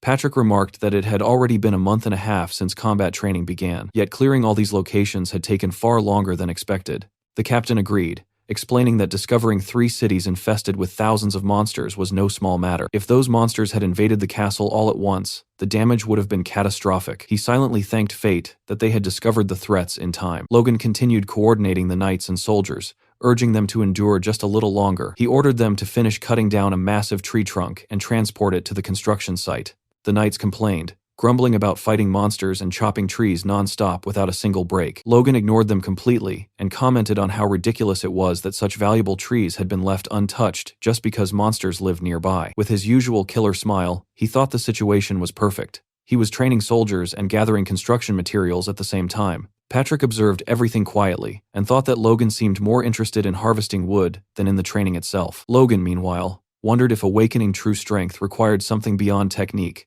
perhaps a sixth sense or a raw survival instinct. If everything went according to plan during the Grandia Civil War, they could rapidly reinforce their forces before the inevitable conflict with the Empire. Hamar noticed the strange smile on Logan's face and asked what was so amusing. Logan ignored the question and shifted the topic, saying that once they gathered enough wood, construction of McLean Town could finally move forward. He asked Hamar if he could complete the project on time. Hamar nodded confidently, explaining that with the mage's support and the workers' motivation, it was entirely doable. Logan wondered if Hamar had always been this dependable, and quietly credited it to the vacation he had forced on him. Just as Hamar's confidence peaked, Logan casually reminded him of another task, the magic tower. At that moment, Clayton cast a spell, raising a massive wall of earth from the ground. The workers stared in stunned silence. Logan snapped them out of it, telling them to stop gawking and start collecting the soil as planned. He then approached Clayton and thanked him for honoring his requests. Clayton waved it off, saying that with an annual support fund of 10 million gold, it hardly mattered whether the place was just a small town. If things went smoothly,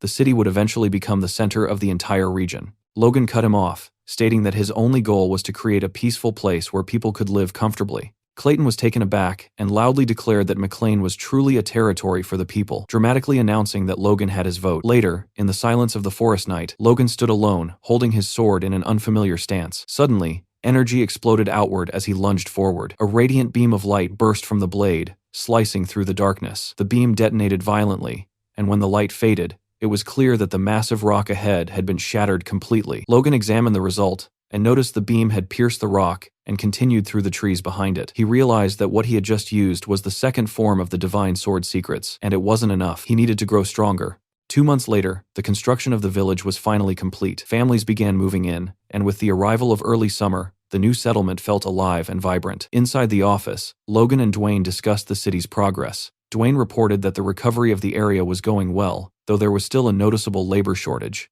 Logan reassured him calmly, explaining that refugees were arriving constantly and instructing Dwayne to accept every newcomer without exception. Dwayne then asked about Hamar and was told that he was still on vacation. Logan briefly wondered if he might have given him too much time off. Dwayne then brought up a rumor that Hamar had received a large quantity of mithril before leaving. Logan confirmed it and explained that he had given the mithril to Hamar so he could forge new weapons for the knights. Dwayne raised an eyebrow, commenting that it didn't sound much like a vacation. Logan replied that working with rare metals was a dwarf's dream, and that Hamar was probably enjoying himself more than ever. Far away, Viscount Max Pareda was seething with rage, slamming his fist against a table. The McLeans had reclaimed the wasteland, and he scoffed, declaring that such land could never be cultivated. One of his vassals explained that rumors were spreading about the source of Maclean's wealth. Some claimed Logan had made a fortune through business, while others insisted he had discovered a gold mine. The Viscount ignored the gossip and asked about the harvest from the reclaimed land. The vassal estimated that production would be at least double their own. Hearing this only fueled the Viscount's fury. He realized they couldn't afford to stand by and asked if there was any excuse they could use to invade. The vassal suggested exploiting the people who had fled to Maclean, using them as a pretext to infiltrate the territory and claim the reclaimed land as compensation. The Viscount immediately identified the flaw in the plan.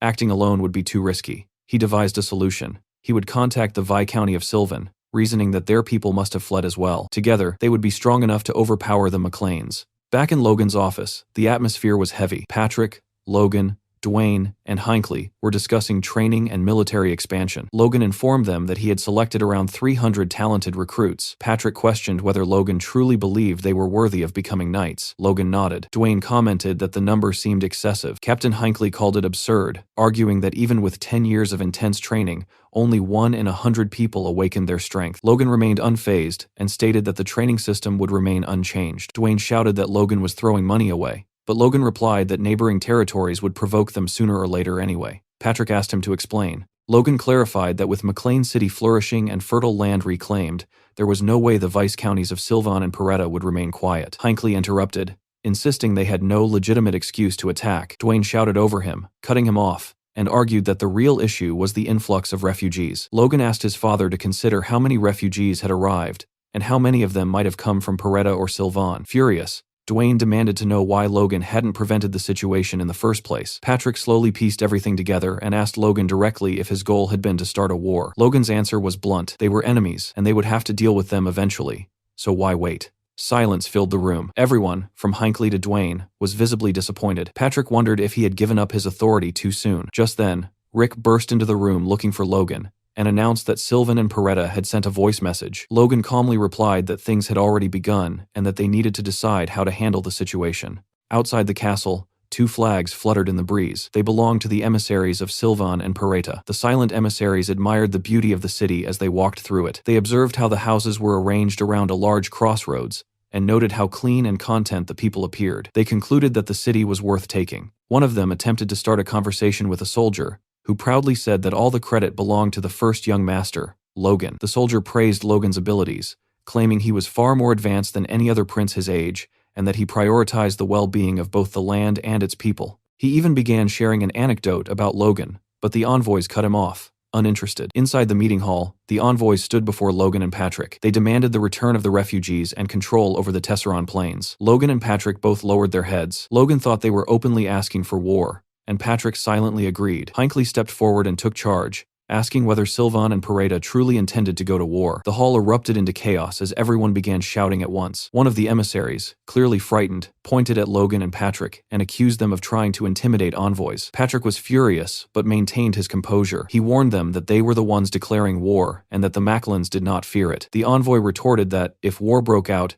nothing but ashes would remain of the Macleans. A knot formed in Logan's stomach, and he stepped forward, demanding to know how refugees could be used as bargaining chips. He told his father that the envoys had forgotten their duties as nobles, and that there was no longer any need for negotiation. The knights surrounded the emissaries, swords drawn and pointed at them. The envoys shouted, asking if Logan and Patrick were really trying to start a war. Logan descended the steps and replied coldly that it would be all-out war. He said they had the audacity to enter his castle and insult him with foul words. Logan drew his sword. Logan killed the guards in seconds and advanced toward the envoys. One of them, trembling with fear, begged Logan not to come any closer. Logan ignored him, swung his sword, and killed him instantly. The remaining envoy collapsed to his knees, pledging loyalty to Maclean and promising to relay every detail to his lord. Logan turned to his father, who gave a silent nod. Logan then ordered the knights to prepare for war. The hall erupted in cheers. On the same day, the Macleans sent out a magical transmission to the Viscounts, openly demanding compensation for the envoy's insolence. Viscount Soto Sylvan was livid. He scoffed at the demand, mocking it outright, and declaring that the Macleans didn't have the strength to fight him. Logan and Patrick watched the glowing transmission globe, as Sylvan's response was summarized clearly. Return the servants, pay 10 million gold, and hand over the Tesseron Plains. Patrick questioned why there was even a rush when the Macleans had enough power to crush 6 counties if they wanted to. Logan shut that down immediately, warning that Sylvan needed to be occupied as fast as possible. Kaisalon entered the room with his report, stating that preparations were complete: 389 regular soldiers, 100 from the main fortress, and 313 mercenaries were all ready. Logan praised Kaisalon's work and asked about their equipment. Kaisalon confirmed that armor, spears, and crossbows had already been distributed, and that their forces would not be outmatched. Logan thought to himself that even if Sylvan and Pareda attacked together, they wouldn't lose, but this fight couldn't drag on. Drawing too much attention would attract the factions fighting over the throne, and Logan wanted the third prince to become king, since he was the only reasonable option. Logan then asked Kaisalon if there was any good news. Kaisalon nodded and said there was. Victor had awakened his strength and was waiting to report it personally. Logan immediately perked up and told him to bring Victor in. When Victor entered, Logan didn't let him speak and told him to show it instead. Victor focused, and gray smoke slowly wrapped around his body. Then his power exploded outward. Logan and Patrick were left speechless. Logan praised Victor sincerely and promoted him to knight on the spot, tearing up the slave document. Victor was clearly happy, though slightly annoyed when Logan added that the promotion itself would be finalized after the war. Logan burned the slave contract, knowing Victor only wanted to fight anyway. In his mind, Logan already had an opponent prepared for him. Logan told his father that they should respond to Sylvan. Patrick told him to skip all formalities and go straight for the throat. Logan smiled, then ordered the army to march towards Sylvan County. He shouted for Soto Sylvan to come out and face him. Inside Sylvan territory, Soto Sylvan raged. Captain Kellyan asked for permission to lead the charge with 120 knights and 2,512 soldiers. Sylvan felt relieved. Even though the McLean army was larger than expected, Sylvan still believed he held the advantage, especially with Kellyan being a high-ranking knight. At the same time, Sylvan worried that Pareda might betray him. He convinced himself that McLean and Pareda were working together against him. Furious, he ordered Kellyan to contact the barony of Beffrose to keep Pareda in check. Kellyan acknowledged the order. In front of the castle, Captain Hinckley, Logan, and Patrick discussed their approach. Hinckley suggested providing covering fire, but Patrick rejected it outright, saying they couldn't risk Sylvan escaping. Logan agreed and explained that Sylvan believed his forces were superior and would come out to fight soon. Hinckley found it strange, noting that Logan seemed to understand Soto Sylvan far too well. The gates of Sylvan Viscounty opened, and Sylvan's knights marched out. Patrick assessed their formation and remarked that Sylvan had around 3,000 regular soldiers. Hinckley noted that it was about 1.5 times more than the McLean forces. Kellyan tried to speak, but Patrick ordered the advance without hesitation. Kellyan shouted insults, calling the McLean soldiers rabble. Kaisalon calmly ordered the mercenaries to ready their crossbows. Kellyan couldn't understand Patrick's plan and ordered his men to raise their shields. Kaisalon gave the firing order. A rain of arrows fell from the sky. Kellyan smirked at first, confident they'd be blocked, until the bolts punched straight through the shields. His expression twisted with fury as he screamed for a full advance. Kaisalon immediately ordered the troops to spread out, confusing Kellyan completely. The crossbow cavalry split apart and began targeting the Sylvan soldiers directly. Kellyan felt genuine fear for the first time. Retreat crossed his mind, but it was already too late. Patrick stepped forward and challenged the Sylvan knights head-on. Kellyan froze as Patrick cut down 4 knights in a single exchange. In that moment, Kellyan understood. Patrick had reached the advanced level. Patrick then gave the order to annihilate the enemy. The Macklin knights surged forward and tore through the Sylvan forces without mercy. Hinckley watched it all unfold, realizing that just 2 months ago, the Sylvan knights would have been an even match. Now they were being crushed. Hinckley smiled proudly and commented that their lord's brutal training had truly paid off. On the battlefield, Hinckley was locked in a brutal duel against 2 knights at the same time. They clearly hadn't expected his strength, and within moments, both of them were disarmed. The knights finally understood what they were dealing with. Hinckley was a high-ranking knight, someone who had mastered the iron blood sword. Nearby, Logan charged straight toward Kellyan, who instantly realized he was in serious trouble. Their swords clashed. Kellyan retreated with every exchange, irritation building as he called Logan a blockhead. When Kellyan suddenly attacked with full force, Logan dodged at the last moment, the blade slicing only his ear. Logan actually applauded the move, admitting he hadn't expected all of Kellyan's swords to be real. Kellyan summoned another blade, but Logan didn't even flinch. Kellyan began to notice something terrifying. The closer he got, the more his swords failed him. Logan pushed him further, mocking him, calling him weak. The insult worked.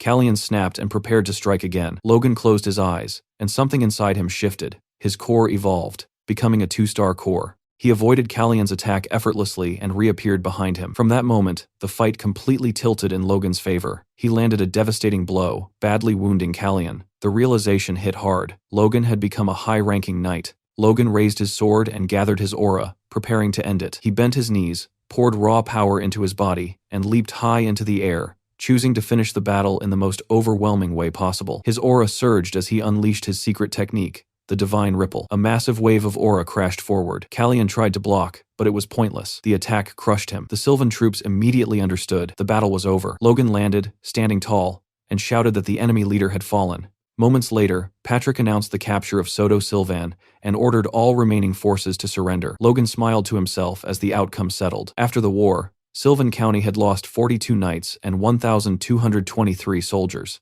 The McLeans, in contrast, had lost only 5 knights and not a single soldier. Elsewhere, a man was informed by his vassal that Sylvan had fallen to the MacLanes, and he concluded that it was finally time to act. Back in Sylvan County, Soto Sylvan knelt before Patrick, who gave him one final chance. He could apologize, take only the bare minimum of his belongings, and leave the land with his family. Soto Sylvan looked up and declared that the takeover would never be tolerated by the royal family. From behind him, Logan immediately knew that was the worst thing he could have said.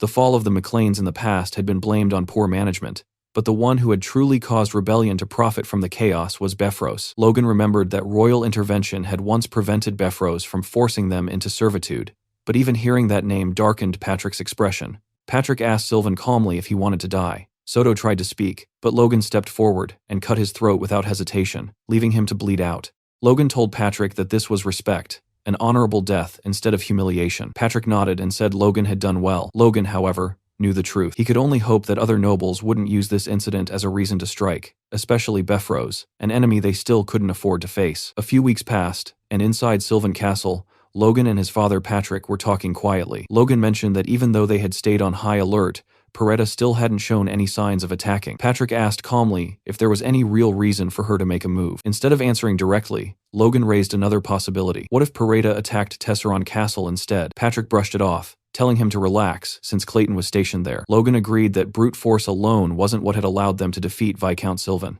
The truth was that Sylvan had underestimated them, while the Macklins had gone all in, using every resource they had. On top of that, they had their hidden trump card, Clayton himself, along with his stone golems stationed inside Tesseron Castle. Even with all of that, Logan knew the current situation wasn't sustainable. Managing 3 castles simultaneously like this would eventually break them. They needed a better system. Logan proposed moving the administrative center of their territory to the cities instead of the castles, which would make managing all 3 locations far more efficient. 2 nearby vassals supported the idea, pointing out that the monster-infested forests had already been cleared, and leaving minimal forces behind in the mountains wouldn't be an issue. The knights could remain stationed in the cities, ready to march toward either Tesseron or Sylvan at a moment's notice. Patrick considered it carefully and agreed that it was a solid plan. Logan felt relieved, joking that now he wouldn't have to carry everything alone anymore. Patrick congratulated him and asked how many knights they had captured after the war. Logan replied that there were 75 prisoners, all held in cells, with 8 of them being intermediate knights. He then asked if Patrick would allow him to try persuading them to serve the McLeans. Logan reflected that a single battle had yielded more knights than years of carefully selecting young talents, but he also knew this success came from Sylvan's arrogance. If Sylvan had been more cautious, they would have suffered heavier losses and captured only a fraction of those knights. It wasn't something they could rely on happening again, and he reminded himself not to grow attached to this victory. Patrick, however, was visibly pleased. He said that with forces like these, even Peretta no longer seemed threatening. He praised Logan openly, saying that everything they had achieved was thanks to his son, his face glowing with pride. Logan felt his face heat up and fell silent, embarrassed by the praise. Patrick chuckled and told him to enjoy the moment, at least for that day. Their brief happiness didn't last. A vassal suddenly arrived with urgent news from Befros, leaving both Logan and Patrick stunned. The vassal began reading the letter aloud. Befros referred to himself as the Lord of the Southwest and expressed his dissatisfaction with the McLean family's constant annual wars. Patrick nearly exploded just hearing Befros claim such a title. The vassal continued. According to the letter, at Viscount Sylvan's request, both Peretta and the McLeans were to immediately cease hostilities. With every word, Patrick grew angrier, shouting that they were the ones who had been attacked, and now they were asking for intervention. Logan restrained himself and insisted they hear the letter to the end. Befros went on to admit that conflict in the region had persisted because he himself had failed in his duties as a lord and had not promoted coexistence. Therefore, on his 50th birthday next month, Roger Befros would host a gathering, inviting the heirs of every southwestern family to discuss the future of the region. Patrick completely lost his temper. He called it nonsense and unleashed his aura, tearing the clothes off the vassal. Still reading, he roared that the McLeans would not attend and that they did not serve Befros. The letter concluded by stating that refusing the invitation would be taken as a rejection of dialogue. Patrick declared they would not bow to threats. Logan disagreed. He thought the invitation sounded interesting. Patrick stared at him with an expression Logan had never seen before. Even while saying he respected his son's opinion, Patrick started yelling again, ripping the last scraps of fabric from the vassal. He swore that the McLeans would never kneel before Beffros, even if it meant his death. At that moment, Logan calmly picked up a plant and asked his father if he wanted a burial right now, prompting one of the accompanying knights to step in and firmly state that there would be no patricide today. Patrick finally calmed down, took a deep breath, and asked Logan what he was really thinking. Logan answered honestly. There was no way they could defeat Beffros right now. He laid out the facts. They had around 200 elite knights,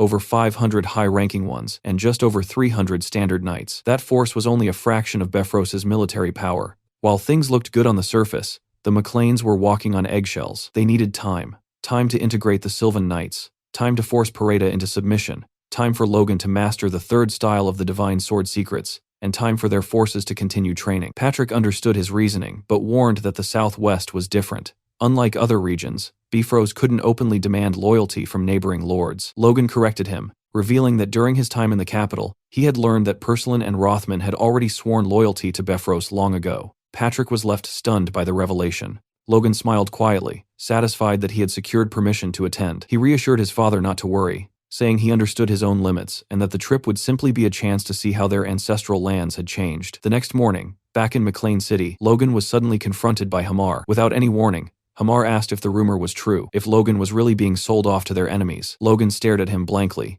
having no idea what nonsense he was talking about. The moment he understood what was going on, irritation flared hard. Logan didn't even argue. He punched Hamar straight in the face and told him to stop believing stupid rumors. Hamar shot back that most rumors about Logan usually turned out to be true, so it wasn't exactly his fault. Without another word, Hamar pulled something from behind his back, unwrapped it, and shoved it toward Logan, telling him to take it. Logan froze. In his hands was a sword forged entirely from pure mithril. For once, Logan had absolutely nothing to say. Later, on the Beffros estate, Plone Pareda, the heir of the Pareda family, arrived by carriage and immediately noticed something strange. A lone man in a cloak was walking calmly through the estate grounds. When Plone realized it was Logan McLean, shock hit him hard. Logan had occupied the Sylvan barony, and yet here he was, traveling alone. Plone assumed the McLeans must have suffered massive losses if Logan didn't even have guards with him. Annoyed, Plone stepped out of the carriage and demanded to know why he was being treated the same as some nobody. A guard tried to intervene, but Plone ignored him, introducing himself to Logan instead. He casually mentioned that he had heard stories about Logan, especially the part where he killed 6 knights in the blink of an eye. Plone noticed that Logan's sword was spotless. When they shook hands, Plone commented that Logan looked far younger than expected, and that the rumors must be exaggerated. Logan smirked and tightened his grip. He squeezed Plone's hand so hard it nearly shattered. In that instant, Plone understood just how wrong he had been. His hand trembled when they finally let go. Logan apologized calmly, saying he had misunderstood and thought it was some kind of strength contest. Holding back tears, Plone snapped, called him an idiot, and drew his sword, ready to teach Logan a lesson. A guard tried to warn him that personal duels were forbidden, but Logan tossed his cloak aside and told Plone he talked too much. Furious, Plone ordered his knights to attack. Logan centered himself, aura surging, and in the blink of an eye passed straight through the guards. When they realized what happened, Logan was already behind them, his sword resting lightly against Plone's neck. Plone felt no aura pressure at all, and realized the attack had come purely from the sword's raw power. One of the guards nervously asked where Logan had bought such a weapon. Logan replied curtly that it was rude to ask. Plone convinced himself that Logan was just lucky, someone who stumbled upon a good sword by chance. That illusion shattered when a man in full armor stepped through the gate. It was Sir Franz, the Moonlight Knight, a knight so powerful that Beffros would only send him for a serious reason. Sir Franz studied Logan carefully, asked if he was Logan MacLean, and openly expressed his surprise at seeing such a young intermediate knight. Plone and his knights were left speechless. Plone finally understood that Logan's strength wasn't just skill or luck. From the high-ranking level onward, power carried a unique presence that couldn't be hidden. Logan deliberately restrained himself, revealing only what was necessary to avoid drawing more attention. He placed a hand over his chest respectfully, and said he hoped to one day reach Sir Franz's level. Sir Franz advised him not to settle and to aim beyond that, to become a true superhuman. Sir Franz then escorted them inside, explaining that the heirs of Pursalon and Ruffman had already arrived, and that everyone would wait until the banquet the following night. Plone tried mocking Logan again, pointing out that he had no party clothes and offering to lend him pajamas. Logan ignored him completely and asked a servant for his room. Internally, Logan thought Plone had no idea what position he was really in. Occupying the Pareda estate wouldn't be difficult at all. Looking up at the building, Logan remembered Plone's words. He decided he wouldn't remove his armor anyway. This was land his ancestors had lost, and letting his guard down wasn't an option. Later, Logan stood before Lord Beffros. Logan bowed respectfully, greeted him, and wished him a happy birthday. Many around them sneered, whispering that Logan was a country bumpkin with no manners. Befros welcomed Logan openly and said that since he had traveled so far, he assumed the McLeans would comply with his wishes. Logan replied calmly that if Befros desired peace, the McLeans would always be ready to march beside him. Befros praised his answer, calling him enlightened, and invited him to enjoy the celebration. Logan admitted inwardly that Befros was impressive. A fifth circle mage like him was as dangerous as an advanced knight on the battlefield. An announcement interrupted his thoughts. Befros was about to give a speech. He thanked everyone for attending his birthday and also expressed gratitude to the second prince for granting him the sun's tear. The room buzzed with shock at how close Befros was to the prince. Befros declared it was time for the Southwest to abandon outdated traditions and unite under the second prince's will. Logan recognized it immediately. This was a polished demand for submission. Befros ended by praising Logan as a brilliant young man, the hero who led the McLeans through 2 wars and became an intermediate knight at just 21. He extended his hand and said he didn't wish to force Logan, only to make an offer. Count Valterman, the second prince's grandfather, was searching for talented youths like Logan to take as disciples. Logan was stunned, but replied honestly that he already had a master. Befros asked if it was his father. Logan said no, explaining he had been trained by a great man and regretted having to refuse. Befros laughed lightly, remarking that youth moves quickly, and said that the Flaming Heart Sword himself would soon arrive to offer guidance.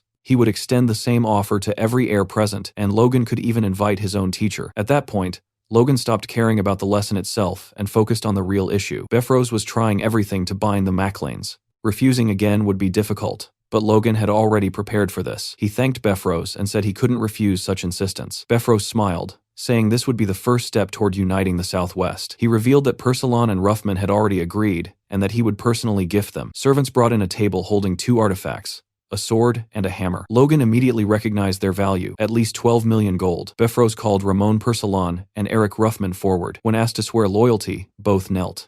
Befros bestowed the sword of Lambton to Ramon and the hammer of Jackson to Eric, promising rich rewards to those who served him. Drunk, Plone Peretta staggered forward and loudly commented that Logan's sword looked better. He repeated it, openly insulting Befros. Logan realized Plone had just dug his own grave. Lux, Logan's sword, rivaled most artifacts in power. Logan had planned to use it as leverage if things went badly, but Plone had destroyed that option. Befros asked if Logan's sword was truly that special. Logan replied calmly that he was fortunate enough to receive a weapon forged by dwarves. Befros asked to inspect it, but Logan knew that once handed over, he would never get it back. He said that even if he was young, it was hard to part with his partner. Befros smiled and suggested an alternative. Instead of handing over the sword, Logan could demonstrate its worth in an exhibition match against Ramon. Logan smiled, acknowledging how unexpected things had become, but saw no reason to refuse. He drew Lux and calmly stated that he would comply. Inside the training room, Logan stood facing Ramon. Ramon insisted on attacking first, but Logan calmly refused, making it clear he didn't want anyone later claiming he had won with an unfair advantage. Ramon took that as arrogance and began circulating his aura. Around them, the women whispered in admiration, commenting on the elegance and beauty of Ramon's sword. Compared to Ramon's flashy weapon, Logan's sword crafted by Hamar looked almost plain, but its balance, sharpness, and durability were flawless. Ramon mocked him, questioning whether such a delicate-looking blade could survive against an artifact. Logan inwardly judged Ramon as even more foolish than Peretta. When Ramon finally lunged forward, Logan briefly scanned the audience and spotted Sir Fram. That was when he decided his approach. He couldn't show his real strength. He needed to make it messy. A stumble here, a shallow scratch there, a few exchanges that looked close, followed by a solid counter. Enough effort to look impressive, but not threatening. Then end it cleanly with confidence. Before anyone could react, Logan had already pinned the blade to Ramon's neck. Ramon panicked, shouting excuses, claiming he wasn't accustomed to the sword. Befros openly expressed his disappointment in Ramon's performance. Logan felt disappointed as well. Befros then apologized to Logan and offered compensation, promising to open his treasury and allow him to choose any artifact he wished. Logan immediately understood the motive. Befros was trying to bind him, confident that whatever Logan selected could later be reclaimed. Before the situation could settle, a servant rushed in with urgent news. The Sword Duke had made contact to deliver birthday wishes. Befros froze. Felix Esperanza praised Befros as one of the kingdom's pillars and apologized for not attending in person. Befros responded politely, but then Felix noticed Logan standing among the crowd and asked if it was really him. The room fell silent. Befros began to sweat. Logan stepped forward, realizing his gamble had paid off, and respectfully addressed Felix as his master. Shock rippled through the hall. Logan knew then that asking for Felix's backing had been the correct move. As a neutral superhuman, Felix's wishes couldn't be rejected. Felix gave Logan a knowing wink and mentioned he expected to see him again in the capital. Logan bowed in gratitude.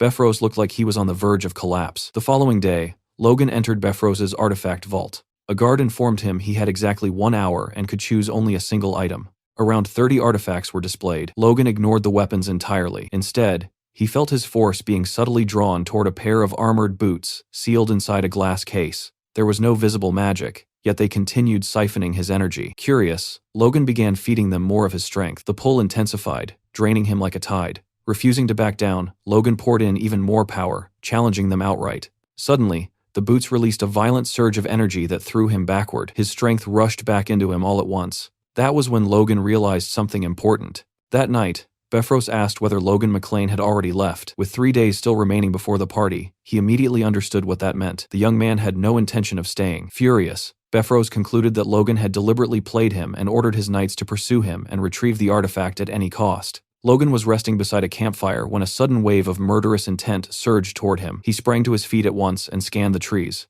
In the darkness, he sensed movement. A pursuer. Moments later, a hooded man stepped out from the bushes, and Logan instantly realized that Befros had sent 4 people. The man at the front casually warned his companions that they were free to do whatever they wanted, as long as they didn't kill Logan. The other 3 lunged at him, but Logan didn't wait to be surrounded. He moved first. The attackers panicked. Unable to comprehend how an intermediate knight could move with such speed, Logan felt a flicker of satisfaction. Choosing those boots had been the right call. Not only did they allow triple jumps in midair, they adjusted to his size automatically and even repaired themselves. Judging by their performance, they were at least a 4th-grade artifact, if not higher. A fitting name came to mind almost naturally: Boots of the Wind God. As the fight escalated, one of the men asked for permission to strike Logan's vital points. The hooded figure responded with open disgust, calling such behavior shameful. In the next instant, that man moved. He attacked from behind, his aura shimmering silver. Logan barely managed to block and was still forced backward by the sheer power. His expression hardened. This was no ordinary opponent. He gathered his aura, bracing himself for a brutal fight, and remarked that he never imagined the title of Moonlight Knight was earned through ambushes and sneak attacks. That was when it clicked. The stance, the aura, the presence. Logan recognized him. Sir Franz, the Moonlight Knight himself. Franz openly acknowledged that Logan had not only concealed his real strength, but exceeded expectations. He added that he was already aware of the artifact Logan had taken,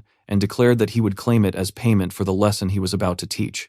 Logan scoffed, asking what kind of lesson that was, and pointed out that Sir Franz should be ashamed of the title he carried. Franz replied that this was precisely why the lesson would be harsh. As Logan studied his posture more closely, he realized Franz's stance resembled someone wielding a whip rather than a sword. Then Franz attacked. A blade of force lashed out, moving like a whip through the air. Logan blocked again and again, remarking internally on how relentless the assault was. He knew he couldn't last long like this. Deciding there was no room for hesitation, Logan pushed everything he had into his aura and maneuvered behind Franz, striking with full intent. The result shocked him. Not even a scratch. In that instant, Logan understood. He flipped backward just in time, narrowly avoiding another deadly blow. Franz questioned how Logan was dodging his attacks, and wondered aloud if those movements were secret techniques from the Sword Duke. Logan didn't bother answering. If Franz was still standing, then the attack hadn't been enough. He realized that without the boots of the Wind God, he would have been forced to take those attacks head-on. Logan calmly told Franz that he wasn't using any secret arts and asked him to wait a moment, promising to show him a real secret technique. Franz, arrogant to the end, agreed without hesitation. That arrogance made things easier. Logan focused entirely on his sword, pouring his aura into it. He knew what was at stake. If he lost, he wouldn't just lose Lux and the boots. Franz would make sure he never held a sword again. Franz struck first,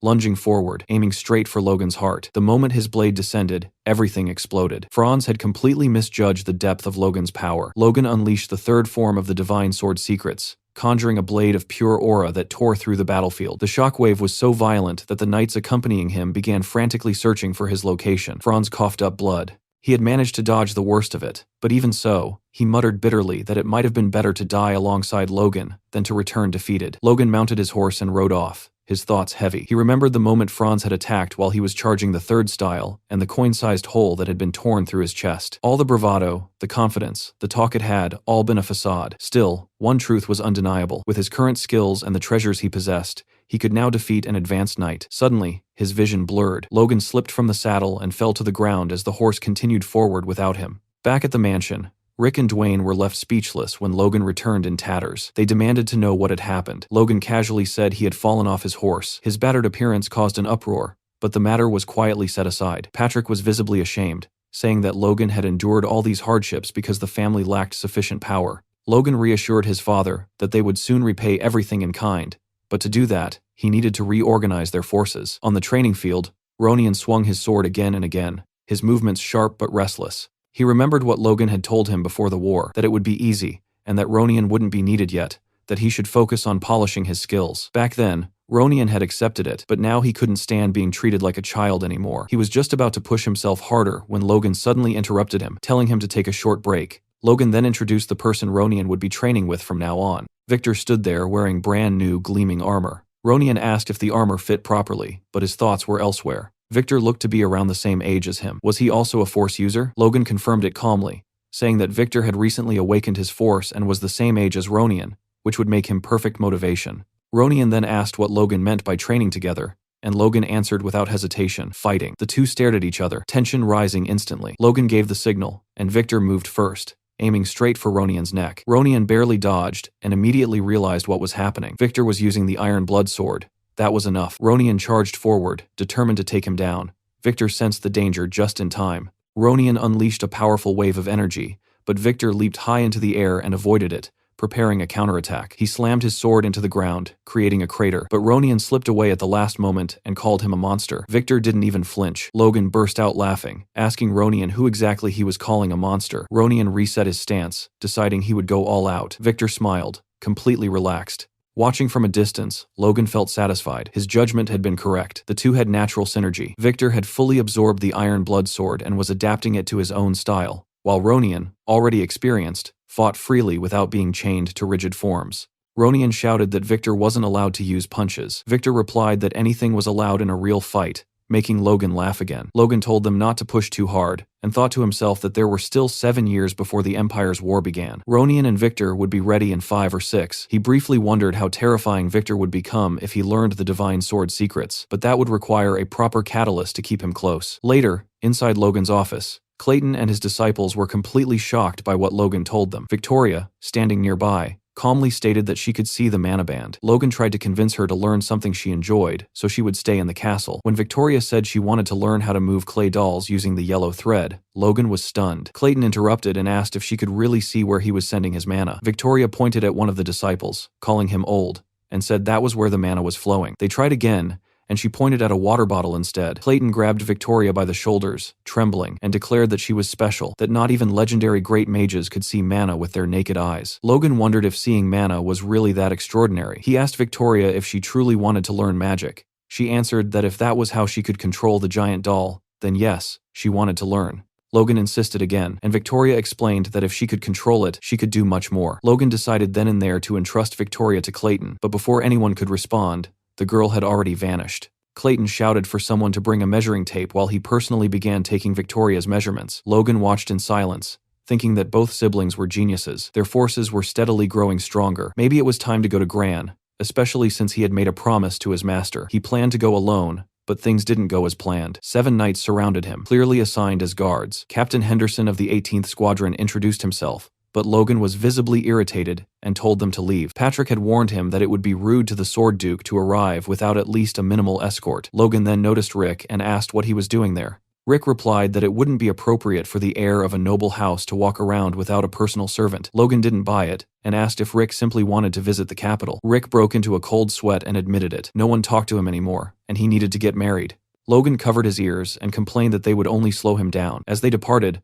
Logan focused on his real goals. First, identifying changes in the future. Second, finding the third prince and forming a connection. He recalled the royal family's history. King Samuel von Grandia had no heir until the age of 40, so he had 2 sons with concubines. 10 years later, the queen gave birth to the third prince, who surpassed his brothers and became the successor. Logan remembered that winter, just before the third prince came of age, the civil war would begin with the king's death. The first prince, von Doblus, a 6th circle mage, and the second prince, Jordan Valtermine, would both have the backing of their grandfathers. Logan had once seen the third prince on the verge of execution before Felix intervened, claiming the king's will demanded his survival. Despite surviving, the third prince would lead the country to ruin within 5 years. Logan decided long ago that he would never allow that man to become king. The second prince wasn't much better either. He needed to see the third prince with his own eyes to judge whether he deserved the throne. Inside the castle, Logan's servants were speechless. Rick approached again, suggesting that Logan should make connections and asking for help getting close to one of the maids. Annoyed, Logan smacked Rick on the head, knocking him to the ground. A man then arrived to escort Logan and introduced himself as Lewis Ryan, the Duke's supervisor. Logan recognized him instantly. In his past life, Lewis had given him the Divine Sword secrets, and told him to memorize them and pass them on to someone worthy. Logan couldn't remember anything else Lewis had given him. Lewis led him to the office and said the Duke was waiting. As Lewis turned away, a voice called out. Logan smirked faintly and turned around, planting his feet in the opposite direction. He commented casually that it felt very nice to see him again, and that he was genuinely glad to see he looked as good as ever. It quickly became clear that Logan was addressing the Sword Duke and his wife. The Duchess acknowledged Logan's presence, saying she had heard quite a lot about him from Felix. She told Logan that they owed him immensely. Logan replied politely, saying it was nice to finally meet her and congratulated her on the birth of her child. The Duchess smiled and said that, since they were already talking about that, there was something she wanted to ask him. Logan answered calmly that he was open to anything she wished to ask. She gently placed her hands over her stomach and asked Logan if he would choose their baby's name.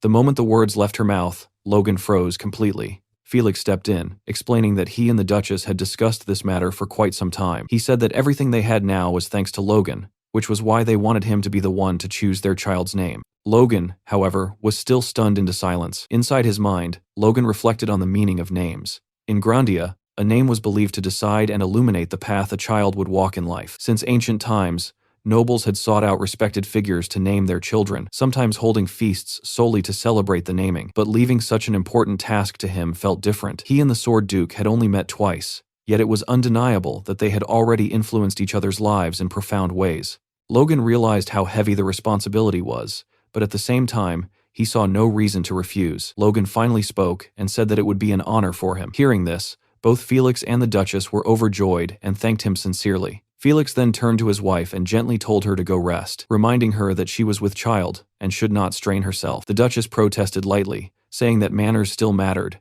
and that this was an important request. Felix glanced back, thinking to himself that this arrangement was beneficial for Logan as well. After all, being known as the one who named the Sword Duke's child was no small distinction. With some effort, Felix managed to escort his wife out of the room. Once the wooden door closed behind her, he leaned against it and sighed, admitting that he was never very good with words. He then turned his attention back to Logan and said that they should talk about their bodies. Logan looked confused, not understanding what Felix meant by that. Felix studied him closely and said that he was surprised by how quickly Logan's force had grown. In such a short span of time, his progress was abnormal. Felix concluded by saying that he wanted to see just how strong Logan had become now. Inside the training grounds, Felix and Logan stood facing each other once again, both fully prepared to fight. Logan moved first, leaping forward and attacking with everything he had. But in the blink of an eye, Felix dodged cleanly and appeared right behind him, already set to counter. Logan redirected his attack, but Felix blocked it effortlessly. Watching this, Logan realized just how easily Felix was stopping him. If he was going to fight his master, then this was the perfect chance to truly test his limits. But before he could continue, Felix suddenly told him to stop. He demanded to know what Logan thought he was doing, leaving Logan momentarily speechless. Felix then asked, almost mockingly, if that was really Logan's full strength. Logan admitted that he had been holding back. Felix ordered him to stop restraining himself and give it everything he had. Logan began charging his aura, staring straight at Felix while taking his stance. This was the first real training session since they had officially become master and disciple, and Logan knew he could not afford to disappoint him. He unleashed a powerful attack that even shook the Sword Duke, yet Felix still blocked it with ease. The resulting explosion was so intense that the two of them vanished behind the blinding light. Logan thought quickly. After using the rippling divide, there was only one move left. He gathered his strength and launched the killer iron slash straight at Felix. Felix scoffed, calling it nonsense, which shocked Logan. In the next instant, Felix had already dodged the attack, moved behind him, and placed his sword against Logan's neck. He remarked that with strength this weak, Logan would probably collapse after just 2 moves. Felix then kicked Logan's knee, sending him crashing to the ground. Standing over him, he asked whether wasting his force like an idiot was all Logan knew how to do. Logan clenched his sword tightly, anger flaring. Being told that his Divine Sword Secrets combination was idiotic enraged him, especially since he had used that very combo to wound the Moonlight Knight. Felix stared him down and demanded that Logan show him everything he had, his real swordsmanship, warning him not to disappoint him again. Gritting his teeth, Logan promised he would demonstrate properly this time. He leaped backward and prepared another attack, once again charging the killer iron slash. But Felix looked completely unimpressed and told Logan he had misunderstood him. Felix moved so fast that even Logan couldn't track him. One moment he was there, and the next he was gone. Logan didn't even hear footsteps. He panicked, wondering where Felix had disappeared to. In the next instant, Felix appeared behind him, and Logan felt fear crawl up his spine. He turned too late. Felix slammed the handle of his sword into Logan's face, knocking him down instantly. The sparring continued, with Logan desperately trying to attack again. It was useless. Felix disarmed him with ease, leaving Logan holding nothing but pain and what felt like a sprained wrist. Felix questioned whether Logan truly called that swordsmanship, and whether he was even trying at all. Logan couldn't understand what Felix wanted, as he kept criticizing his swordsmanship over and over. Felix finally explained.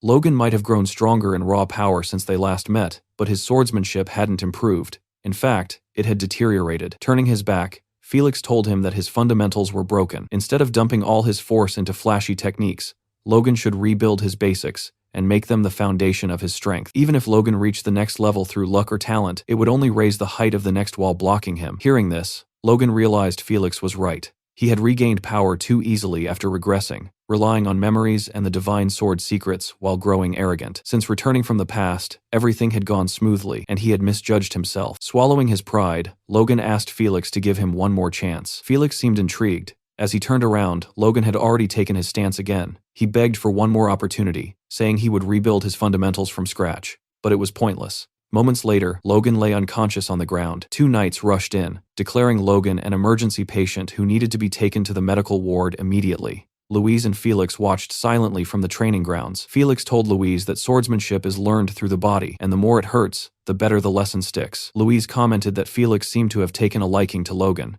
Felix replied that Logan was wasting his talent, but he respected his determination nonetheless. Just then, someone interrupted them, apologizing for intruding. Rick stepped forward, introduced himself as Logan's servant, and handed Felix a letter. Felix noted that the sender was Baron Meeklane, Logan's father, and remarked that the message could have been sent magically. Rick explained that it wouldn't have been appropriate for Logan to know about it. Felix opened the letter and began reading. Patrick formally addressed Felix as Count Esperanza, expressing deep respect and stating that he was making a request. He acknowledged that the McLeans were already indebted to Felix for a favor they could never repay. Thanks to the secret Felix had given them, their knights had grown stronger and survived many hardships. Patrick admitted that it might be shameless to ask for more, but knowing how generously Felix had guided Logan with the secrets of the sword, he felt compelled to make this request. Reading this, Felix was confused. He recalled only giving them a low-rank manual and wondered what great secrets Patrick was referring to. The letter continued, stating that Logan had suffered a small pain last year, and if Felix accepted this request, the McLeans would be eternally grateful. Felix found the request interesting, but kept his thoughts to himself. He turned to Rick and asked if Logan knew about this letter. Rick replied that Logan had no idea, believing it wasn't the time to worry about such matters. Felix reread the letter and suddenly grew furious, muttering to himself how a 20-year-old could possibly not be interested in women. He then told Rick that he would do his best. 1 week later, after another intense round of training, Felix brought up something Logan absolutely did not expect. He casually proposed that Logan should go on a date. Logan froze, unsure how he was even supposed to respond. Felix, completely serious, explained that as an heir with no fiancé at the age of 21, Logan's situation was frankly shameful. Because of that, Felix said he intended to find him a suitable match. Logan immediately questioned this, asking whether Felix hadn't wanted him to focus entirely on training while he was here, and why this topic had suddenly come up out of nowhere. Felix replied calmly that a peaceful heart was essential for proper training. He said this was something he himself had only truly understood after meeting his wife. Logan, however, was busy thinking about everything he wished he could say in response. A war was going to break out in just a few months, and he simply didn't have the time or mental space for engagements or romance. Still, he asked Felix again why he had decided to bring this matter up now. Felix admitted that he had received a request, and more importantly, that he was worried about the future of his beloved pupil. That answer only made Logan more uneasy. He asked directly whether the request had come from his own family. Felix confirmed it had, explaining that his family was naturally worried, since a grown heir should already be engaged by now. Logan thought the whole thing was pointless, but he also knew he couldn't outright ignore his teacher's words. In the end, he lowered his head and prepared himself to agree. He decided that meeting the girls wouldn't hurt, and wasting one day would be acceptable. The next day, on the manor grounds, a beautiful young woman stood waiting in front of Logan and greeted him politely, saying it was nice to meet him. She then introduced herself fully as Eileen Floyd. Behind Logan, Rick nearly lost his mind the moment he saw her. Her beauty shocked him, and even Logan was visibly taken aback. Rick leaned closer and whispered that Eileen was almost too good for Logan, adding that even he, someone who usually showed no interest in women,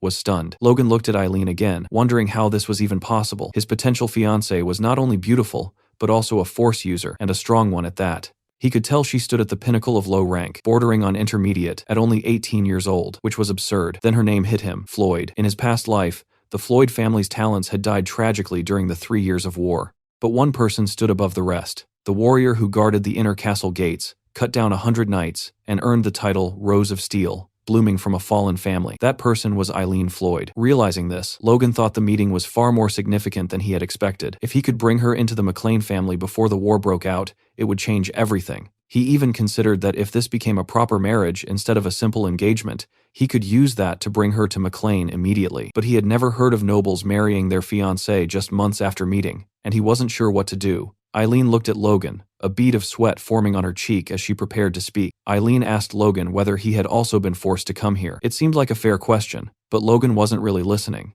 She continued, saying she understood the embarrassment of the situation and that she didn't want to waste any time. She stepped closer and told him directly that they should go and spend some meaningful time together. A memory surfaced. Shifting to what looked like the Floyd family's training grounds, Eileen was speaking with her father, asking whether he still hadn't given up on finding her a fiancé while she was taking a break from sword training. Count Robert Floyd replied that her beauty alone still made her desirable, and that this time the recommendation had come from Felix Esperanza himself. Hearing that name, Eileen immediately realized he meant the Sword Duke and found the situation interesting. Robert explained that the potential match was Felix's own pupil. Not many people knew that yet, but word was spreading that he would soon become famous. Still, Robert added that Logan probably wouldn't surpass Eileen, who had awakened her force at just 12 years old. Eileen's past engagements came to mind. Her first engagement had ended after she beat up her fiancé. After that incident, she had been banned from training, though only for 2 years. Later, she beat up her second fiancé as well, someone already qualified to become a knight, proving her superiority over most of them. That reputation earned her the infamous title of the Maiden Who Beats Up Knights.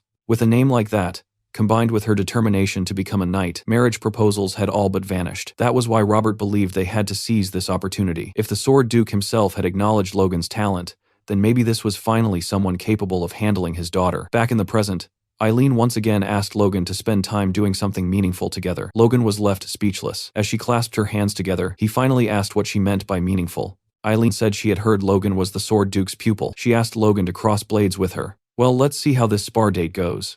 Later, on the knight's training grounds, it was clear that both of their servants had already heard what was happening. They were completely baffled by the situation, and kept begging the two of them to stop this madness, before it turned into something serious.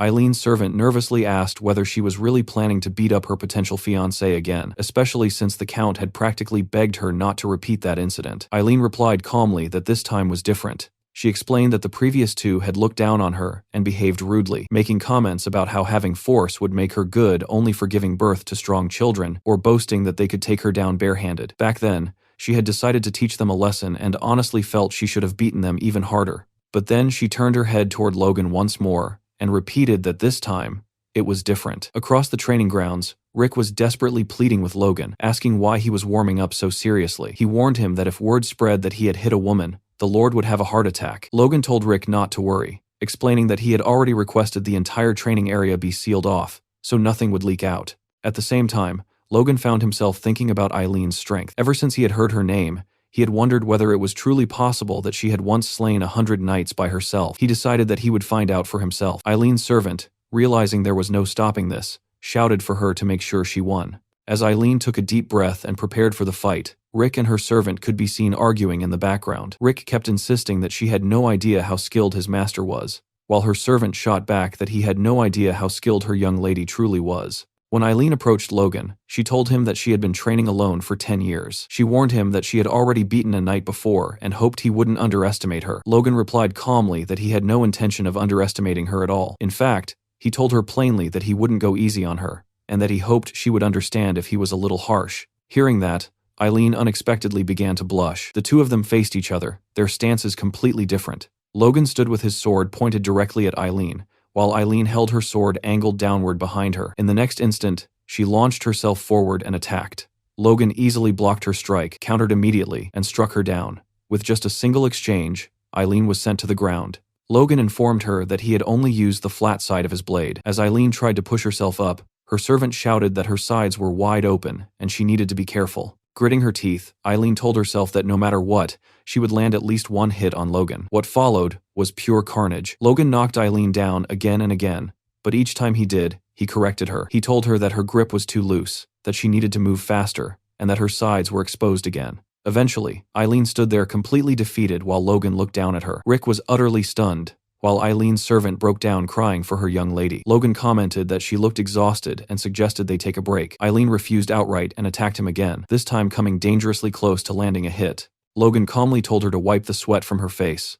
As he stopped her attack once more, Eileen realized that even a sneak attack wouldn't work on him. Still, Logan praised her for trying. That praise left Eileen frozen in place. She stared at him, wondering why he wasn't angry at all. Logan then told her that she needed to move more concisely and promptly smacked her on the head. Eileen looked up, tears welling in her eyes, and admitted that Logan was not someone to mess with. Looking down at her, Logan realized that her bad habits made it obvious she had truly learned swordsmanship alone. Yet despite that, she had improved noticeably with only a few pointers. That alone proved she was genuinely talented. He thought that she still wasn't using her full potential, and wondered if this was exactly how Felix had felt when watching him. Suddenly, Eileen let out a fierce battle cry and charged again. This time, she changed her approach, weaving from side to side instead of attacking head-on. Logan acknowledged that her footwork was interesting and far better than her earlier straightforward charges. When she attacked again, he blocked it just as easily. Frustrated, Eileen shouted that no matter what she did, Logan kept deflecting everything. In the next instant,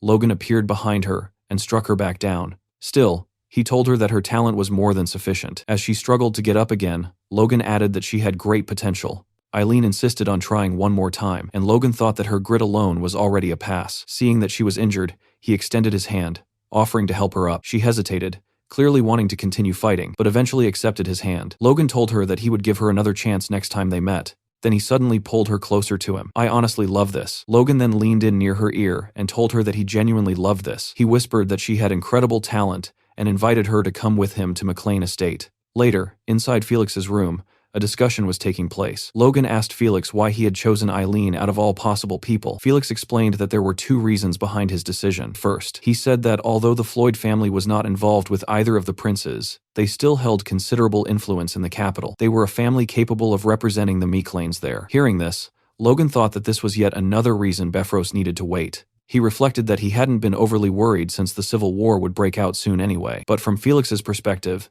this choice made perfect sense. Felix then stated that the second reason was far more important. Logan fell silent, ready to listen. Felix admitted that he had been curious to see what would happen if a wild guy like Logan met a troublemaking maiden like Eileen. What he hadn't expected was for Logan to actually like her that much. As Felix laughed his ass off in the background, Logan thought that his master could be quite strange at times. Still, good was good. Felix told Logan that he had seen how his face turned red when he met Eileen and said that Logan finally looked like a boy his age. Logan didn't quite understand what he meant. Felix stood up from his chair and told Logan that he didn't know how heavy the burden on his shoulders truly was. Someone as young as Logan, wearing the expression of a man who had been holding up the entire world, wasn't easy to watch. Felix told him that he could share that burden if he wanted. He should open his heart more, trust the people around him, and allow himself to relax. Felix admitted he might be overstepping, but from everything he had heard, Eileen could give Logan the breathing room he needed. Logan wanted to tell Felix that his burden was something only he could carry, but Felix interrupted him, warning him not to wait too long to have a child, speaking from experience.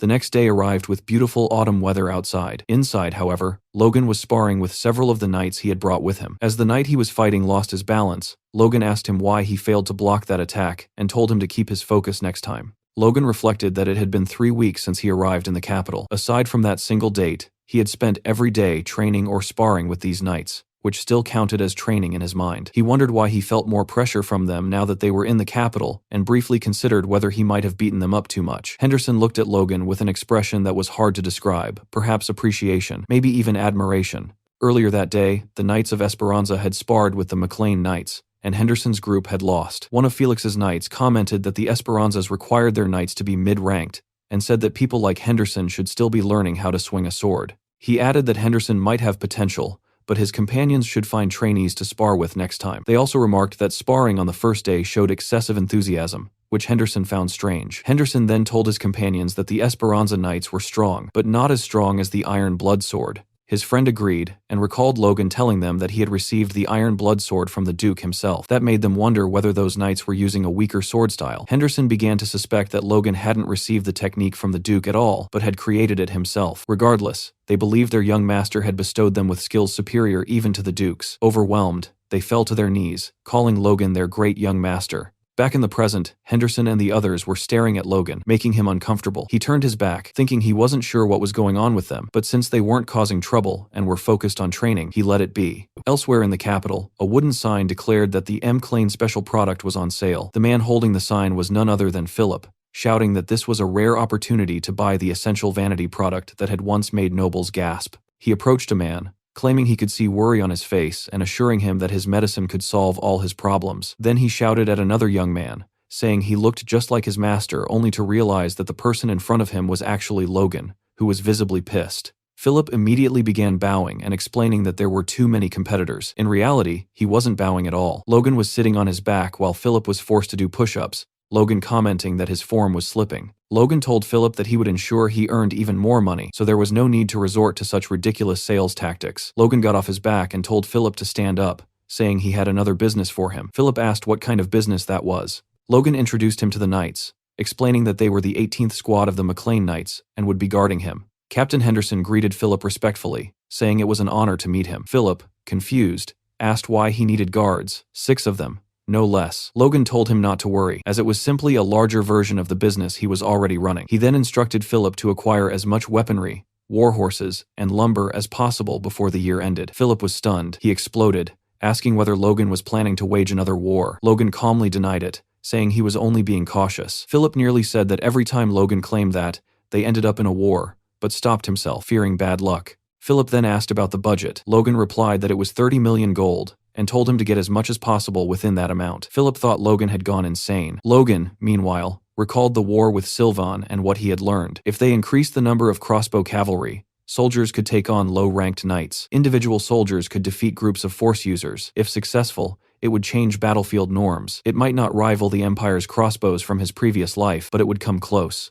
Philip argued that Logan didn't understand how markets worked and that he wouldn't be able to acquire even half of what he wanted. When Logan asked why, Philip explained that sudden demand would skyrocket prices, especially horses. More money didn't mean horses would suddenly be born in triplets or ponies would grow faster. Logan wondered if he had made the request too late, and thought it should have been fine before the war. Philip accused him again of planning another war, which Logan denied. Philip held up 3 fingers and explained that prices would likely triple. Logan accepted that it couldn't be helped. Philip thought that had worked, but Logan added that it would be fine to go up to double the current market price. Philip realized Logan wasn't backing down, and that prices would still likely triple. When Philip tried to argue again, Logan interrupted him. He promised that if Philip managed to buy supplies for less than double the market price, he would receive a bonus equal to 3% of the difference. Philip froze and asked how much that would be. Logan calmly explained the percentage. Philip was stunned, and promised to do his best. Henderson quietly wondered if 3% was a lot, since numbers had never been his strength. Philip, overjoyed, began massaging Logan's shoulders, while Logan thought that money really did solve everything. He reflected that he had gained valuable insight into training from his teacher, and had unexpectedly gained Eileen as well. Things were going well. Still, one issue lingered in his mind: King Samuel. There was still no bad news. No sign of internal conflict. Logan could only wonder whether the king's death had truly been sudden. His next step was to earn his teacher's full trust. He thought it would have been better to meet the third prince, but forcing that encounter would look suspicious. Felix's child would be born soon, and after naming him, Logan planned to return to the McLean estate with Eileen. Later, Felix informed Logan that His Majesty had summoned him and that Logan would need to accompany him. Hearing this, Logan was left momentarily speechless, unsure of what awaited him. At the gates of the royal palace, a guard verified Duke Esperanza's identity and allowed Felix and Logan to proceed toward the throne room. As they moved forward, Logan wondered why the king would want to see someone like him. After all, he was merely the son of a countryside baron, a nobody in the eyes of the royal court, and ordinarily someone who would never be granted an audience with the king. Noticing the unease on Logan's face, Felix asked if he was worried. Logan snapped back to attention. Felix reassured him that there was nothing to fear, explaining that His Majesty simply wished to see Felix's pupil. He added that the king valued talent above all else, and that this meeting would only benefit Logan, not harm him. Logan nodded, saying he understood, but his thoughts drifted elsewhere. He looked up at the palace towering above them and remarked that even the Empire had hesitated to destroy it, ordering instead that it be preserved. That was the beauty of Grandia. After the war with the Empire, the palace had been designated as the kingdom's headquarters, a symbol of both pride and defiance, its beauty matched only by the trouble it had caused. Logan thought quietly that such a future should never be allowed to repeat itself. The massive doors of the castle opened, revealing walls draped in countless banners. Felix and Logan passed through an ornate hallway, richly decorated, until they arrived before another tall wooden door. Entering the throne room, both men knelt. Felix saluted respectfully, greeting the master of the nation. The elderly, bearded king addressed Felix as an old friend, and remarked that he had told him many times there was no need for such formality. Felix replied that if those in high positions abandoned responsibility and courtesy, then who would uphold them? The king laughed softly, saying Felix was as unwavering as ever, and that such consistency reassured him. The king gestured for Felix to raise his head, then said he wished to see the face of Felix's pupil as well. At that moment, Logan fully realized who stood before him, the King of Grandia, Samuel von Grandia. In later years, history would come to know him as the worthless king. Observing him closely, Logan thought the king looked healthy and strong, which explained why no one had expected his death. Had the king shown even the slightest weakness, the power struggle would have been resolved early, and the civil war might never have occurred. To Logan, things were still unfolding exactly as he remembered. The king studied Logan and commented that he seemed to possess the grit necessary to be taught by Felix. He added that Logan was the first young man who had ever stared at him so intently. Startled, Logan immediately lowered his head and apologized. The king waved it off, telling Logan there was no need to adopt Felix's excessive manners, and that he quite liked energetic youth. Felix stepped in, stating that Logan's strength matched his will, and that his courage and wisdom, proven by leading his territory to victory despite overwhelming odds, made him a solid foundation for the kingdom's future. The king agreed, saying Logan was indeed worthy of being Felix's pupil. Curious, he asked how the two had first met. Felix brought up an old wound from his past, one dating back to his days as a knight. After hearing the full story, the king burst into laughter, calling it a most curious twist of fate, one he never would have imagined. Turning back to Logan and addressing him by name, the king left Logan at a loss for words. The king then said something that stunned him even more. He expressed his deep gratitude to Logan. Samuel explained that he had long felt indebted to Felix because of that wound,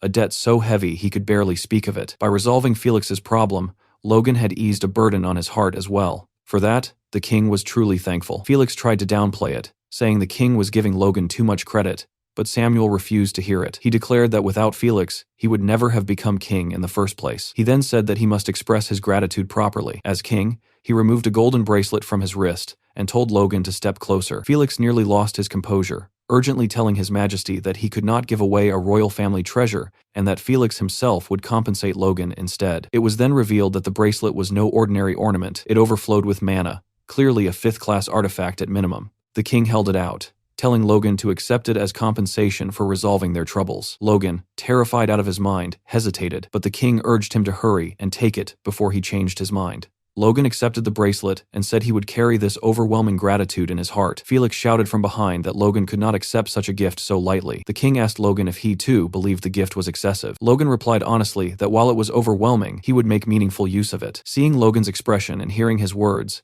the king concluded that Logan's ambitions might surpass even his teachers. Felix looked like he was on the verge of collapse. Finally, the king extended his hand and said that this meeting was the result of a good connection, and that he hoped the gift would deepen that bond in the future. Logan lowered his head as Samuel instructed him to serve his teacher as faithfully as the sky itself and to work for the nation just as Felix had. Logan thought quietly that he wasn't sure whether what he was about to do was for the nation or for himself, but one thing was certain: he would stop the empire at all costs. Logan knelt once more before the king and declared that he would gladly carry out his duty. After their meeting with the king, Felix and Logan strolled through the palace gardens together. Felix remarked that His Majesty must have grown quite soft. He said that the king was never the type to speak so much, nor was he someone who would normally request a personal meeting with Logan. These unusual behaviors worried Felix, making him suspect that the king might be hiding concerns deep in his heart. Hearing this, Logan told Felix not to worry. He explained that although the meeting had been short, he could tell that if the king truly had a problem, he would have told Felix immediately. Since he hadn't said anything, it was likely an issue Felix didn't need to concern himself with. After hearing this, Felix looked visibly calmer and smiled. He admitted that Logan was right and said that he must have become more prone to worry with age. He added that his heart had wavered, simply because his pupil had accepted a royal treasure so casually. Hearing this, Logan began sweating, unsure how to respond. Felix then told Logan that the bracelet he had received was called the Bracelet of Regeneration. It was an artifact imbued with fifth-class magic specializing in rapid healing. Because it contained only a single enchantment, its effect was extremely potent, comparable to the holy spell of a high-ranking priest. Hearing this, Logan immediately grasped the bracelet's potential. A spell of that level could turn fatal wounds into mere scratches. The bracelet possessed regeneration power at the highest possible tier. Felix said that knowing Logan now possessed such an item put his mind at ease. Logan replied that it was all thanks to Felix. However, Felix interrupted him and said that now he could push Logan to the brink of death, confident that the bracelet would simply repair him afterward. He told Logan to prepare himself. Until seeing this side of Felix, I had believed Logan was the only madman in Grandia, but it seemed Felix might surpass him. At that thought, Logan looked like he was about to wet his pants. Still, he believed this would help him grow stronger. He told Felix that he would do his best to meet his expectations, as the harder he trained, the more progress he would make. It soon became clear that Felix was keeping his word. Lying on the ground, barely conscious, Logan thought that he remembered this scene from somewhere before. Felix stood over him and asked how long he planned to lie there, ordering him to get back up. Suddenly, one of Felix's servants came running and shouted for him. The news the servant brought was something everyone had been waiting for. The Sword Duke had finally had his child. Felix threw a grand celebration so extravagant that some nobles even thought it excessive for the birth of a daughter. At the party, people whispered among themselves, saying they had heard that the Sword Duke's pupil would also be attending. When they spotted Logan, they approached him and asked if he was the one, commenting that he was much younger than they had expected. Seeing this, Logan could only think about how much attention the title of Sword Duke's pupil attracted and how the days when he sold Imperic at parties felt like a lifetime ago. Logan then turned around and saw Felix. He was holding his baby in his arms, standing beside the Duchess, and he looked like the happiest man in the entire world. Soon, a servant announced the arrival of an important guest, the Bishop of Grandia's United Holy Order. The man introduced was Crimson Matthew. The bishop stepped forward to congratulate Felix on the birth of his descendant, and Felix thanked him, saying he was honored that the bishop had come personally. The bishop replied that there was no way he would send a servant when the very foundation of the country, the Sword Duke, had welcomed his first child. His presence alone left everyone around utterly astounded. Logan thought to himself that most nobles received a holy blessing at birth. Among those blessings was one granted in the name of the fifth of the 9 gods, Agna, the goddess of trees and life, a blessing every parent wished for to ensure their child's health. On top of that, receiving a blessing directly from the bishop himself made it no surprise that Felix was so happy at this moment. Everyone gathered around the steps where the bishop, Felix, the Duchess, and the baby stood. The bishop took the baby into his hands, raised the child high above his head, and declared that this humble servant requested the great 9 gods who watched over this world to bless the child.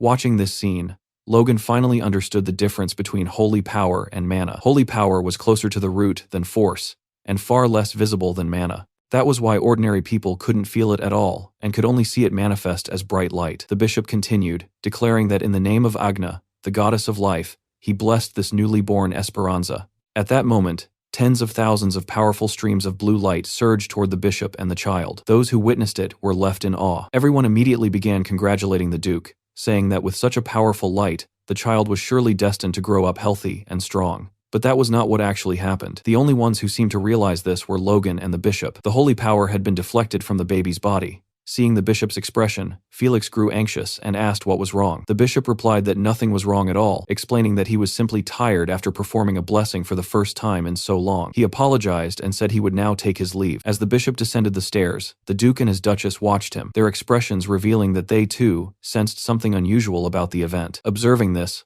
Logan thought that since holy power was only one of many forms of power, it was possible the baby possessed a peculiar constitution that resisted it. Even so, Logan felt deeply uncomfortable. That discomfort seemed to originate from Count Befros, who was standing in front of Logan and now saluted him. Befros remarked that it was a shame Logan appeared rather unwell. Logan returned the greeting and replied that he was quite well, thanking Befros for his concern. Befros said Logan was as cheeky as ever, to which Logan calmly replied that it was one of his many charms. In the next instant, Befros clenched his fist and shattered the glass in his hand. The sharp sound drew everyone's attention. Befros said it was the first time he had made such a mistake, but given his age, his hands slipped from time to time. A servant hurried over, offering a cloth to stop the bleeding and clean him up. Befros then told Logan that the only reason Logan was still alive was because, by sheer chance, he had become the Sword Duke's pupil. He stepped closer and said that thanks to this, Logan had managed to attract the attention of many high-ranking nobles, making him a very lucky man. As he spoke, he shoved the blood-stained cloth into Logan's hand.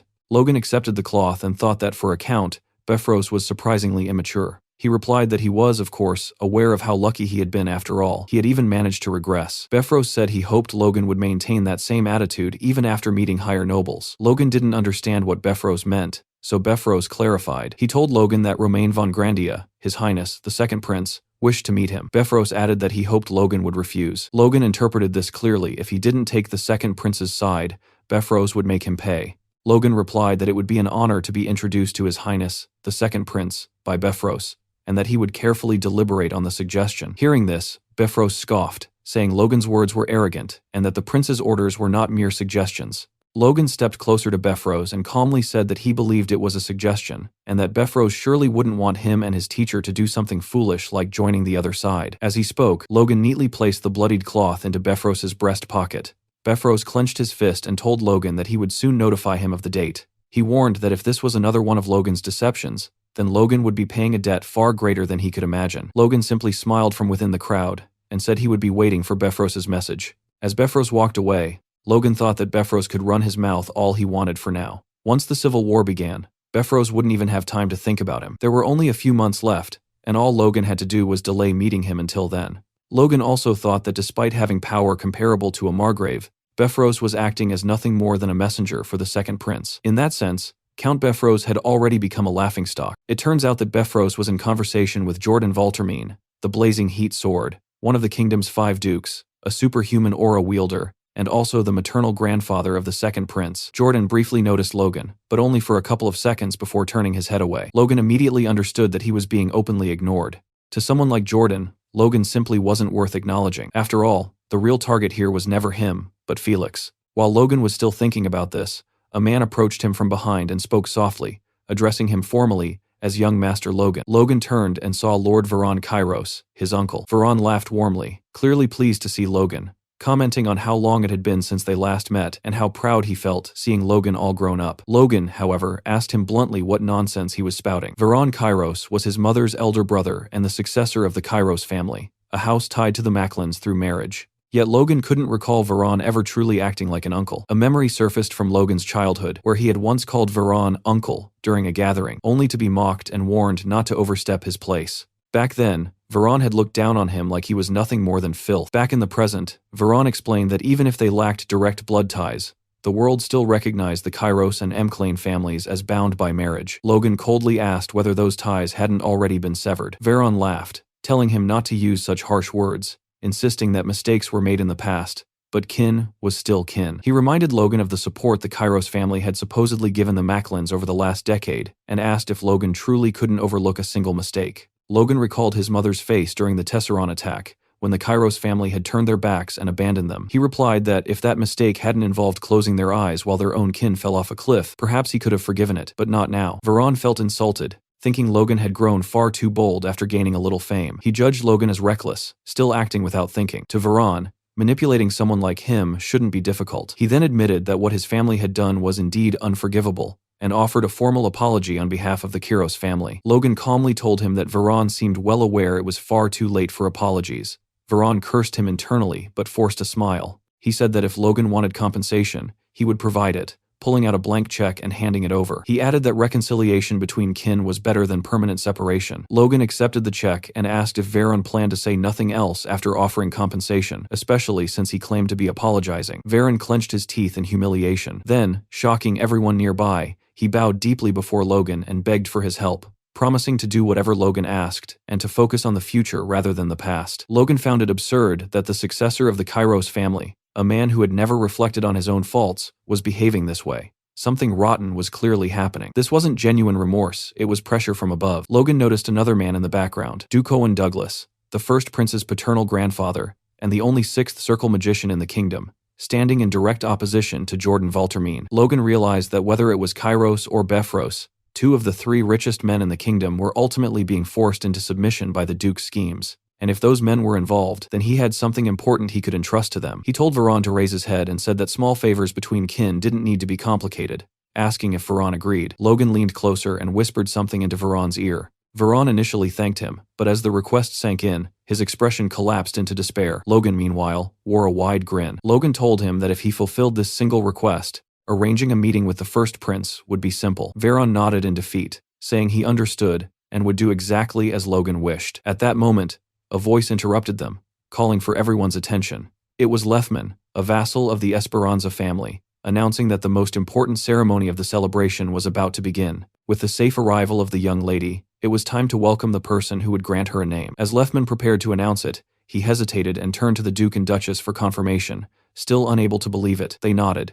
Lefman then declared that His Grace's pupil, young Master Logan, would be the one to name the child. As Logan passed Lefman and ascended the stairs toward Felix, the The crowd murmured in disbelief. Logan took the baby into his arms, immediately noticing how bright and precious her eyes were. He sensed that she had been bathed in Felix's aura from birth, her vitality overflowing. The baby seemed comfortable, even reaching out toward Logan's face, causing him to blush. Logan had thought of many names before, yet in this moment, they all vanished from his mind. Finally, he spoke, declaring that her name would be Stella, meaning star in the ancient tongue. He expressed his hope that she would become a radiant beacon, shining brightly even in the darkest night. Felix and the Duchess were visibly moved, joy clear on their faces. Felix lowered his head with pride and gratitude, accepting the name wholeheartedly. Standing beside them on the stairs, Logan still found it strange that holy power had been repelled from her earlier. But seeing their happiness, he pushed the thought aside, convincing himself that it was probably nothing serious. Rick arrived with his arms full of letters, stacking them in front of Logan as if trying to make a point. He explained that nobles from all directions had sent invitations, hoping to meet Logan after the naming ceremony. Logan barely glanced at them and told Rick to leave everything in his room because he planned to refuse every single request. Rick was clearly confused, unable to understand why Logan would ignore such opportunities. Logan simply replied that they needed to return to their estate as soon as possible. The Civil War was approaching, and preparation mattered more than social games. He thought it was unfortunate that he never managed to meet the third prince during his stay, but that regret would have to wait. Right now, returning home came first. Dwayne had already contacted him with news that the estate was thriving beyond expectations. The harvest this year was estimated to be nearly 20 times higher than projected, enough to sustain them for at least 3 or 4 years. Logan felt a growing urge to see everything with his own eyes. Felix stepped forward and told Logan to pause his training for the moment. He then revealed that he had one final secret art to pass on before Logan departed. The words left Logan stunned. Standing face to face, Logan admitted his surprise at being taught another secret technique so suddenly. Felix calmly replied that he was aware Logan possessed something even greater already, leaving Logan momentarily speechless. It was clear Felix was referring to the ancient secret art. Felix acknowledged that he had spoken poorly of that art in the past, but when used properly, it could surpass even his own techniques. Still, he reminded Logan that one thing mattered above all else. When asked what that was, Logan answered without hesitation that fundamentals came first. Felix nodded in approval and explained that the art he was about to teach would amplify those very fundamentals. He went on to explain that the martial path he built focused on restricting the enemy's movement while maximizing one's own, ultimately granting control over the battlefield itself. Clenching his fist, Felix said the heavy sword was the first true manifestation of that philosophy. What he would now teach Logan was the purified form of his martial arts, the very foundation that led him to awaken as an aura user. Felix told Logan to watch carefully, and in the next instant, his figure vanished like a shadow. Logan was left stunned. He hadn't even seen Felix move, and it didn't feel like he had approached from behind either. Before Logan could react, Felix had already seized him by the neck. Logan realized this strange movement was something he had encountered before during their sparring sessions, a technique he could never fully track with his eyes. Felix asked Logan what he thought of it, but Logan remained speechless. He admitted internally that it was impressive, yet wondered if such movement alone could truly elevate someone to becoming an aura user.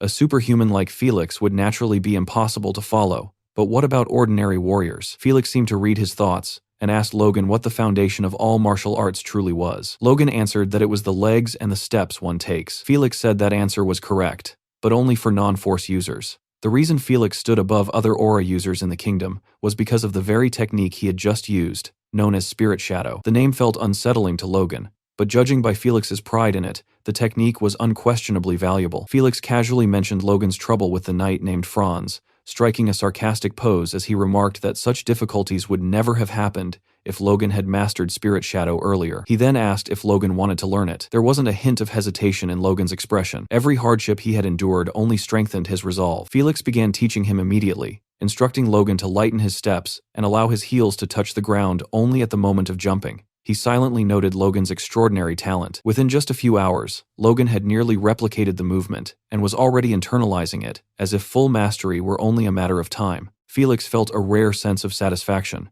realizing that decades of waiting had finally paid off upon meeting Logan. Even so, Felix shouted at him repeatedly, telling him he was still too slow and needed to move lighter while maintaining stronger force. He did this intentionally, believing that excessive praise was poison for a genius. Logan, meanwhile, continued to view himself as lacking, though a touch of humility did him no harm. After some time, Felix told him to stop, saying he had done well and only needed continued practice to fully internalize the technique. Noticing Logan's thoughtful expression, Felix asked what was bothering him. Logan admitted that the movement felt incredible and that he already felt twice as fast as before, but it didn't seem like something a knight would naturally create. It felt closer to something else entirely. Felix completed his thought, suggesting it resembled an assassin's technique. Logan didn't respond, but his silence confirmed it. Felix explained that Logan wasn't entirely wrong. Back when the king was still a prince, Felix had been newly knighted and appointed as his personal guard. Even before ascending the throne, the future king had countless enemies. Protecting him meant facing horrors beyond conventional battlefields. As a young royal knight filled with excitement, Felix had encountered bloodshed greater than what frontline soldiers endured. He needed a way to move faster, more quietly, and dominate space with a single strike. That need gave birth to Spirit Shadow. When Felix finally mastered it, he awakened his aura soon after. Felix warned Logan not to become arrogant simply for understanding the theory, and reminded him that true mastery required a lifetime of dedication to the sword. Logan acknowledged this and bowed deeply before his master. He understood that this was the very path the greatest swordsman in the kingdom had walked to become a superhuman. Before Logan could leave, Felix added that there was one more reason he had called him back. He calmly revealed that the third prince wished to meet him. Under the cover of night, Felix and Logan moved swiftly through the town, their bodies gliding almost unnaturally, as they used the newly learned technique to travel freely toward the palace. Logan asked if this kind of movement was the reason Felix had taught him Spirit Shadow, and Felix confirmed that this was indeed one of its purposes. Moments later, they descended to the ground. Their destination turned out to be an abandoned house hidden within the woods. As they stepped inside, Logan scanned the surroundings, wondering if the third prince truly lived in such a neglected place on the outskirts of the outer castle. Felix then knocked on the floor itself. In response, hidden underground stairs revealed themselves, opening silently. As they descended, Logan asked whether it was really necessary to go this far just for a meeting. Felix replied that many eyes were currently watching him, and beyond that, meeting the Sword Duke's pupil naturally attracted even more attention. Felix then asked Logan whether he had heard of the third prince before. Logan hesitated, unsure how to respond, before admitting that he had heard rumors claiming the third prince was the only one fit to become king. Felix immediately warned him never to say such things in public, as words like that could create serious trouble for everyone involved. At the bottom of the stairs, Felix knocked on a door and announced himself. A voice from inside invited them to enter. Felix opened the door, and they removed their hoods. Felix greeted the prince warmly, saying it had been a long time. The prince responded just as pleasantly, saying it was good to finally see him again, before turning his attention to Logan with a bright smile. He asked if Logan was the Duke's pupil. Logan stepped forward ahead of his teacher, while Felix's expression turned serious. Logan knelt respectfully and formally greeted the third prince, saying it was an honor to meet him. As he did so, Logan thought that this was finally his chance. He could now judge for himself whether the third prince was truly fit to rule. Soon after, the three of them sat together, sharing a cup of coffee. The prince asked Logan how he had managed to become a high-ranking knight at such a young age, remarking that it was an impressive accomplishment. Logan responded humbly, saying the prince was praising him too much and that any progress he had made came from gaining a small insight under a great teacher. The prince laughed and replied that if such a small insight had brought Logan this far, then he must be destined for far greater things than someone mediocre like himself. The comment made Logan spit out his coffee in shock, quickly apologizing and insisting he meant no disrespect. The prince laughed again and admitted he was only teasing him. He then explained that he had heard many stories about Logan, not just about his combat ability, but also how he had rescued his declining family and expanded their influence. The prince told him that such achievements truly made Logan worthy of being called a hero. Logan thanked him for the praise, while silently noting that the prince was surprisingly well informed about matters most nobles would dismiss as unimportant. Logan glanced at Felix, who subtly shook his head, signaling that he had not been the source of this information. Seeing this, the prince explained that since Felix had spoken so highly of Logan, he conducted his own investigation. He then asked if he had offended Logan in any way. Logan assured him that he had not and expressed gratitude for the prince's interest. As Logan studied him more closely, he realized that the third prince was not just slightly better than his brothers, he might surpass them by far. The prince then said they should stop circling the topic and get straight to the point. He explained that Logan might not yet realize it, but the fate of the kingdom was already in danger. The nobles had split the country into two opposing factions, each trying to devour the other. While open warfare had not yet broken out, the situation was a ticking time bomb. The prince bluntly stated that two reckless men who cared nothing for common people were poisoning the kingdom and would eventually bring it to ruin. That was why he needed capable individuals. He needed power to drive out those leeches draining the country dry. Felix was stunned by the bluntness of his words. The prince then turned to Felix, saying he understood his position and knew that as a powerless prince, he could not command the Sword Duke's pupil to serve him. But that was never his intention. He turned back to Logan and declared that Logan was a genius of the century and a treasure of the kingdom. He expressed his hope that when the time came, talented people like Logan would stand by his side. He extended his hand and asked Logan if he could do that for him. Logan felt that this was exactly what he had been waiting for. He told the prince that he deeply agreed with his views, and that after meeting him in person, he realized the rumors were not wrong. The third prince truly seemed to be the only candidate fit to rule. However, Logan explained that there were obstacles preventing him from serving under the prince immediately. The prince replied that he had expected as much, and assumed Logan had no interest. Logan clarified that this was not the case at all, and that the prince's potential alone was more than sufficient. He added that it was widely known that the other princes were already engaging in disgraceful behavior, which left Felix visibly shocked. Felix tried to interrupt, saying Logan was not in a position to speak about the princes, but the third prince stopped him, stating that Logan was free to continue. Logan explained that his estate was currently in conflict with Count Befros, a dangerous enemy who could not be opposed lightly at their current strength. He needed to resolve this issue first before answering the prince's call. The prince thought for a moment before asking whether Logan was aligned with the second prince. Logan replied that if given some time, he would deal with Befros and then support the third prince with the restored power of the McLeans. In return, the prince would have Logan as his sword. The prince found this proposal intriguing, remarking that such confidence was fitting for the Sword Duke's pupil. He extended his hand again and told Logan that he would prepare a gift for him once that day came. Logan reached out and shook his hand, and the prince told him to look forward to it. After leaving the abandoned house, Felix asked Logan what he had been thinking when he effectively pledged himself to the third prince. Logan asked if he had come across as too direct, explaining that he only meant after handling his own matters. Felix scoffed, calling Logan a crafty brat and saying he understood perfectly what Logan meant. Logan laughed and replied that he did it because he trusted Felix. Felix reminded him that he had warned Logan he could guarantee nothing. Felix then said he knew that was not the whole story, and told Logan he could share his worries if he wished, as Felix might be able to help. Logan looked up silently before asking Felix which of the three princes he believed should become king. Felix avoided the question, saying it was not his place to decide, and that it was ultimately the king's choice.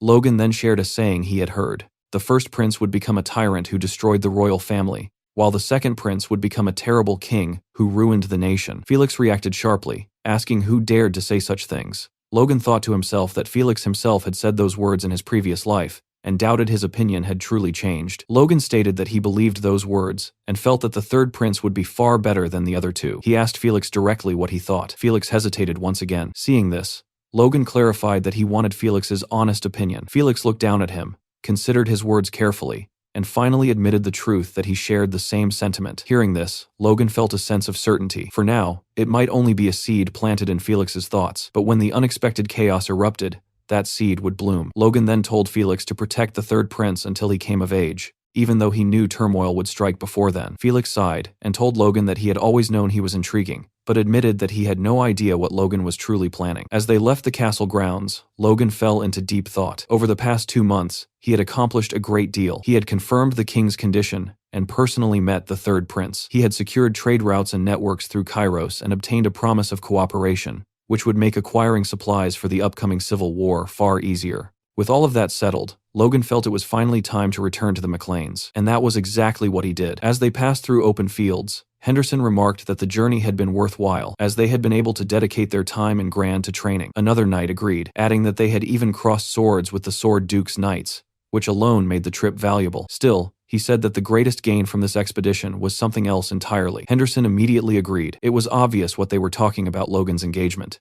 The knights quietly discussed it, with Henderson admitting that he never would have believed Logan would find his match in the capital. Another knight mentioned hearing rumors that Logan had already made up his mind after their very first date. They then wondered aloud what Logan liked so much about her, not realizing that he could hear every word. Logan answered that question silently in his own mind. What drew him to Eileen was her power and her combat ability. His gaze shifted to his newly engaged fiancée. He knew that, in truth, he was bringing her back to Mauchline to be trained as a knight, even though their engagement existed only on paper for now. Because of that, convincing her father had not been easy. The man had been deeply concerned about his precious daughter becoming a knight, especially when Logan planned to take her away the very day after their discussion. In fact, he had clearly stated that if Logan so much as touched her before the wedding, he would personally cut off his head. Eileen suddenly spoke up, asking Logan to keep his promise to her. Logan asked what she meant. She replied that she could not leave without results after coming all this way, so he had to honor what he promised her. Hearing this, Logan looked down at Eileen, noticing how tightly she was gripping her skirt. In that moment,